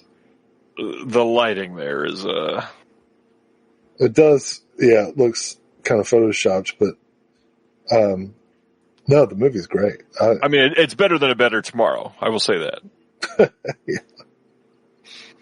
October 7th, there's going to be an Amazon exclusive Blu-ray and DVD from Welgo of 2025's Shaman. This says a missionary family travels to rural Ecuador to convert the indigenous population. All is going well until their son ventures into a forbidden local cave and comes back with a demonic spirit in tow. Candace believes that an exorcism in the Catholic tradition will free her boy from the evil bonds that bind him. The local shamans know that the spirit is older than her religion and must be dealt with or the demon will take them all. Oh, shit. This is a good-looking poster. Yeah. I'll tell you what, everything that I criticize about the history of the Catholic Church is also everything I love about horror movies connected to Catholicism. There's demons. We can do rituals. There's artwork. There's, it's all this dumb stuff. There's artwork. Yeah. Also an Amazon exclusive Blu-ray and DVD on October 7th from Welgo is The Villagers from 2018, the film starring Don Lee. He is sent to a high school in the country as its new gym teacher and has a hard time adjusting to his new environment and feels that there's something definitely wrong about the town and its people. Eugene is a high school student whose best friend disappeared without a trace. Everyone believes she ran away from home, but Eugene is the only one who thinks she's been kidnapped. With the help of Ki Chui, she sets out a dangerous path to uncover the truth. Don Lee's great. I'm very curious about this one. I had not heard about this one. It's 7 years old now already. Yeah. Well, those who can't film act and those who can't act like gym teachers. No, I'm kidding. What's funny about gym teachers is, first of all, you don't need a degree at all. But then they made a degree, and it was called Exercise and Sports Science. Well, first it was called Phys Ed. And nobody respected that. So then they changed the name to Exercise and Sports Science. It was the same thing. It was still Phys Ed. And nobody respected Exercise and Sports Science. So then they changed the name to Kinesiology. That's what they call it now, like it's a science. But it's still Phys Ed. But people get, degrees. It's true. They do. To the 88 people still watching on YouTube, thanks for hanging out. We have two more things left to cover, and they're both disconnected related, not actual announcements. I want to make sure people understand I'm not criticizing majoring in phys ed. I'm just be who you are, It's not the same thing as frickin' chemistry. I don't think that people were worried about that. I think you're okay. Well, you don't know who's watching. 88 gym teachers. That's true. Bunch of physical therapists out there. That's a legit profession. Good for you. You make more than I do. Yeah. Oh man. I just want to make that clear. I don't hate anybody. I'm trying to make everybody feel respected. I just don't want anybody. I just don't like it when people overcompensate. You know what I'm saying? I do. We've got two things left to cover. Go ahead. Don't mind me. I gotta mind you. We got two more disconnected things. One, the newest issue of the Physical Media Advocate is now up for order. Look at this. This is issue number 22, and it is a great one, I think. We've got some really fun writing in this one. Frank Gutler returns with a piece on staticky porn watching on cable networks. Okay. It's an article. It's fun. And then that's why I read it. Yep, that's why I said it. Andy Nelson wrote one of the best pieces we've printed in the magazine so far. He wrote about the cinematic family tree, and I think it's really an incredible piece. I hope people love it. Then we've got Uncle Cadaver talking about the Aquabat Super Show coming out on Blu-ray and DVD, which is a really fun couple pages from him. Stan, who's in the chat right now, talked about weapons, which I loved. Michelle Kisner talked about the work of Mamoru Oshii, who did Angel's Egg. We just talked about that last week, the Umbrella release coming out. There's a highlight on Unearthed Films, and of course, lots of other stuff within the pages. For those that don't know, because we don't ever really go into what this magazine is if you've never looked at one, this is available digitally or physically worldwide. You can get it on Amazon, anywhere in the world. It is, if you get it on digital, you can click on all of the pictures, all of the creators that submitted, and you get links to take you to their other work that they do. You can go buy some of these releases, stuff like that. If you get it on paperback, it's really high quality paper with the glossy cover. I think it's pretty great. You can subscribe if you're in the U.S. on the Patreon to get one of every issue sent to you every month without thinking about it at all. Will, we still need to get you printed in the magazine somehow. I just want to give a shout out to Ronnie who says, I'm trying to get it out. Same. And I apologize. This isn't how it should be. I'm supposed to bring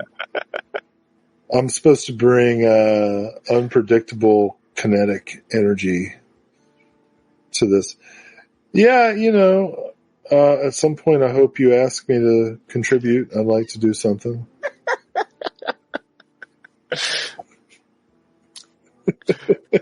Good try there. Hey, I got an article about this Italian movie that suddenly needs a new place to be printed. Maybe we could do it in the Physical Media Advocate. If it would be the right fit. I don't even know what you're referring to, but okay. You do too. I actually don't. If it would be the right fit. Okay, let's talk about the last thing. I just put up an interview with John and Maiko over at New Wave Video. This is the newest boutique Blu-ray label in the world at the moment. Nice. They're out of Australia. They even reveal Spy number 4 coming from their label. John, friend of the show, also one of the hosts of the Imprint Cast, doing incredible work. Oh. This, in my opinion, is a rather important label to keep an eye on.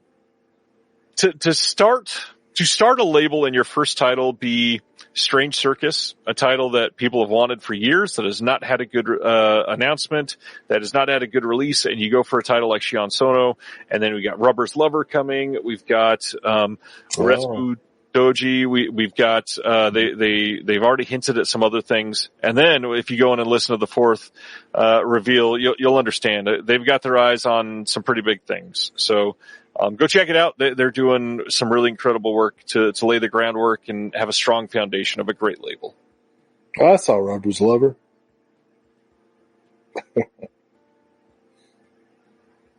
It was all right. It was good. That was it. I was waiting for some sort of rubber joke.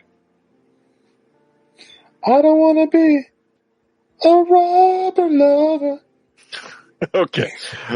Just in case you forgot, I'm going to run through very quickly what's coming out next week. Jurassic World Rebirth, Ballerina 4K, High and Low 4K from Criterion, Kung Fu Panda 2 4K, Elio 4K Steelbook from Disney, Coal Miner's Daughter 4K, Dark Knight Trilogy. Will's new favorite, the Dark Knight Trilogy, now that he's seen them all.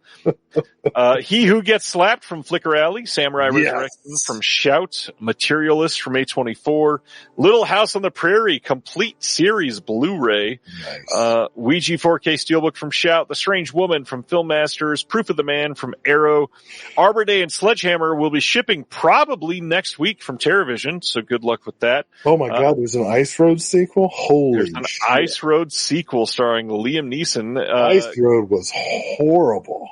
Ice Road Vengeance. Wow. Darkwind Season 3 from AMC next week. Love Camp is not coming out next week. Pay no attention to that one. Vengeance on me. Uzumaki, The Ritual, Bride Hard, Sherlock Holmes Fatal Hour from Film Masters, and that is it. Yeah. He Who Gets Dear Slapped. God. That's it. He Who Gets Slapped. Maybe a Little House on the Prairie. Will, it's been a night, huh? I don't know. I don't know where I stand. after 4 hours of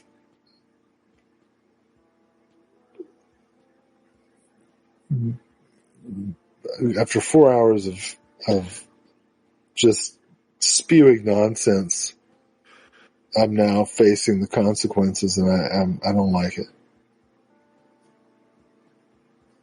What consequences is that, Will? I don't know. You know, it's been fun.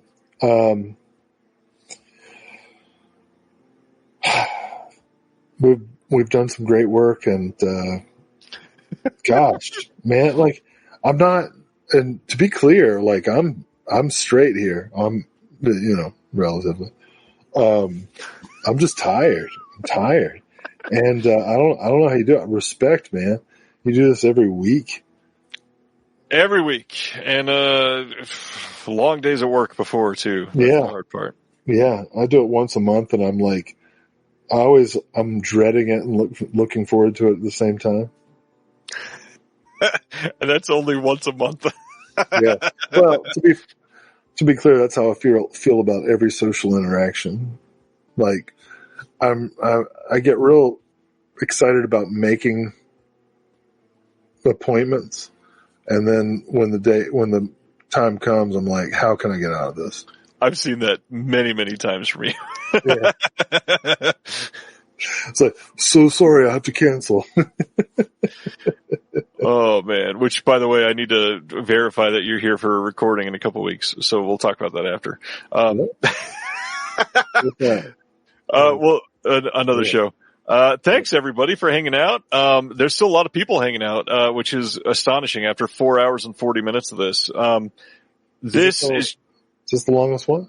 No, I've gone over 6 hours multiple times. With who?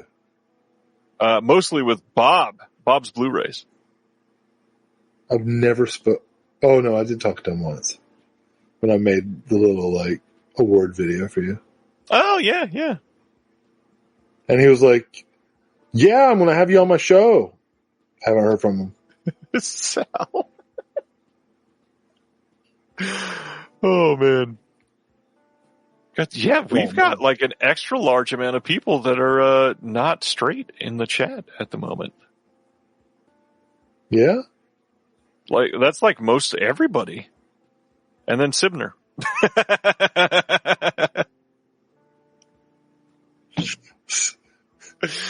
This has been genuinely fun. Sibner's asexual, but not by choice.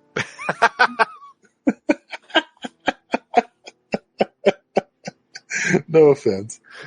Oh, he's taking it. To the A's. No offense to the A's. That's funny. All right. So this has been great. Like I said, I wasn't even planning on mentioning who's going to be on here next week, but Bob McCauley, for those that haven't listened to the Split Your Head podcast, go check it out. Bob is an incredible interviewer. He's got some really great conversations. We talked about the Two in the Pinku podcast a lot tonight. He just put out an episode with, Dakota and, Dakota's, co-host Chris, and it's a really good conversation. Genuinely a lot of fun. Go check out Bob before next week so that you can give praise to his show. Will, thanks for taking almost 5 hours out of your schedule of corralling kittens and cleaning up shower poop and oh man, what else? Everybody, it's so nice seeing everybody hanging out and interacting. It means a lot, and I really appreciate getting to yap with you, and even more, like, it's so nice that anybody shows up. And, so thanks everybody, Sibner and Ronnie and Stan and Mozart and Silent Mandible and everybody, just, I don't know, there's like too many people to say, but, Paul and, I'll tell you one thing. Plumbing, right? Like, it's so new. I grew up without it. You know, I grew up in the middle of the woods. We didn't have running water. We collected rainwater in barrels for the tub, and we had an outhouse and everything. And the very idea of plumbing is so weird, you know. And it reminds us, you know, human beings have been around for 250,000 years, right? Writing has existed for 6,000 years. Electricity is 140 years old, right? Cinema is about 130 years old. The internet is about 30 years old for commercial availability. Like, how fast have things been going the past couple hundred years? Air conditioning, cars, you know, all these are 100 years old.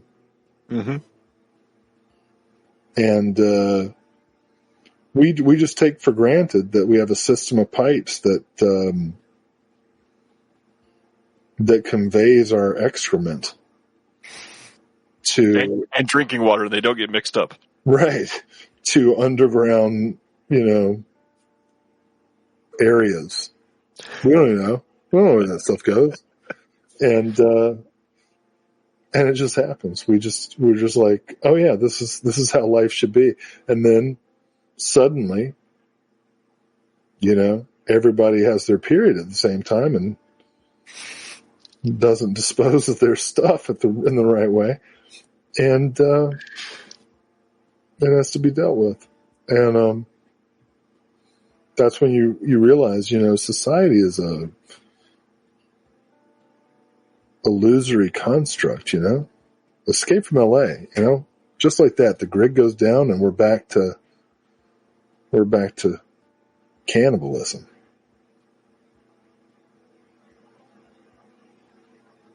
And where's your Visconti then? Right here. Yeah. All right. On that note,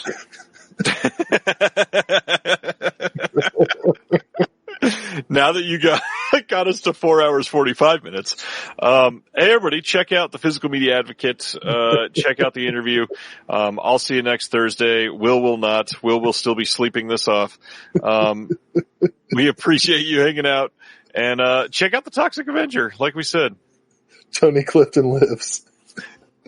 Thank you for watching The Disconnected. On the way out, make sure that you are subscribed to the channel, that you've liked the video, and that you've copied the link to be able to share it with someone else that may appreciate this.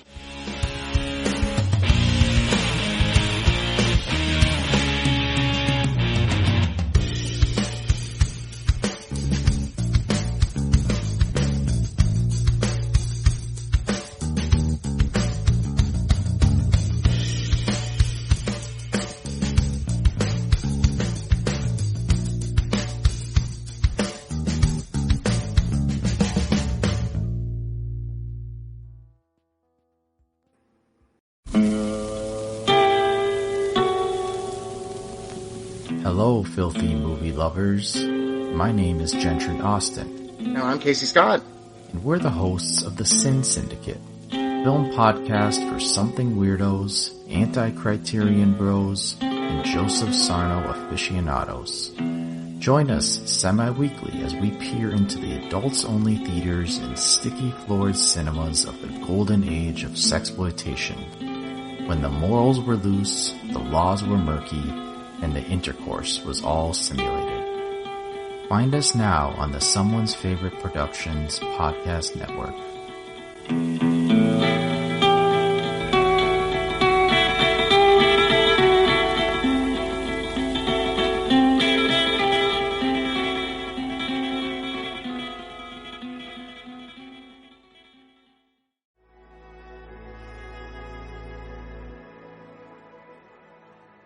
Thank you for listening. To hear more shows from the Someone's Favorite Productions podcast network, please select the link in the description